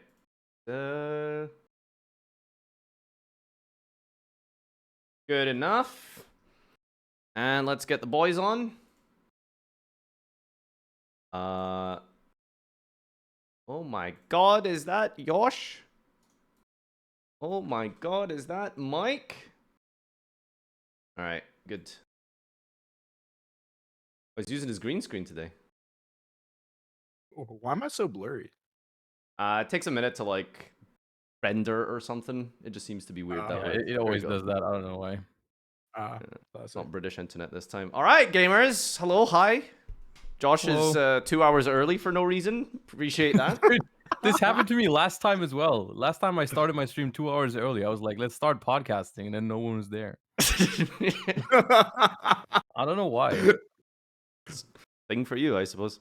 All right. I'm just double checking my Patreon questions here because I think most of them we're probably just going to get through. But I was just trying to see if there's an off-topic one here because I do want to do it at the start here. Sure, I got one just for a random yap Patreon question of the week, and then we'll just dump into the topic of worlds, etc. Banless is in 6 minutes. Yeah, surely. All right. Did we ever get confirmation on whether or not we have a spreadsheet for how many times the spreadsheet has predicted the ban list correctly? Listen, man, the spreadsheet is just a collection of You data. want a spreadsheet for the spreadsheet? Yeah. Like we need Okay. another spreadsheet to see how many times the spreadsheet got it accurate. How far off the spreadsheet prediction was from the actual. Okay. Yeah. But the spreadsheet doesn't predict anything. It's just a collection of data. Anyway, I'm not gonna get into this. I'm pretty sure it's the Oracle. I'm the problem. All right. 3, 2. Hello and welcome back, everyone, to another episode of Heart of the Cast. What's up? My name's Farfa, joined with co-host Joshua Schmidt. Hello.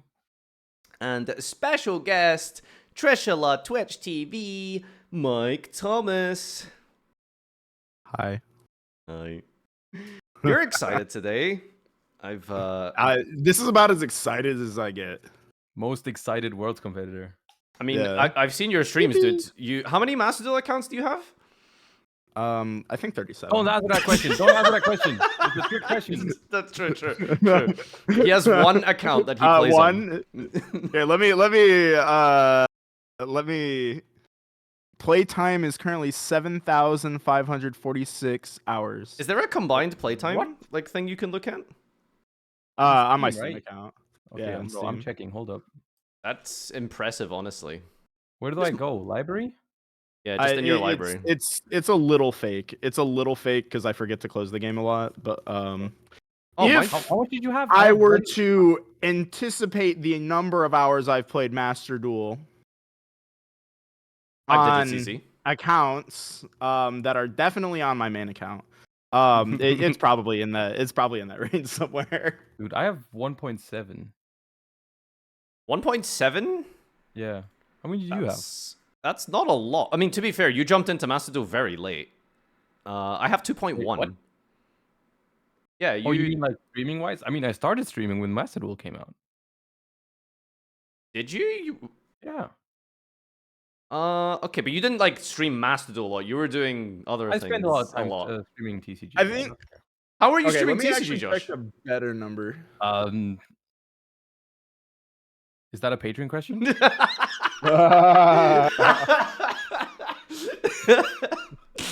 Oh god. All right.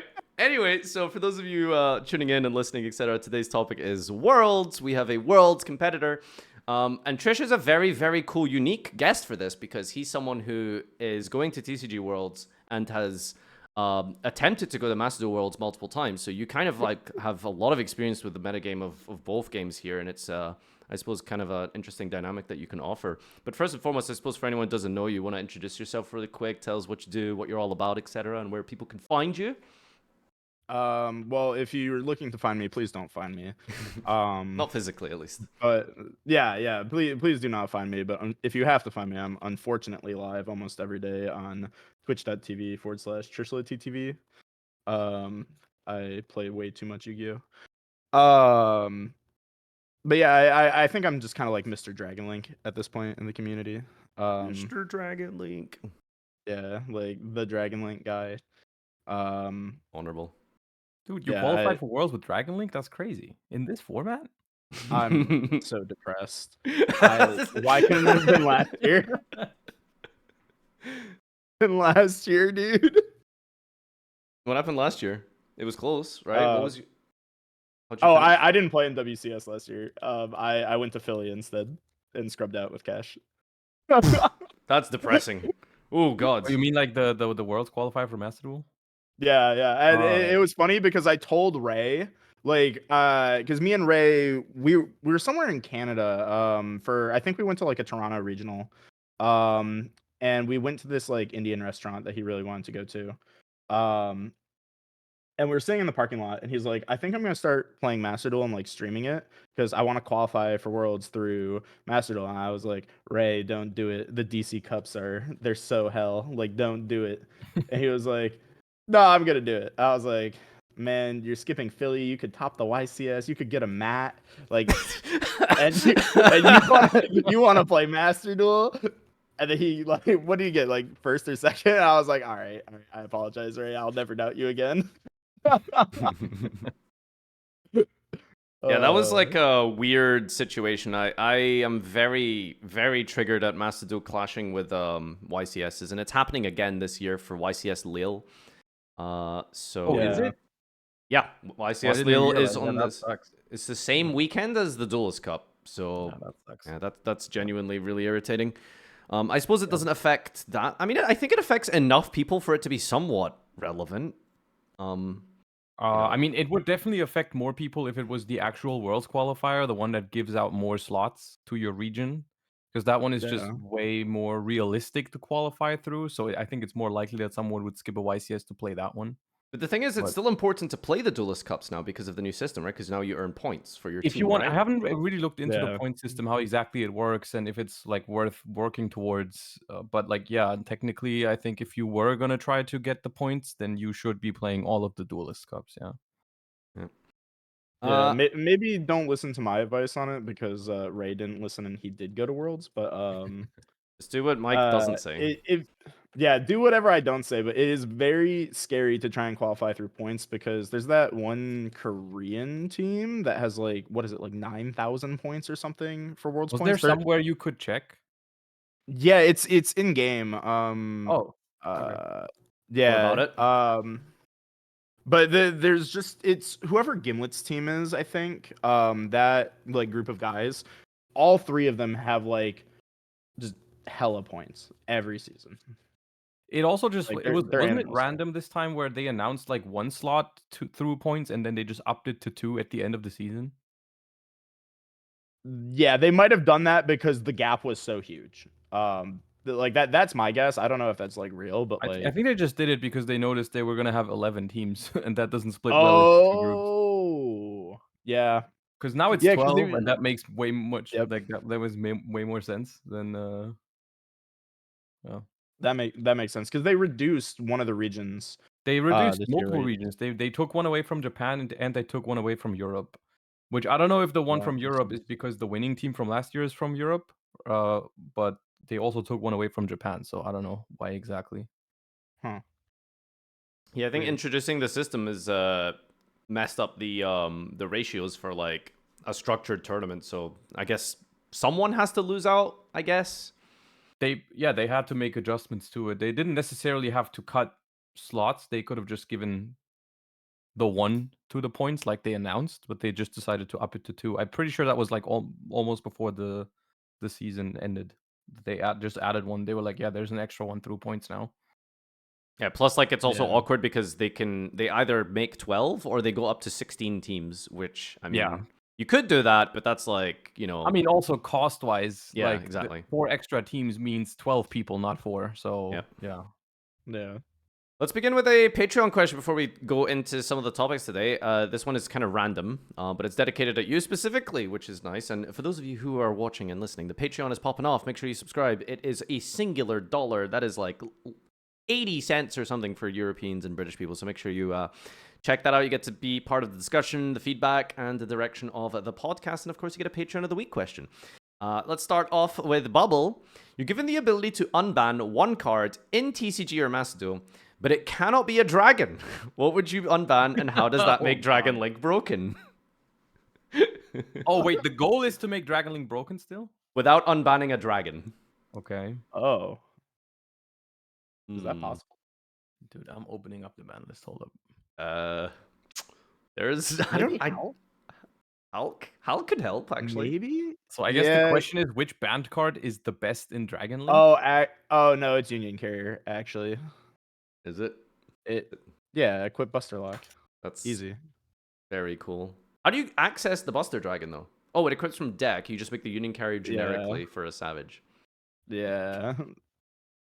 Union just Carrier. Stick it on this pattern defense, because then how do they get over that? All right. That was easy. Josh, you want to throw one in for Paleo, but it can't be a trap card? That's kind of easy, actually.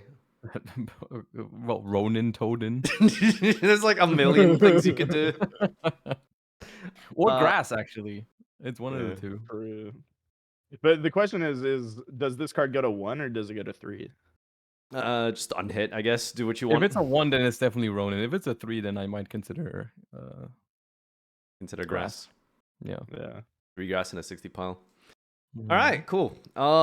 So yeah, let's talk about Worlds. I guess we can probably somewhat divide this into two topics per se, because it's TCG and Mass Duo are kind of different, but obviously Josh has very experience in both aspects. But since you're the TCG man for America this year, Mike, tell us a little bit about the journey. How was the tournament itself? Like, were you going to qualify for Worlds? Was that always the goal, or was it just one game at a time, see how you do? Yeah, so if you check my Twitter, you can see that I posted like at the start of round 1, just like it was like some picture just with like a Snapchat like text box over it, that just said like going X3 or something like that. I was not like expecting to do well because, you know, my spirit was like a little down because I'd like just gotten 3rd in the Master Duel qualifiers, and it was by like 150 points or something like that. And yeah, I should have listened to you, like, actually, because you told me to camp at like 55k. If I had camped at 55, I'd be in, but I didn't do that. I mean, you never know how it would have went because the others would have kept playing and Yeah. stuff. But yeah. Exactly. Like, because we were all really close. We were all like, it was a 3-way tie at 55k, and then like 4th place was at like 53. And I'm pretty sure that just every NA player except for Josh Kipp lost 10 straight and then got stuck in the gulag. Like, because I talked to everybody, they're like, yeah, we all just got bodied on day 3 in like those last few hours. Maybe that's when Japan goes ham, dude. Last couple of hours. Oh my god, I was just getting cooked by the there's that one Japanese branded player who goes by player. I think I queued him like 10 times and he just kept puppeting me and I was getting rolled.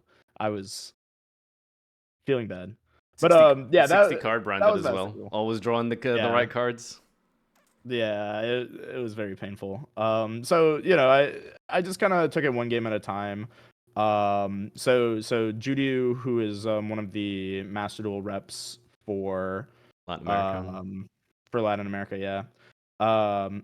We talk a lot, and he was, messaging me. He's like, dude, it's just like DC Cup. Can you win 1K rated an hour on average? Like, can you do that for 2 days instead of 3? I was like, yeah, I can do that. And I was like sitting there at finals. It's like, you are so Master Duel brain, dude. Holy crap.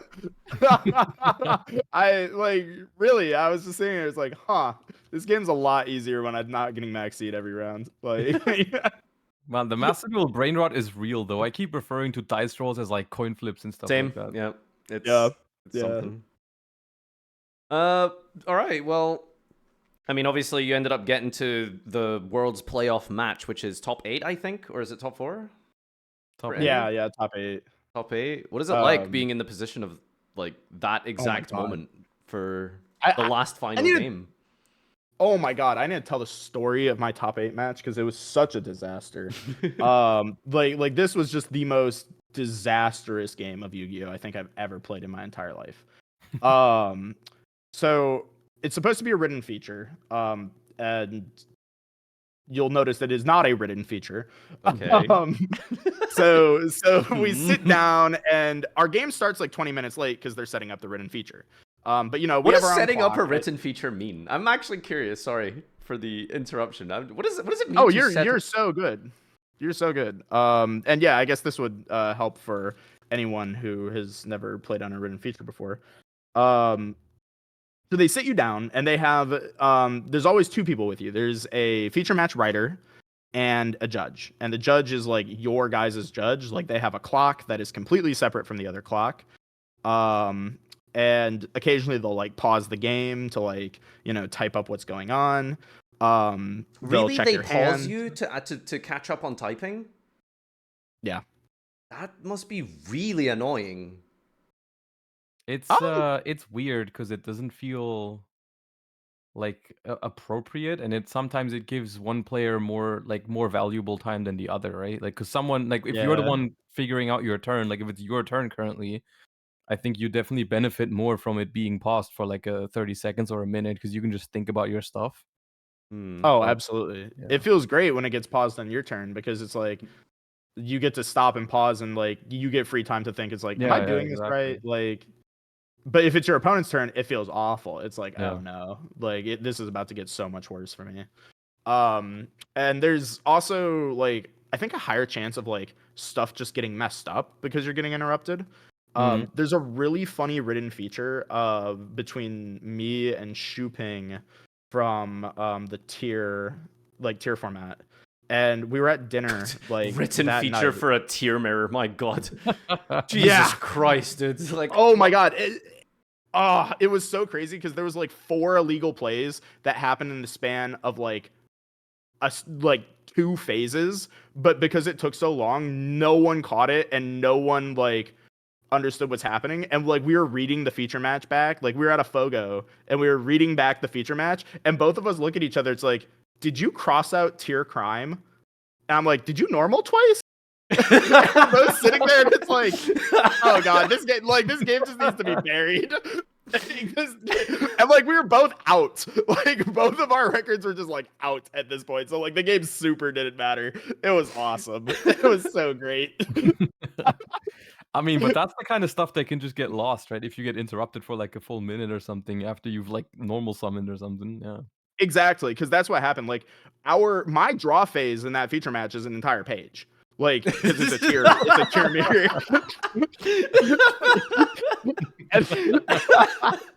Is there like an introduction to your standby phase? Yeah, basically. Like it is a 3-paragraph essay for my draw phase. That was awesome. But anyway, back to the top 8 match. So you know, our feature match writer, I think, was running late or something. Says like our game went on for like 2 hours. Like it was crazy how long this match took. But like, we finally get started. I don't know. He might have been in the bathroom or something. So like it was just like waiting around to wait for the thing to start eating. Okay, right, sure. Yeah. So we started late. We started the match like 20 minutes later, something like that. So we knew that we were gonna be holding up the tournament like from the start. But and I don't remember, Josh. Maybe you might remember or not. They might give you extended time for written features as well. Why would Josh know? Have we ever had written features? We had written features in Europe, but we haven't had them since like over 10 years. Like Jeez. Ever since they started streaming, they stopped doing written coverage basically. Oh, okay. And what was like the first streamed event was like 2014 YCSs, I think. So like up until that point, we had written feature matches, but I don't remember it being like that where they would pause you. See, it's a different era. I didn't know that you guys didn't have written features still. No, we don't have blogs, dude. Like coverage at all. It's a different era for this type of stuff. Like, okay, normal summon Dino Rabbit, make an Xyz set too. Okay, that's like paragraph, you know? Yeah, I will say I've been checking out like in between rounds when I'm like watching a YCS, I'll check out like the written feature matches and stuff, but it is so much harder to follow modern Yu-Gi-Oh on a written feature than it was back in the day. Like yeah, for sure. But yeah, no, so right. So we get started, and they check my opponent's hand because they confirm the hands. And I guess between whenever my last written feature was and this written feature, or maybe just a written feature I had like functioned differently, I thought they were gonna confirm both of our hands, like because you hand your hand to the written feature match, like the writer, and he types up what cards you drew. So I hand my hand to the judge, like, because we're assigned our judge, and I'm like, here's my hand, you can confirm it. He's like, oh, no, we don't need to confirm your hand. I was like, what, really? And they're like, oh, yeah, we stopped doing that. You can just play. So I pick up my cards, and I'm looking at my hand, you know, it's all like, it's a good hand. Like, I remember it was like Snake Eye Ash, Diabell, Nib, Valor, Druis, or something like that. That's a good hand. Yeah, and I was going first. I won the roll. Like I was like, oh, this is fantastic. So I go like normal Snake Eye Ash. I get Valored, and my opponent is like almost immediately like cards in hand. I'm like, what do you mean? I played 1 card. And I look down at my hand, and there's 5 cards in my hand. I'm like, how did this happen? Like, this is insane. Because I've never in my life had that happen to me before, where I've like had too many cards in my opening hand. So I still don't even know how it happens. Like if you watch me on the streams, you can. It's really funny because after top 8, like every time I'm streaming, you can see me like very diligently counting to make sure it's 5 cards. I was because I'm like that is not happening again. I'm not letting that happen. But what I think happened is like 2 cards might have gotten stuck together and just like whatever. But anyway, so I end up getting a game loss. So and they scrapped the feature match because we're like 30 seconds into this game and we're already moving into game 2. What the hell? That is like the worst possible moment to get a game loss as well. Yeah, like we asked what time was after the game loss and they said 43 minutes and or something like that, and we're like, oh no. And then so you win somehow, right? So yeah. So game 2 is just like whatever, I went first. Game 3 is where it gets interesting. Is like he goes first. He's playing Ubel. And he starts off, and like I look at my hand and it's terrible. It's like OSS, double wanted Diabell, and like Mulch Army, and that's it. I'm sitting there, I'm like, oh no. So I drop my Charmy or whatever. And he normal summons or something, but like he makes a Phantom too. Like he makes Phantom and then normal summons. I draw Valor. He goes into Spirit. I Valored it and like he didn't negate it. So he just passed on Phantom plus Rage with like the dog in hand. And I'm just sitting there with, like OSS Diabell double wanted in hand. It's like, what do I do with this? like I lose. I draw Dark Ruler for turn. I'm like, I guess I can play with this Dark Ruler. But like, in my head, I'm like, okay, well, I still die because he has the dog in hand and Yama, so he's just gonna bring back the Rage. So I summon my Diabell. I get Mournered, and keep in mind we have like 35 minutes at this point. Like this game is like been going on for not very long. Like, okay, or maybe it was like 25 minutes, something like. So I summon my Diabell, and I get Mournered. I'm like, okay. So I just play my OSS, and I take 25 burn. Dark Ruler, right? Yeah, after Dark Ruler. So I can't do damage to him. I take like 25 burn damage. I summon Snake Eye Ash or whatever. Get my and then I go to search and I realized I had sided out Temple and Diabell, which like I almost never do. But I just had sided it out. And I'm like, oh, I don't have a line now. I'm like, this is bad. So I search like Oak. I'm like, I guess like make Anima target, and he's like, oh yeah, I'll chain the dog, bring back the Rage. I'm like, okay, yeah, that's gonna happen. And then I'm just sitting there and it's like, all right, well now what? I guess summon Oak, bring back Ash. He's like, Rage effect, target the Anima. It's like, yeah, obviously. And then he goes into his extra deck and he's like, oh. He's looking down at the board and he forgot to pop the dog with the Yama because I think we got like paused or something for like the clock. I don't know what happened, but like he forgot to pop his dog with Yama, so he can't make SP. So he makes a Muckracker. Because he's fiend locked. Yeah, so I'm like, oh. So and I like wanted OSS draw and I draw Mulch Army and I'm like sitting there, like my hand does literally nothing, and I'm like, my end board is either Flamberge, push pass, or make SP, banish something, and then like tag it out and Mulch Army you, and then lose to time. So eventually I just settle on the Flamberge. I'm like, whatever, dude, like go ahead. And we have like 12 minutes on the clock at his turn. He has like a full hand. It's like, all right, I die. This is the run. Shouldn't have drawn 6 cards, I guess. And he goes summon DBB. I'm like, yeah, I'm so cooked. And he starts playing, and he starts taking like a long time. And I'm like, okay, it's top 8. You don't want to mess up. So I'm not saying anything. I'm just chilling. And then like everyone's starting to like look at him. And it's like, hey, dude, can you like make a play? You're not doing anything. And then I look over at him, and he's like thumbing through his extra deck, and there's like 4 cards in it. And I was like, cards in your extra? He's like, 3. I'm like, oh, Oh, you don't have plays. So when he said that, the judges just start staring at him. He makes like an SP. I trigger a princess or whatever. I get all my resources back. He shared rides us, and the conclusion of the turn is he just passes on, like, he can't do damage to me because he SP affected, so he can't attack anything. So the end result of the turn is that he has an SP on the field and 3 0/0s or something like that. And he's just sitting there. And so, I like start my turn with like 7 or 8 minutes, and I just start playing really fast because I like have Diabell, Snake Eye Ash, whatever now. And I'm like, oh, I just like kill you. Great. And then he just starts he does the like the Manav memes. And it's just like, can I read Graveyard? You have a translation for OSS? I'm like, we're under shared ride. What do you mean? This is top 8 and I'm under, or not shared ride, but mistaken arrest. I can't use it. Hold on. There's no way he asked for a translation of OSS in game 3.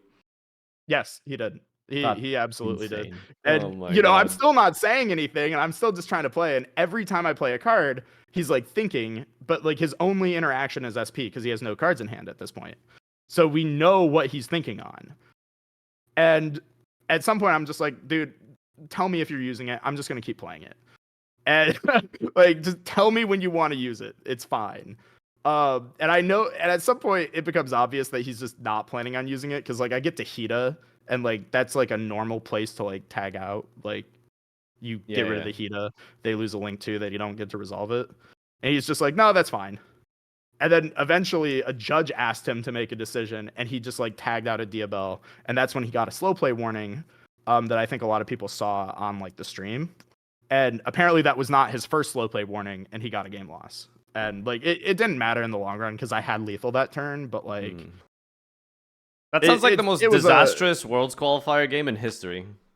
Oh my god, it was so stressful, it was so insane. And then I look up from like this game, and like the production lights are all on us because they've like started streaming our game because it's taking forever. And I look up, and like just Billy is standing there, and there's like the production lights behind him. He's like reaching out to shake my hand. It looked like the Mercy meme from Overwatch. Like when Billy break, it's like congratulations. I'm like, oh my god, I finally got through this game. This is what And then immediately I after, imagine I had to play death is against like. my 3v3 Vegas teammate. Like my teammate from Vegas was my top 4 match. I was like, oh, hi Landon. Didn't know you were up here. What's up, dude? God, wow, It was just crazy. That's something. Yeah, like Nats was a movie. So sorry, that was a lot, but like it was just a story, Yeah, I don't know. That sounds like extremely stressful, and I don't know, like, how did your opponent not win that? Like, can't they just summon Yubel and crash the Flamberge for damage? Like, you don't need any. Oh, they didn't have any Ubels because I Veilered the Spirit, so they didn't have access to their Ubel engine. Oh, that's rough. Somehow, I'm not really sure how. I think they banished their Engraver for Aerial Eater at some point because they weren't able to recycle their Fiendsmith engine. Oh, that's odd. Yeah. So the 3 cards in his extra deck was like SP, Varudris, and Wave King. It's just like a very confusing thing to watch when it was only like basically half covered, because they started like halfway through to throw it up on stream, and then they also like you don't get to see everything when it's just that floor camera. No context. Yeah.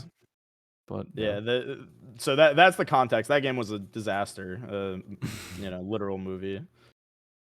All right. Well, have you been practicing for Worlds already? Has the training begun? Yeah, I took like a week off. Like I haven't been streaming this month because I've been, just doing whatever and playing offline. A lot of the practice so far for me has just been like making sure that I know what cards do, because like I'm a Master Duel player, so like there are decks that I just don't know what they do.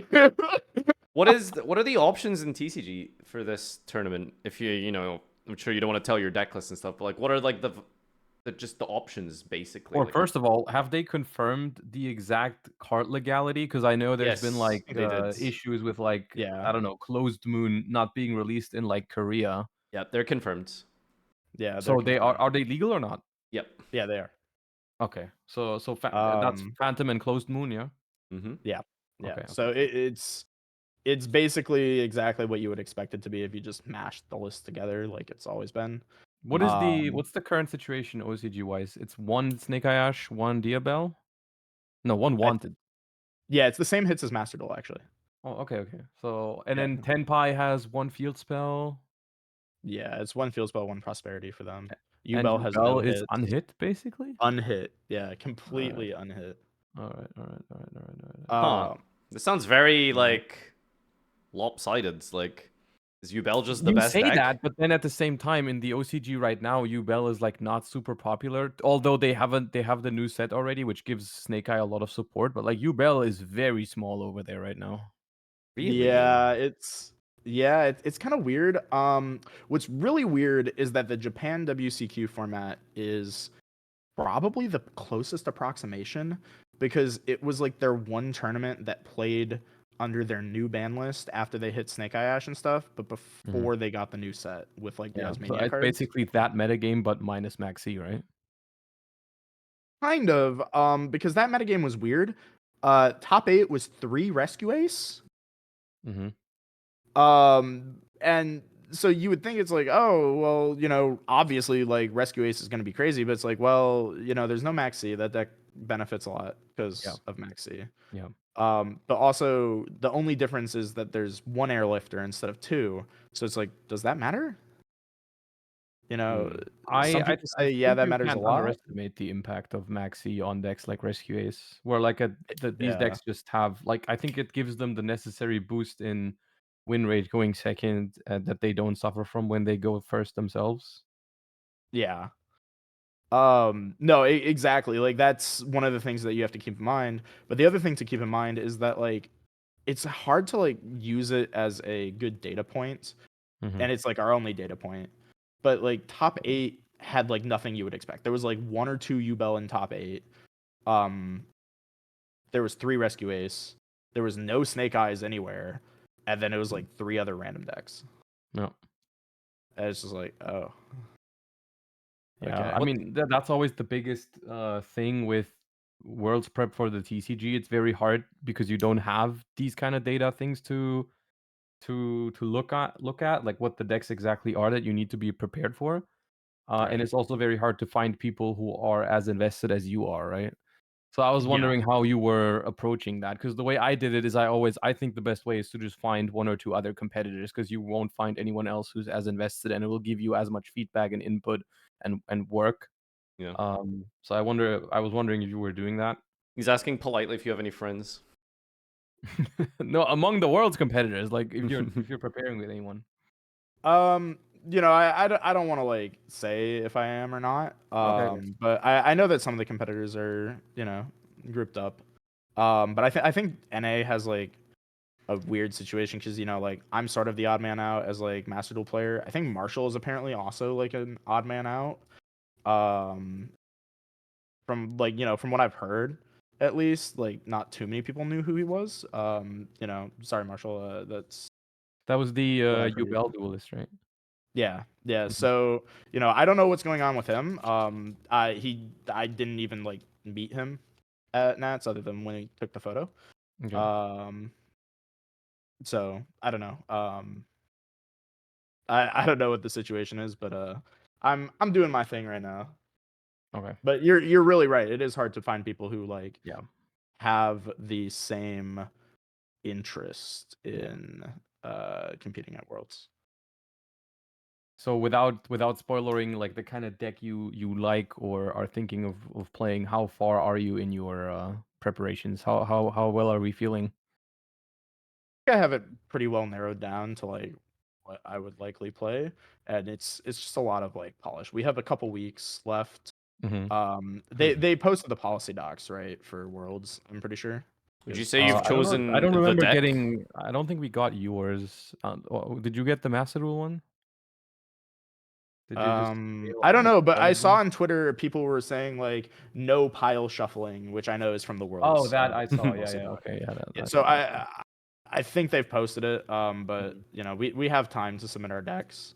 What's the you know, deadline? Like, when do you have to submit? it's like right before Worlds, like On I the think in the Friday? morning. Yeah, that Friday. Because it used So to be like, the Friday. Yeah. The Friday of yeah, Worlds? yeah, That's it's still the okay. Friday. It So it's used to still be the the Friday. Yeah. Have you For picked us, it's your very different. For us, it's next week. Macedon's a Yeah, little bit earlier? I was freaking out because I was talking to Judy, and he said that it was like the week before Worlds was the deadline to submit decks, and I was like, what? Because No, no, I no. took a few TCG days isn't off written that to way. like chill, and I was like, oh no, I should not have done that. Bro But is playing a different game. yeah, and I got the policy doc, and I was like, oh okay, thank God. Would you say you've I actually like our early deadline. Of course, it puts a lot of pressure on me. Is exactly right now in this moment. But when it's done, you have like some time to relax. Yeah, there's no like panic switching for you guys. What were you gonna say, Farva? I was just curious if have you actually picked your archetype and deck you're playing? Like the actual No, like. I probably won't pick anything until the last second. Okay, that's fair. Because when you said like polish, I was assuming maybe it was just kind of like, you know, ratios, side and text and stuff like that. But I guess that's still pretty. That's still pretty. What's the word? I mean, still quite open ended, right? Because yeah, there is a lot of options. Yubel seems insane, but without the TCG exclusive fusions, then it is kind of a big deal and how much consistency you lose there. So. Oh yeah, right. Yeah. Yeah. You know, it's that, but I think maybe the way like I can get into like my philosophy on it is that like I'm prepping kind of like everything a little equally, or at least up to this point, I've been prepping everything equally.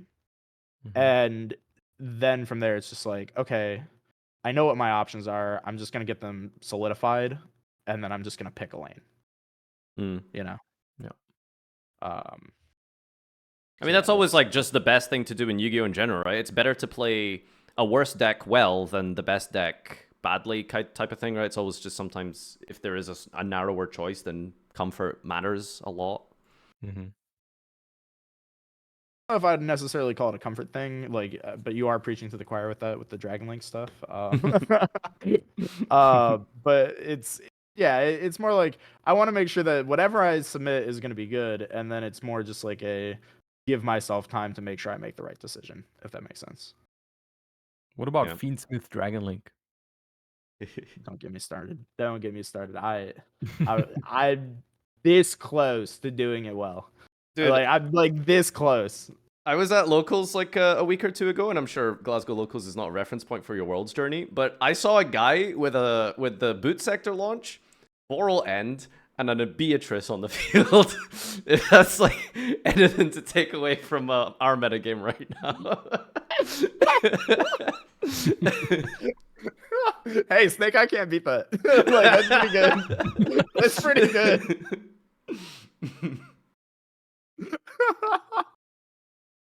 So yeah, what's like the shifts been like? Like, are we talking like friggin' 9-hour days of just like constant just Yugiing, or what's it been like the last couple of days and weeks?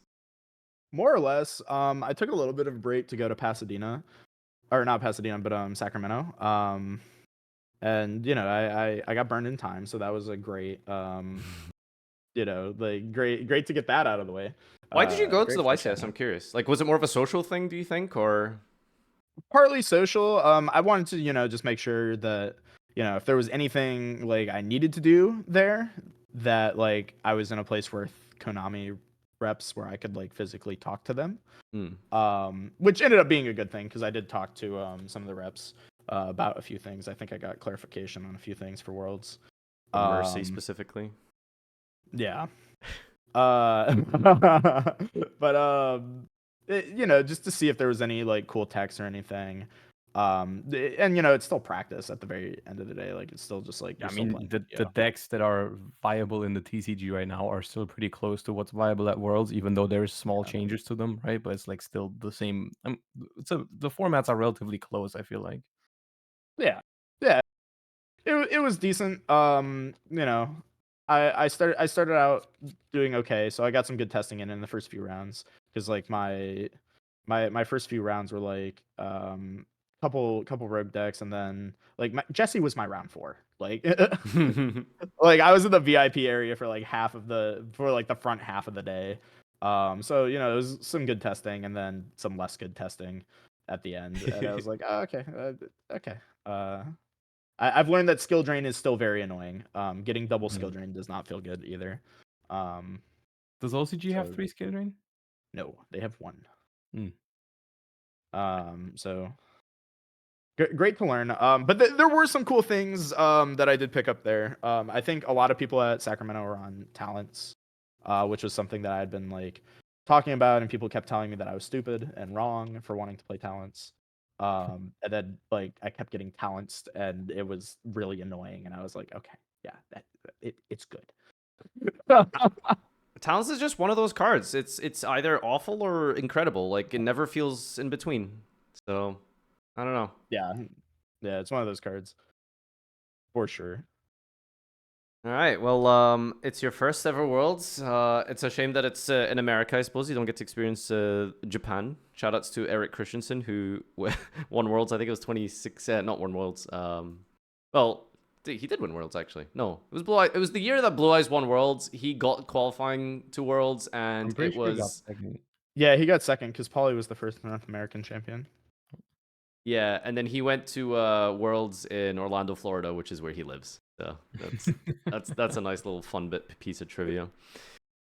But yeah, it's a big, massive achievement. So congrats, and I hope whatever happens in terms of like the testing and stuff, like I hope it goes well. And yeah, I think as Josh said, like probably it feels like finding someone else who as invested as you are is the one that makes the most sense.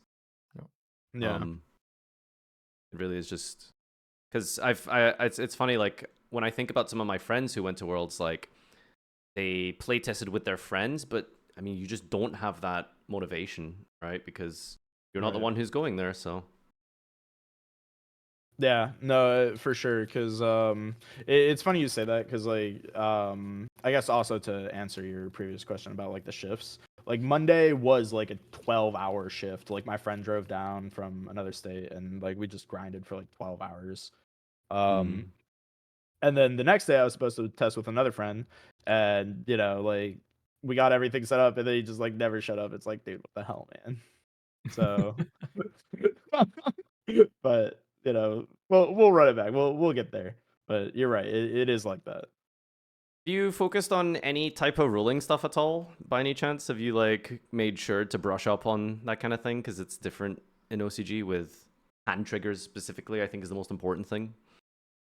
I literally just emailed them to double check. Like I sent a few ruling questions that were basically all the same, like hand trigger ruling questions, but like just to like get confirmation that it's like, yes, that is how we're doing it.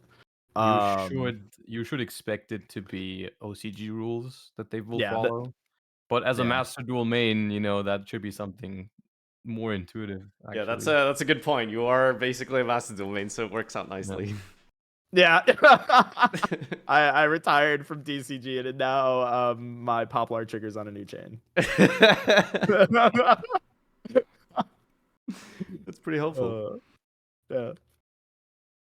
So I'm just going through some of the what's it called questions now. Oh no, Josh, you've DC'd or something. Are you still there? I think he died. I think we've lost Josh for a moment. I'm sure he'll be back in a sec. Yeah, so like going forward for this event and stuff, I guess like it's hard to it's so weird. It's hard to like talk about this subject because there's just no like, obviously you want to hold your cards close to your chest. That makes the most sense in terms of techs and archetypes available. So there isn't too much to reveal, I say, because it is such an important tournament. And hello? Yeah, there you are. Hello. Hello. My internet is gone. Like your actual just home internet? You're on your what's it called? So Oh no, he's on his phone data. I guess I can try refreshing it, but until then you just won't have a camera if my phone is fine for now. That's fine. Yeah. Unacceptable. Okay. You can probably try like tether your computer to your 4G, and then you can just use your computer as as a device. Yeah, I can try to set that up in the meantime. I'll let you know when it's working again. But for now, I guess we'll just have to make do this way. Yep. All right. We can talk a little bit about Master Duel Worlds, I suppose. This is the cue to move on to that as well. We can maybe mention a little bit about your qualifying process for Master Duel. You did touch on it a little bit, but you have played in every single Duelist Cup, basically, at this point. What's that like? I think that's not accurate. Have you not played in all the DC Cups? So lying on the internet last... again. How does he keep getting away with it, dude? Yeah, I don't know. You know, before we had the ability to qualify for Worlds through like the okay, right, sure, but they weren't real. Come on, like that's not the same thing. Okay, the Worlds qualifying relevant DC Cups you've played in. For most of them, yeah. I think that those have been really good. I'm not gonna lie. You know, it's different being a content creator, I think. So my perspective on it's like kind of warped, right? Because for my community, it turns into like a little event. Yeah. And you know that's fun. Like there's a bigger element of fun to it, but I know for like other people who compete like off stream, there's still fun there. Like so many people just like hang out with their friends, and like, you know, some of the other people who did the grind and were close. You know, we were trading stories at like the YCS. They're like, you know, I know some players stayed up, you know, the entire 72 hours without sleeping, and were, you know, on the phone with their friends, and they're like, you need to talk to me, man. Like I'm gonna pass out. Like you gotta talk to me. So I think it's cool, like, you know, not doing that, like not torturing yourself for a weekend, but it's a cool way to bring the community together, and it really does kind of train you, because like the going into Nats, my philosophy literally was just like, can I win 1K rated an hour? And it's like, yeah, I can do that. Like I can average winning twice and losing once in 1 hour for 2 days straight. And that's all you have to do to, you know, top any major event. Like, because you just have to win a match, which is 1 hour for 3 games. You know, so it's good, like mental prep, I think, and it makes the bigger tournaments feel less like daunting, less stressful. The system itself, I think you've become very accustomed to, but there is obviously a huge amount of bias as a content creator, I feel like. I had an absolute blast playing the Duelist Cups, and my goal was never to like qualify, and I still did like a lot of hours, and my first ever Duelist Cup grind, I played 20 hours straight on day 1. Casually. That was with Dragons too, wasn't it? It was with Dragons. We played against each other at one point. Oh yeah, we did. We did. I remember that. So we played against each other twice, by the way. First time, I was like, okay, fuck it, I'm just gonna ignore Nibiru. Of course, he had it. And then second time, someone said, "Oh, you're playing against Trish." So I just,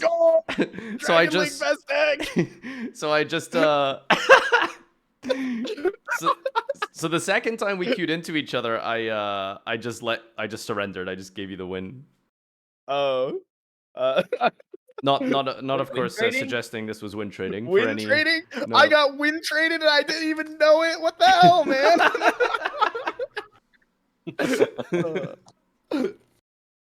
Oh, that's yeah. Like, so it was so funny when we did play each other, like the game where we actually played, because people came into my chat and said you're playing against Farfa, but like I thought they were trolling me, because I'm like, no, I'm not playing against Farfa. He's not playing in this. He's you know, doing YouTube funny man shit.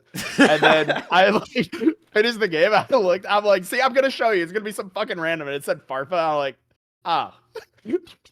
Dude, it's funny because like I didn't use the name Farfa, but I used a different name. I think now. Oh, did you? Yeah. So like, I think the way it works nowadays is everyone is defaulted to player. But at the time you could just use your real name. So yeah, But you can still check these days. Because after the game, if you go into the replays, you see the actual name. Oh, do you in the Yeah, replay? Huh. Yeah, you can find Yeah. out after the match who you played against. But interestingly enough, Josh, you keep your check mark, but it just says player. Yeah, okay, Really? Yeah. That's Oh, awkward. that's hilarious. That's awesome. You can turn it off. though, in the Player settings. verified. Yeah. There, you can turn it off, which is a thing. Have you asked for a verified thing? You should go get a verified I was badge.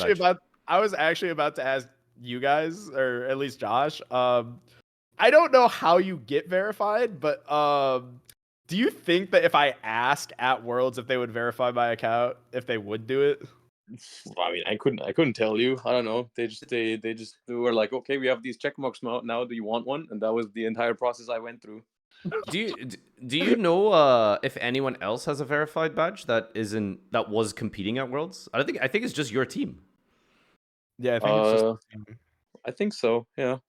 Yeah. So something that I heard, because I was talking about this on stream, somebody said that the only people who have verified checks, I think, are Europeans. And I think it's just people who hosted Challenger Cups. You have to be. Maybe it's not. I think it's like official Konami influencer, but Quantal has one, so I don't know. I don't think it's exactly that, right? I think it's also just maybe it's just a matter of the EU. Well, he people are the hosted only one, ones right? bothering about like distributing some check marks. Maybe Yeah, no sure. one in NA. Quantal hasn't hosted a Challenger Cup.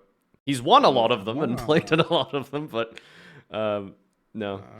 Yeah, Emery has He one. won my Quantal last has one. Challenger Cup with Runic Stun. Yeah, good content, Josh. That was a great finals. I love him.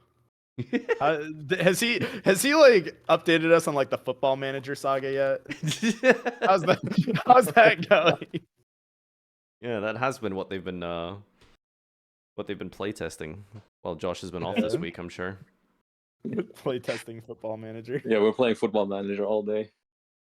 So for the World Championship segment on the Macedo end, Josh, I suppose, I guess you guys are in the same boat. Are you guys just all getting into Discord and just playing Yu-Gi-Oh! On Macedo 9 hours a day? Yeah, see, we do have the advantage that there's more people that actually care about the same format, right? You automatically have 2 other people that care as much as you do, which is really nice. So yeah, we've been grinding. I will also say that I think the new Macedool ranked mode helps a lot, even though obviously we do like a lot of testing between ourselves, but like you actually get good quality games up there. Like all 3 of us have been climbing like past like 1700s, and you get like very solid games up there. So it's been helping to just get a specific idea of like an overall idea of what kind of decks are good, right? Like we kind of said, like if we want to test specific matchups, we have to do it like between ourselves. But if we just want to see like which decks feel viable overall, we can just all 3 play at the same time because we get more games in that way. So we've just been playing all kinds of different decks on ranked to just see which decks feel good and which decks don't, which kind of matchups feel winnable, which matchups are like terrible. It's really it's really interesting this year, right? Because I mean, it feels like there's so much more viable stuff. It's yeah, I would agree with that. In the good and the bad ways. Like it's both ways because there's a lot less, like you can predict a lot less stuff that's about to happen because there is more decks that are viable. Like like there's a world in which like every team has voiceless voice, and then there's a world where almost no team has voiceless voice, for example. The same is true for some other meta decks. So yeah, it's definitely been. I would say this year is harder than last year in terms of the prep, but it's a nice challenge. And last year, you guys practiced with the other European teams, so it was just like a group of 6 of you. But this year, I guess it's just you 3 together, and that's it. We've been talking with the others a little bit, but not as close as last year. I don't know. Who's what the others? exactly Is it Jesse's team, I assume? No, the other European team. Who is the other European team? It's Eric, Zio, and Ben. Oh yeah. Okay. Yep. All right. I guess I'll ask you, Josh, and then Mike can answer based on what you say for the viable TCG decks, because I know Mike doesn't want to give away too much. But what do you think is good at Worlds this year for TCG? TCG? Yeah. I would probably say that I would probably say Ubel looks the strongest. Even without the fusions? Because I think the fusions are really important. They are, but I think you don't lose out on that much by just not playing aerial either and instead going for Lacrima lines. I don't think it's like a huge downside. I think Necroquip Princess is a bigger deal. Yeah. But I think the deck overall is just really, really powerful. I wouldn't count out Snake Eye, but I think, at least if I'm observing the trends from the OCG before Rage of the Abyss, I feel like Snake Eye was on a decline because you had less starters/extenders. With like Wanted being at 1 and Snake Eye Ash being at 1, it felt like way more realistic to stop the Snake Eye deck with hand traps. So I think that's kind of where I'm at. I don't know how I feel about Tenpai with 1 field spell and without Maxi and without Mole Charmy, because I think that's the reason why the deck is so popular in Japan right now, is because they have 6 Maxis going second, basically. So I think Ubel is probably going to be the most represented, but that'd be my guess. Thoughts, Mike? Yeah, I mean that sounds about right to me. It's not like a secret that Ubel seems very, very strong at Worlds. What's Runic Fountain at in the OCG? He's asking the important questions. I think it's at 1. That's just. I think it's at 1 over there, but I don't think anything else is hit. I'm pretty sure it's just 1 fountain. That's the. What do you mean just? You can still play like a runic deck with 1 fountain. Like people did it in Master Duel, like constantly. But it's not the same. It's not the same. No, it's not. But like somebody could just be like, I'm gonna do it. I'm doing it. And like, you can't count runic out completely because like people still queue with that deck. Like I'm pretty sure it's still topped. Or well, I guess we have 2. Everything is unhit except fountain in that deck, right? Nothing's limited. As far as I know. Somebody said runic tip is at 1. I don't think that's true though. I think that's Master Duel. Yeah. It is. No, Master Duel has 2 tips. 1 fountain. Yeah. 2 tips, 1 fountain. I can check the list live actually. I will reference the Bible. I was just asking because I think like Runic White Forest in a world where like the Snake Eye deck is weaker, it's like a solid deck. But Runic what? Runic White Forest. That is interesting. I mean, if you wouldn't mind me hitting you up about it, that is a deck that I want to like look at because it's been on my short list of decks that like I want to like look at. I just have no clue what that deck does. I mean, if you're interested in it, you can just let me know what the restrictions on it are, and I can like try to help you out. I definitely have. I have the time for it once we've submitted decks next, like middle of next week, at some point. Then I'll have a lot of time. Okay, I'll send you a ping because at the very least, like I don't know what I'm playing for Worlds, but like at the very least, that's a deck that I want to at least like have played against. You know what I mean? Yeah, understand it. Yeah, that's fine. But yeah, no, that it's interesting you bring that up because I think that is like on my short list because like for Worlds I think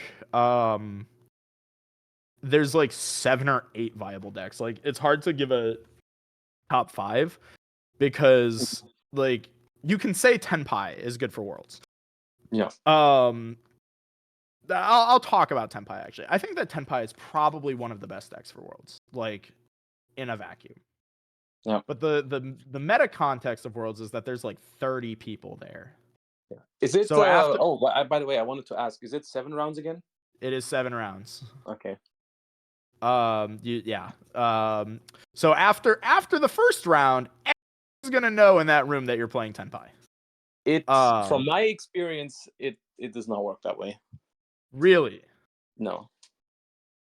People always assume that like you could just like walking around the tables and stuff, but I think they like usher people away and stuff once you're done with your game. You will have a rough idea of what some people are playing, like based on like you can talk to people in the breaks maybe. Yeah. But like you will not have the time to just walk around the thing and just look at everyone's deck or like talk to everyone in between rounds and like what did you play against? What did you play against? Like it's not that simple. You would think so, but like it's really not. Interesting. Good to know. Do you think something like open deck lists would be fair after like round 1 or something, or maybe top cut? Because I think maybe there comes a point at Worlds where it's just a case of, do you know more people who are scouting for you kind of type of thing, right? Deck type, I would say yes. That would probably be a good thing. Like full list, including like tech cards and what they're siding and stuff, I would not be a fan of that. Yeah, I also wouldn't be a fan of that because like sometimes when you get these formats, like this is a good example of it because Jesse just did this with Sacramento. Is sometimes when you get these formats where, you know, it's play or lose, right? People start really digging in through the card pool and coming up with creative solutions to like win, where it's like, oh, like so that games don't play out in the same way where it's like I play Snake Eye Ash, you play Imperm, I play Diabell, you play Imperm, I link 2, I go Requiem, blah blah blah. You know, like we've all played that game 1,000 times at this point. So people will come up with like interesting things. I know like when I played against Jesse in Swiss, he sent me first in game 3. And in my mind, that's the only reason I won, was that he sent me first. I just played through 2 hand traps and was like, Jesse, what the hell are you doing? And, you know, like, he was like, oh, well, you know, you are probably going to side on a bunch of cards and you're going to brick. And I'm like, okay, that's, you know, an interesting meta contextual development. But then he was also doing stuff like Nemesis Flag and Protos. And, you know, like, that's wild that you're just, you know, dumping Nemesis Flag, you know, like with a Beatrice and bringing it back with Promethean and calling fire in a mirror match or dark against Ubel, which is terrifying. Just so that you don't have to like grind out those like repetitive, like interactive games.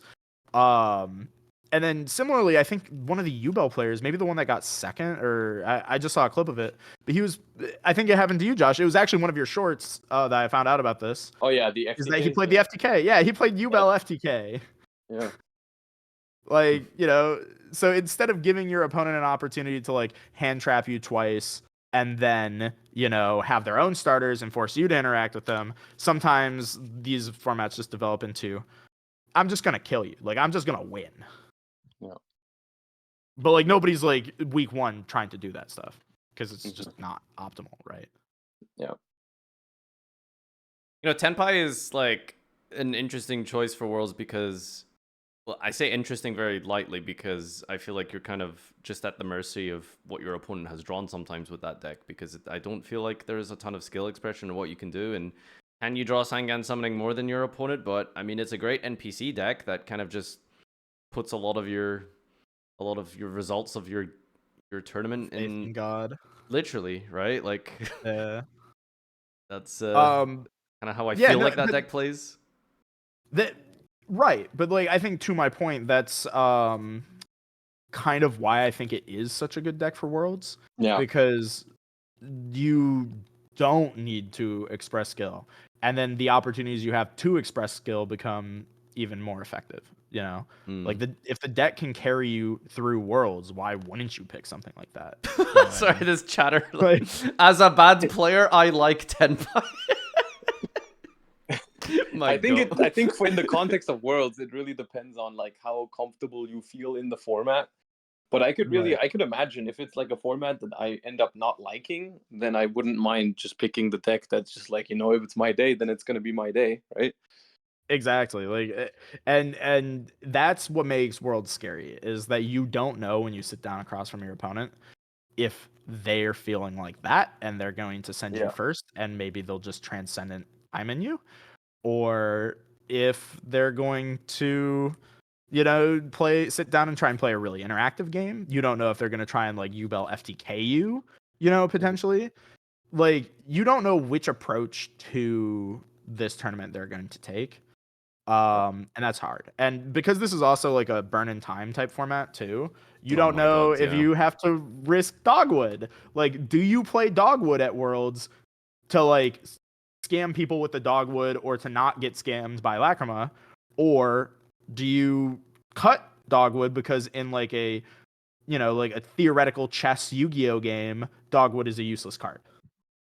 Wait, how? Is it 45 minutes? I think so, yeah. Explain how that works. Like it's a neg one, right? Like so, like if you were playing a game on DB, right? Like or sorry, I said the forbidden the forbidden place. If you were playing a What is game on that? Master Duel, if you're playing a game on Master Duel, how many times have you been dogwooded on Master Duel outside of gold? I mean, if you're unironically asking about in a world where you can play TCG with your friends in remote duels, and you are Yeah. playing according to time rules and stuff, I feel like I've heard people complain about Dogwood Infinite.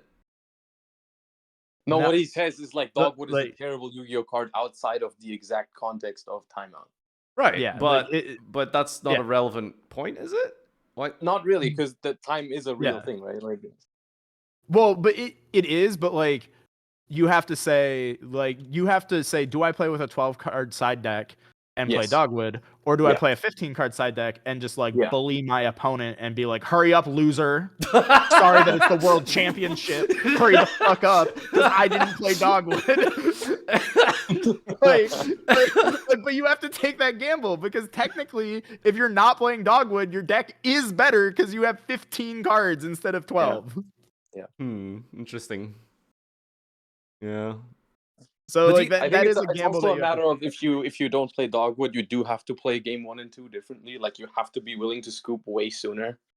Exactly. That's the issue. Yeah, like because that was a thing at Nats. So like I feel like a lot of my games at the NAWCQ ended with me burning people in time because people weren't playing Dogwood. So they were just, but they also weren't scooping. Yeah. Like they were just playing out games they had no possibility of winning. And like, you know, they might break the full Snake Eye board. They might play through 2 or 3 hand traps, but they just didn't have anything afterwards. Like it might be I broke the full Snake Eye board and I passed on SP 0 cards in hand. And it's like normal Snake Eye Ash? Like, oh yeah, how long did that game take? 35 minutes? Oh. Oh Yeah. no, that was game 1? You know, like stuff like that happens. Yeah. Um It happens more at like against average level players rather than Yeah. at Worlds, I think. So yeah, I don't know if it's but I get the problem because it's like I think Dogwood is a card that doesn't give you anything. Like if you're side decking after game 1, you're never touching that card unless game 1 took like 40 minutes. So you are Right. effectively you only have 12 slots to cover all the decks. Right. And then exactly, like you only have 12 slots, but at the same time, you know, I think you're right. I think it does happen more with average level players, but I think it can also happen with high level players as well where they ego those games because Mhm. they either are playing dogwood and they know that they can dogwood a game later, or they, you know, really believe that they can just skill diff you and they, you know, feel like they want to play the game out completely and they don't want to cheat themselves out of a game they might be able to win. That's fair enough. Yeah. Different So, format, like, but you have a it's lot of dangerous. experience with this. I'm very curious how time affected you during the Duelist Cup, because while there isn't a conventional end of round procedure type of thing, you do have to think about time. And when you see and you play infinite amount of Snake Eye mirrors for the last Duelist Cup, like when do you scoop and when do you how much were you willing to just play out a game in Master Duel specifically?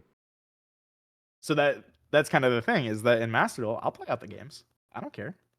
Even though there's a limited amount of time, because there is still a limit per se, right? Because you could just be throwing 20 minutes away into a game that's you will lose potentially. Sure. When you could be queuing another one, and you add all of that together, that's a lot of time potentially over 3 days. Potentially, but you know, sometimes you do still win those games, and you have to think about it like you have to. If you lose a game, you have to win 2 to get to where you would have been if you had just won that 1.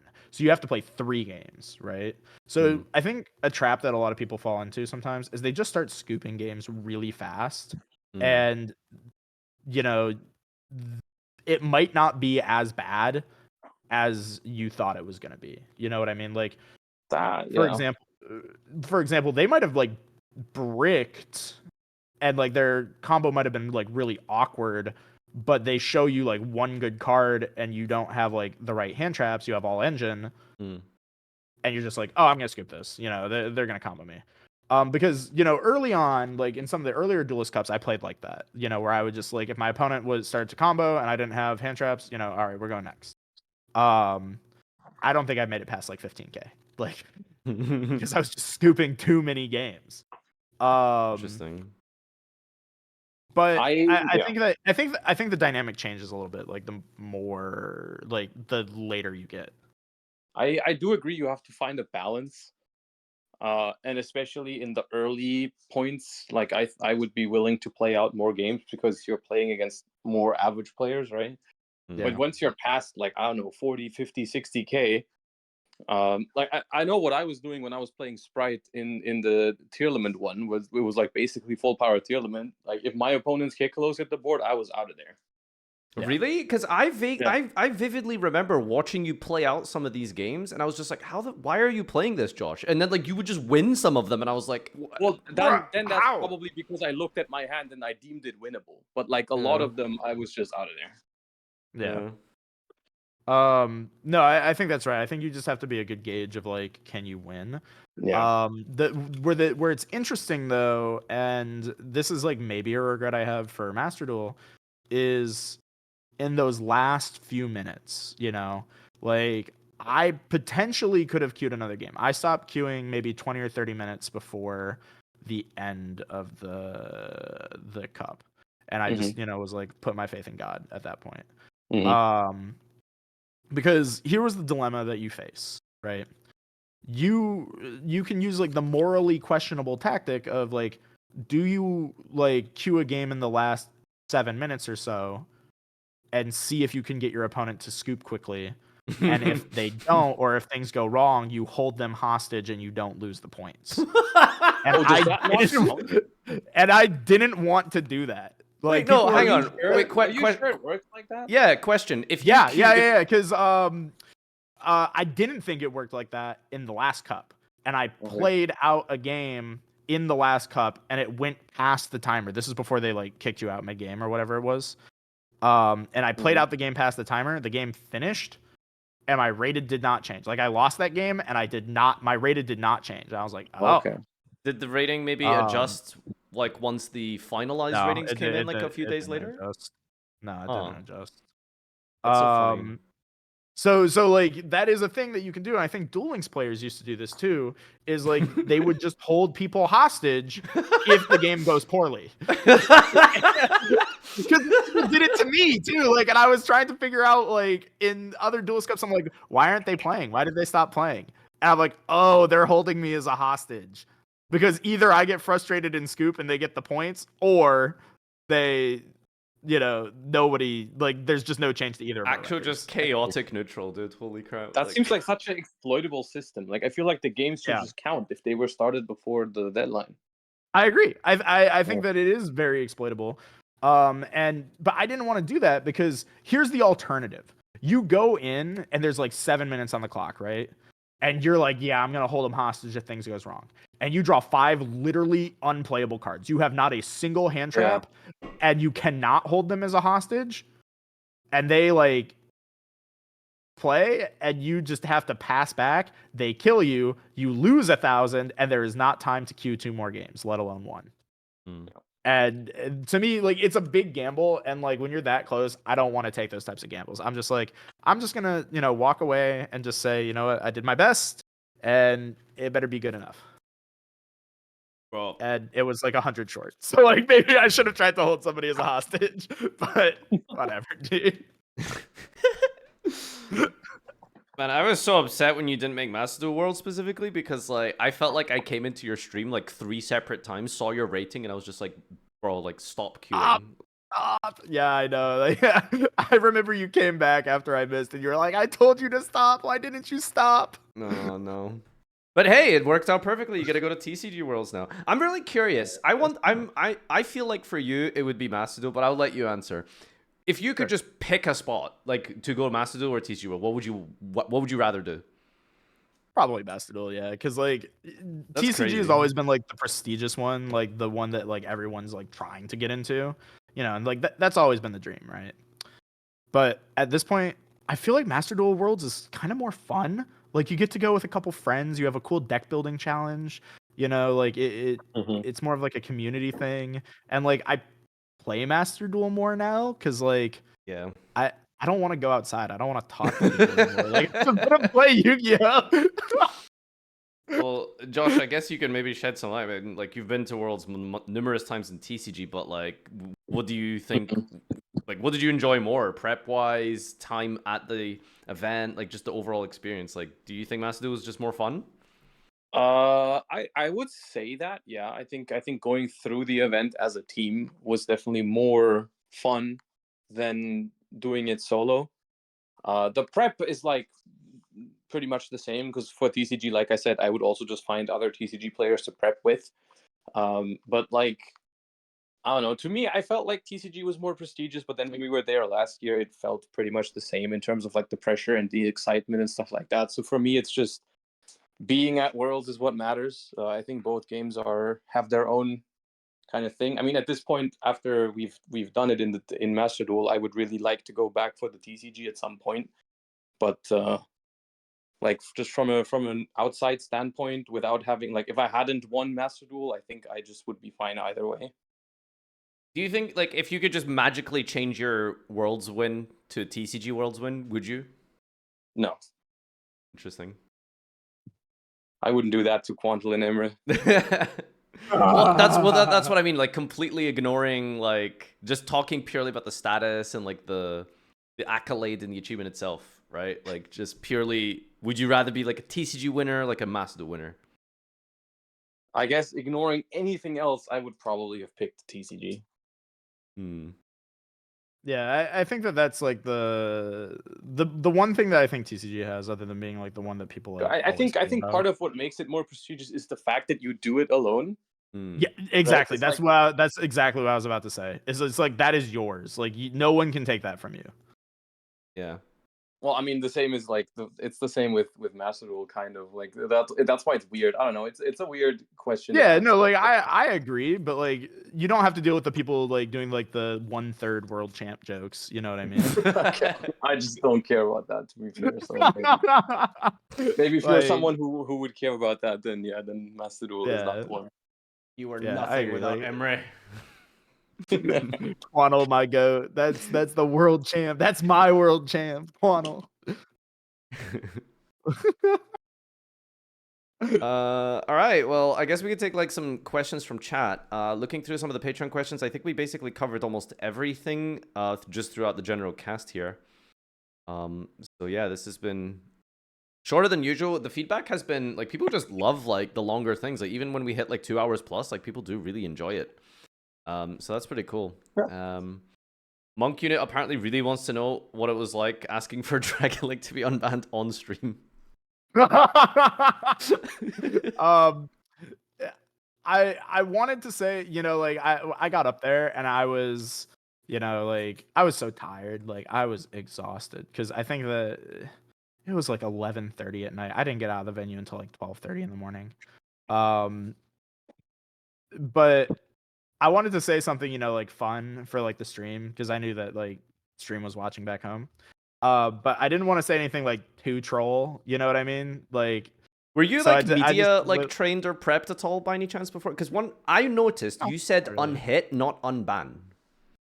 Oh no, that was just a complete coincidence. Yeah, that was just complete coincidence. Okay. But like, you know, I could have hit them with the it's party time. I could have hit them with the Fazo L. Like I could have hit them with like so many things. But I was just like, people only know me as the Dragon Link guy. I'm just gonna say something about Dragon Link and get off the stage and like get my phone and get some water. If you had qualified for Master Duel specifically, who would you have taken? So I did actually have to register a team. Because I was third place, so I did register for Worlds twice. So the two that I chose was Lucas Sacco and John Wilkin. And you know, it was so funny talking to Sacco at SAC. He's like, I'm so shocked that you took me because like we have never spoken. I was like, we haven't? I'm like, because like I knew who he was, like, and we have a lot of mutual friends. I'm like, really? I guess you're right about that. But like, you know, I love Sacco. He's great. And you know, I've known Wilkin and like Ryan since they were like what 13. Because I'm from like the Detroit area originally, and they're from Toronto. They would come to all of our regionals and all of our like all the Midwest tournaments they were at. So like I knew that, and like we would go to Canadian events. So like I saw those kids when they were like small. Like I watched them grow up. I was like, well, I can't take Ryan. He's on the other team. So and like John got 4th. I was like, all right, you're coming. In terms of the metagame for the Master Duel Worlds, I'm going to ask you specifically because I'm sure Josh wants to keep some of these theories to himself. What do you think? Notes right now. What do you think are some viable team decks? And of course, just for people listening, remember that the card pool for Worlds for Master Duel specifically is shared. You can't play 3 Ash Blossom in every single deck. You have to split them equally across. You can pick 2 cards, I think, right? Is that still true this year, Josh? 3. 3. Oh, 3 cards. Okay, cool. So basically you pick one because everyone picks Maxi and Ash. That's not a huge spoiler. so everyone gets a playset of Max and Ash, but then you get to go from there. And I think like the biggest question when it comes to this type of lineup is some decks need hand traps to play, and some decks have a lot of crossover in their extra deck. So what do you think would be some viable lineups for Worlds? Yeah, I think you really hit the nail on the problem this year. Last year, I think it was like the best format they could have handed you guys for this specific deck building challenge, because every playable deck in last year's format did not need to share cards. Like Tier did not need to play hand traps. Like, so you could spread out the hand traps. It wasn't a super hand trap heavy format. Board breakers were fine because stuff like dragons existed. So you had those options. This year it's really awkward because everything wants to play like 12 hand traps at least. I've definitely like done some theorying for Master Duel Worlds, and I know that there's like the thought process is like, do we share a 3rd hand trap? Is that like something that we can do? Like, do we share a card that is not called by talents or cross out? Like, because that's what it is. Usually, I think like the obvious choice is like Maxi Ash, and then like probably another part of that package. Like most people, I think last year shared called by. Josh, I think you shared tactics. Yeah. I don't know. Like you would know better than I would. What some of the other shares were last year if people tried any other shares. There's a couple of imperms, right? The craziest one, I know that. I don't know what all the other teams shared, but I know the craziest one was Sprite Elf. My goats. That's like you, team, man. That sounds like something you would have done. What? No. Yeah, I'm playing 3 Sprite Elf in every extra deck. But yeah, I don't even to this day I don't know why they had to do that, because it's like it was like you couldn't just play 2 in Sprite and 1 in Tier and you're fine. Yeah. And I don't know where else they even put it. I guess they really wanted it in Punk or something, and they were just like, "Yep, well, we'll share it." Oh shit, we've got the list here. So we've got Elf, Super Poly, Called by Imperm, Called by Gamma, Talents. Yeah, we were the only one with Talents. You were the only ones who won. Mm-hmm. Talents diff. Super Poly is interesting because I know that like that's another one of those cards that like, can you share Super Poly? Yeah, I mean you could, but like for this format, I mean, but it's like, but do you share the targets in your extra deck? Like, no. Well, you can't do that. It's a matter of, you can share cards like Gamma and Super Poly, but you can still only put it in 3 decks, right? Because like for Gamma, I don't know. if you share Gamma, you can still only play 3 drivers. Share driver. Yeah, Let's go. That's what I'm saying. It's you share Super Poly, and then like only 3 decks realistically can play Mud Dragon and Garura. So what do the other decks use for Super Poly? Like, are you putting them in decks that like don't get Super Poly, right? I thought it was 6 decks, right? Well, yeah, but you don't have to put Super Poly in it. Like if you make right, but like then it's wasteful, right? Like then it's kind of wasteful. Yeah. So it's like in terms of optimization, like do you do that? Like probably not, but like sometimes there's an argument too. So I think it's not a given that you can find the card that you need, that you want in all 6 decks, right? There's always going to be like odd ones out. Like exactly. So like that, right? Like the only given cards would be like a generic hand trap, like Valor, like every deck can play that, sure. Or something like Tactics or Called By. It's like, okay, we'll negate the Maxi, we'll play the Maxi Gambit. You know, every deck can benefit from that for the most part. But again, because every deck wants to play hand traps right now, do you share Called By because everything wants to play hand traps, or do you not share it because they're all going to be spread out? like, or do you like It's stack a all of weird your problem of if you share Called By, you might not have enough hand traps yourself, right? Because then you have to like you have like you run out of imperms and veilers and stuff. So yeah, it's definitely tougher. That's what I meant earlier when I said it's a little bit harder this year, because I feel like decks in general in Master Duel are more like non-engine heavy at the moment. There are only very few decks that completely rely on their own engine, and they're not even like within the top decks, like stuff like, I don't know, branded tier and stuff like that. They're viable decks, but they're not like the best deck like Tearlament was last year, right? Like it was a huge help last year that there was Tearlament, which was the best deck in the format. So you didn't even need to play the secondary deck much, and it didn't take many non-engine cards away from other decks, right? So you could just focus on building other decks with all the non-engine, and tier was just going to do tier things. There's no deck like that this time around, because even the quote-unquote best decks in the format all play a good chunk of hand traps. Exactly. No, exactly that. And I think that it leads to this weird place where it's like, I think if you're a Worlds competitor, you're probably having to look at decks like Runic. I mean, like, I think everybody's looking at Runic. But Especially do you Josh. look at Sky Striker again? Like, do you look at the Quantal deck again? Not because like it has some good meta matchup, but because Striker cards are like pseudo defensive cards. You know, like, do you just play Striker because it can run 3 Widow Anchor and that doesn't conflict with other stuff? Do you dig into like the Doomer piles of like Chalice and like Book of Moon and Book of Eclipse and stuff like that? Like what level of defensive card can you like really dig down to? I think is the. I think it's gonna be really funny to see like every team's 6th best deck, right? Because that would be like, it would have to just be like a full engine type of deck, right? That doesn't use any of like, because all of the non-engine will probably just be spread to the better decks at that point. So I don't know, maybe we'll see people I like. think we could see some wacky secondary decks this year, yeah. Like Yeah. or like Yeah. the 5th or 6th slot can definitely be something completely weird. Yeah, and Josh, I don't know if you want to talk about this, but I can talk about like one idea that I had that I don't know if we'll see it, but something that wouldn't shock me if we did see is if the strat is to just like almost not share cards and just like build a couple decks that are just really well built. Like you could have like a breaker U-Bell and a hand trap Fire King or Snake Eye or whatever. And those decks are basically fully constructed, and they just have like a rogue deck in the back, like just a burner deck in the background. And you're just saying, I'm just gonna send 2 full power decks in, and then like a 3rd Labyrinth or something could work. Literally, like it would just be like those, and then like some random decks in the back, just because whatever, you know, like it could literally just be 40 vanillas in a pile and just say, I'm just never switching decks. Because I think Jesse had, like, I think there was theory on it, but I remember people were laughing last year, like trolling, saying that Jesse just didn't bring a second deck. Like it was just like, it was Marine Cess, I think.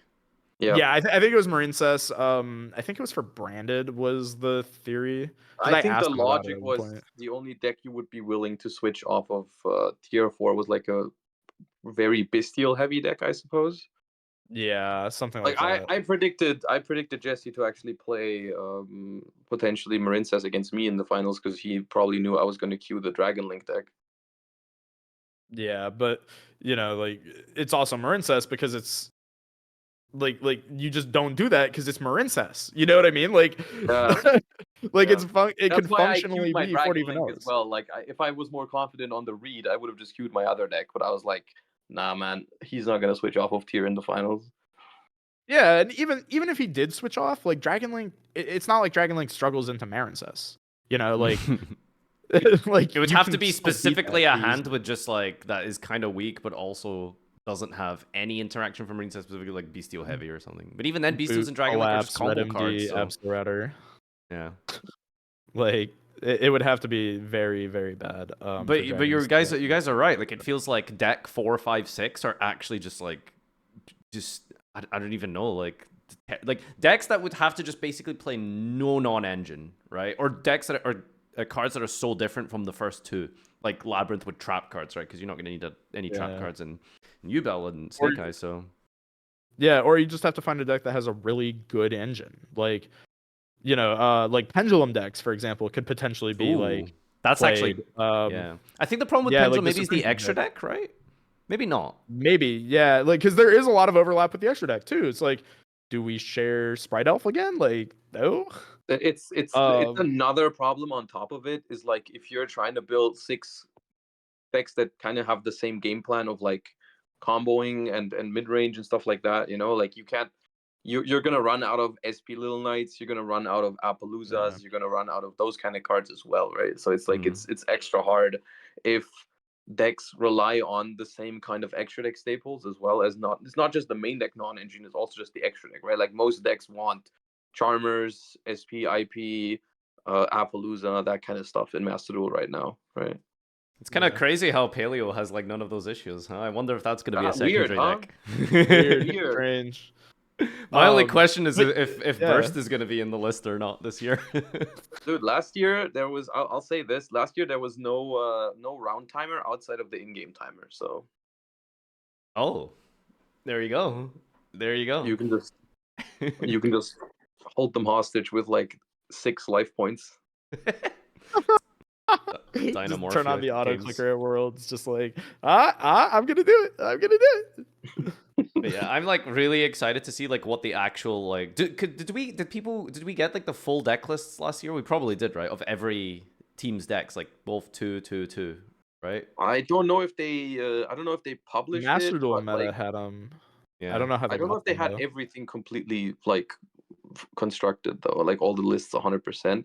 But I know for a Yeah. fact. I mean, if they do Oh, it the the spreadsheet same has way a as deck last list. year, if they do it the same as last year, where you can spectate all the games in game, which was really cool, by the way. I love that. Then obviously people are gonna figure out the lists anyway, right? By the time that. Yeah. I think that's kind of the yeah. I'm just looking at the Sprite Elves team. They had that's Task's team that played Elf as the shared card. They shared Elf. Oh. So Melfi Sprite, Runic Stun, Branded Tier, Exo, and Punk. Dude, he took Punk like as his main deck. What a fucking Giga Chad. Wasn't that his thing? Wasn't he like decked out originally like a Gimlet. punk one trick? Yep. He decked out Gimlet in round 1, game 1, under Maxi. Decked out with Punk. Yeah. How do you summon that many times in Punk? Like, dude, I don't know, dude. Don't ask me that. It was mill shenanigans. I watched that game. Oh, that makes sense. Yeah. He Vampire. also took the Ishizu cards from the other decks. Yeah. Like there was I think they played tier without the Ishizu Millers. Punk pile 60. Damn. That sounds like a wild deck. Holy shit, my man. It's really weird as well, like why some people are just so good at playing Master Duel DC Cups. Like it's like literally like he is basically like top 3 players ever for like that specific format, and I can't really understand why. Like what's so different about it compared to just playing a game of TCG or something, right? Like it's still Yu-Gi-Oh. It's so odd. Anyway. I don't know, dude. Like it's weird. Like, but like you could look at it, it's like, oh, like something's up with Tasaku, but then Ryan does it twice back to back. And the only reason that Ryan's not like doing it more frequently is he just doesn't play in them all. Yeah. I don't know. Like, yeah, him and Ryan are like just that level for the DC Cup specifically. Yeah, and like Tasaku's scary. That dude scares me. All right, I guess final Patreon question. Have you guys noticed any difference in the way people have treated you before and after your fame, quote unquote? You can start us off, I guess. Okay, sure, Josh can go first. How's that been? I think especially with Josh, because I can answer for Josh specifically before he was a content creator. I do remember him getting a lot of attention still, just as like a known player. But I assume that's probably just spiked significantly this last like year, especially. Oh yeah. That's what I was about to say. Is like, what do you mean by like fame? Because I've been like, as a player, I feel like I've been known for a much longer time than as I have for a content creator, and it's always been like a few people like asking, I don't know, to like take a photo or something beforehand. But once I started like streaming and all that, like that exploded. Like that feels like the more deciding factor in whether someone like cares about you or wants to take a photo with you, is like whether you're a known content creator, not exactly how like successful you are.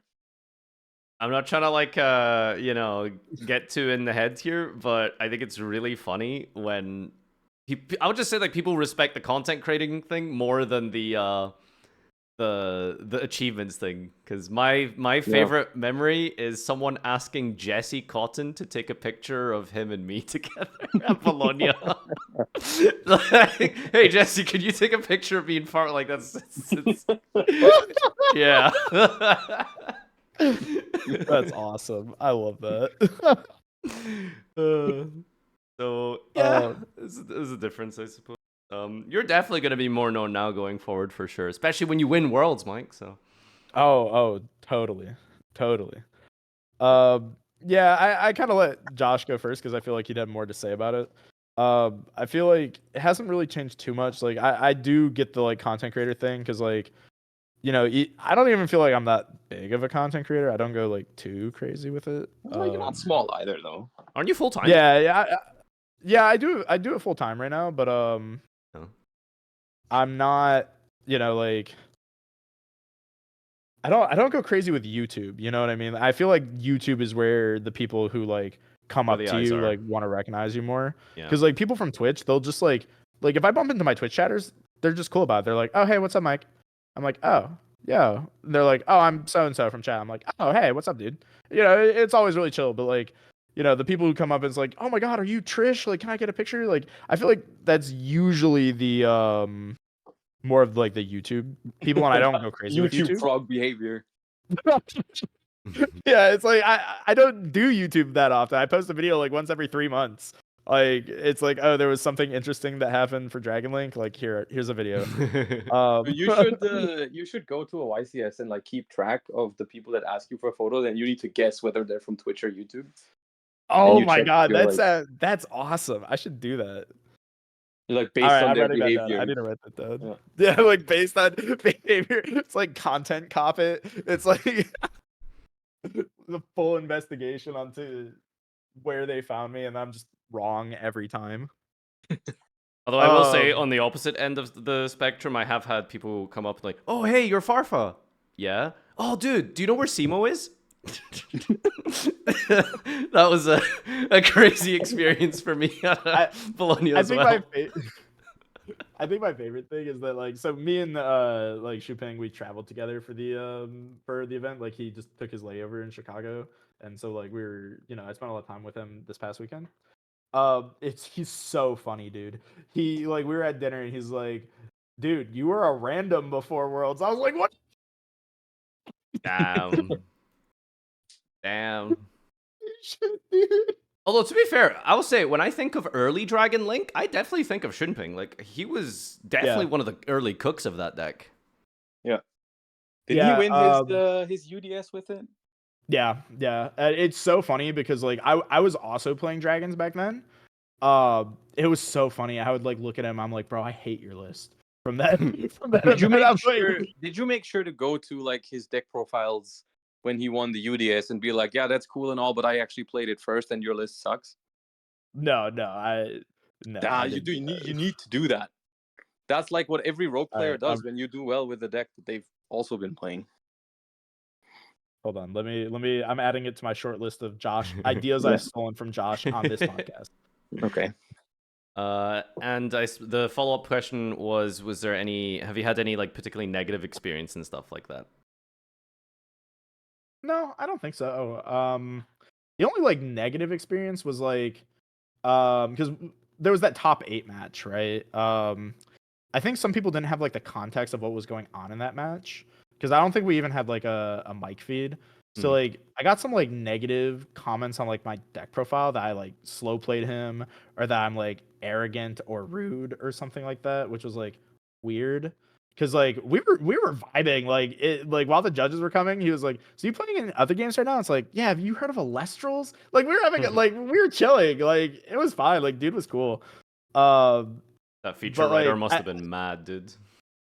Well, here's the thing that I have heard a lot, just like offhand over the past few years, is that people say that I look angry while I play, and I didn't like. I think every player understand who what- takes the game Yeah. seriously just kind of looks like that, I right? get that all the time, and it's just like, dude, I'm just focusing right now. Like, Yeah. sorry, I'm not smiling at my opponent every 2 seconds. Getting, right. Getting Like, I'm mulch-armied, not trying to like, be your best yeah! friend. Because like I feel like I play worse when I'm like clowning around. You know what I mean? Like I mean, in the middle of obviously, a yeah. game. So it's like I'll clown around like before and after the games, but not like during them.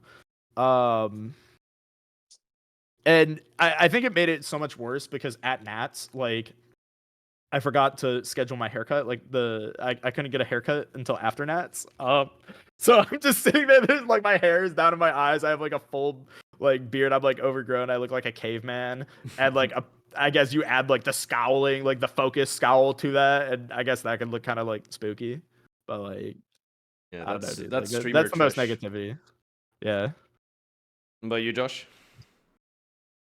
I'm trying to think of something. I don't know. I mean, I am a little more introverted, so sometimes when people keep coming up to me, sometimes it's a little much. But I mean, obviously, I know that every single one of them just means well, and so I try to, be nice to everybody. So I don't know, like it's fine overall. I'll take it. Well, I will say Yeah. for your perspective specifically is like whenever Josh has had like a crushing defeat out of Top Cut, and then someone will be like, "Hey, Josh, can you sign my cards?" Like, And it is like the card that beat It's you. not their fault. It's not their fault, so I'll still try to be nice and do it. But like sometimes it's just like I kind of just want a moment for myself, But it's okay. I know. I mean, they might not even know what happened. So Yeah. yeah, it's interesting. I've been doing the content creation stuff like the longest I think here, and I've never had a bad experience in real life. It's always like, because I mean that's just kind of how like keyboard warriors and stuff are, right? Like they're not gonna say anything to you in person. It's I wouldn't call those negative experiences either. It's not like Yeah, It's someone still being nice to me in this moment. It's just like I'm not in the mood for it, but it's not a negative experience at all. Sorry for shutting the lift door on you at Euros, Josh. Oh wow, you got into a fight, dude? What the hell? I don't remember that. Yeah, no, that's fair. My quote unquote worst experience was some guy coming up to me and saying, "Hey, Farfa, immigration is looking for you." That was it. That was pretty funny in hindsight though. That was my favorite story to tell people. Okay. All right, that's a good wrap actually. That's a good place to round off on. Yeah, remind us again, Mike. Where can we find you and watch your content? Please do not find me once again. But if you must, I stream a lot on Twitch at twitch.tv/TrishulaTTV. Also, shout outs to all the people who followed like mid podcast. I have my OBS up. And I'm just getting like the Taco Bell thing, like the Taco Bell bong has been going off in like my headphones this whole podcast. Taco Bell bongs. Yeah, What a like great the ding. notification. Yeah, it's just like the notification. It's like, yeah, see there, it just went again. All right, chat, go hit that follow button. Give him the oingo bongos. All right, any closing statements, Mr. Schmidt? No, I think it's a wrap. I've been, I guess this is, for all the Josh viewers in chat right now, this is the only time you're going to see me this week, except for the Challenger Cup tomorrow, because I've also been kind of focused on the World's prep. So sorry about that, I guess. Hope people understand, but you still get this bit of content at least. Yep, Challenger Cups and stuff as well for both of us this weekend. Yeah. So sign up and join wherever you guys want to. And we'll see you for the next episodes. Peace out. Peace. Party time. Party time. Perfect. Ended. Huge. Love that. Huge. Yeah, well, thank you for having me on, by the way. Maybe should have said that like while the podcast was still recording, but yeah. No, it was fun. I think I've wanted to have. I want to go through everyone. Like, there's just so many people in the community. Like, you're the big dragon man.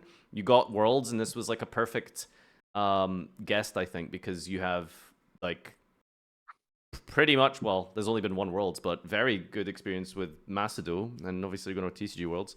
I guess it's just a shame that we can't talk too much about TCG because there's nothing really to reference, and you don't want to say anything, which makes sense, obviously. Yeah, I think that there's not like, you know, I don't want to be like secretive, but like there's also not too many surprises for worlds. You know what I mean? Like it's like, oh, if I play Ubel, is that a surprise? No. If I play Snake Eye, is that a surprise? No. Well, If I play like, Dragon Link, is that a that's what surprise? the surprise is all about, is that you don't know about it yet. Yeah, exactly. You don't Like, know that until someone whips it out. Yeah. Exactly. It's like but even if I whip out like Dragon Link, is that a surprise? No. Not Well, not really. if you Like do it. Is it yeah, viable? not if I do it. not if viable, I do right? it. Not really. No. No. Okay. Not really. That's I what could you would say build. if you were planning on playing it. You figured me out. Caught. But yeah, it's like, but the only weird stuff is like, what if I showed up and played like, I don't know, what's something that like you would never associate me with Burning or like Abyss. expect? Yeah, like what if I showed up and played Burning Abyss? You know, it's like, I don't like. Do I say, oh yeah, Burning Abyss is super viable, actually secret sleeper deck of the meta? Like, I'm not gonna say that, but like, this. I would say that. That's Would true. I lie on the found a way. True. Dragon. I think my favorite is lying about Dragon Link because sometimes I'll just like my favorite was somebody would come into my Twitch chat and like when the Blue Eyes cards was revealed and they were like, are these cards good? And I was like, no, they're dog shit. Because I hadn't like properly read them. I thought that the Blue Eyes link like locked you into dragons for the whole turn. I was like, yeah, no, it's dog shit. And then somebody in Twitch chat was like, no, they're worded like LP and Pisty. And I was like, what? I read it. I'm like, oh, this card's crazy. Is locking you into dragons matter? Yeah, so that's actually why the Dragunity stuff doesn't really see as much play as you would think, because it locks you out of all the good cards. Because like, oh, okay, like all the main decks are dragons, but like your end board is still stuff like IP. Like you play Apollo, you used to play Hulk, like you know, all the like broken cards aren't necessarily dragons. So it just forces you into a very limited pool of cards. All right, I'm gonna dip now. I'm starving, so I'm gonna get some dinner. Same. Take care, guys. Me as well. Good cast. All See you later. Bye bye. Yep. Peace. All right, Chatteritos. Let's start a raid up here. I'm gonna send you one over to Ram Ranch. Thanks so much for being here. Hope you had a great time. Hope you enjoyed the stream today. It was great content as always. Gonna send you on over to Ram Ranch. Give them lots of follows. What I will say, chat, is I've just posted a new video. So if you do me a very good favor, please go and watch my new video and click it and let the runtime help the algorithm and leave a comment.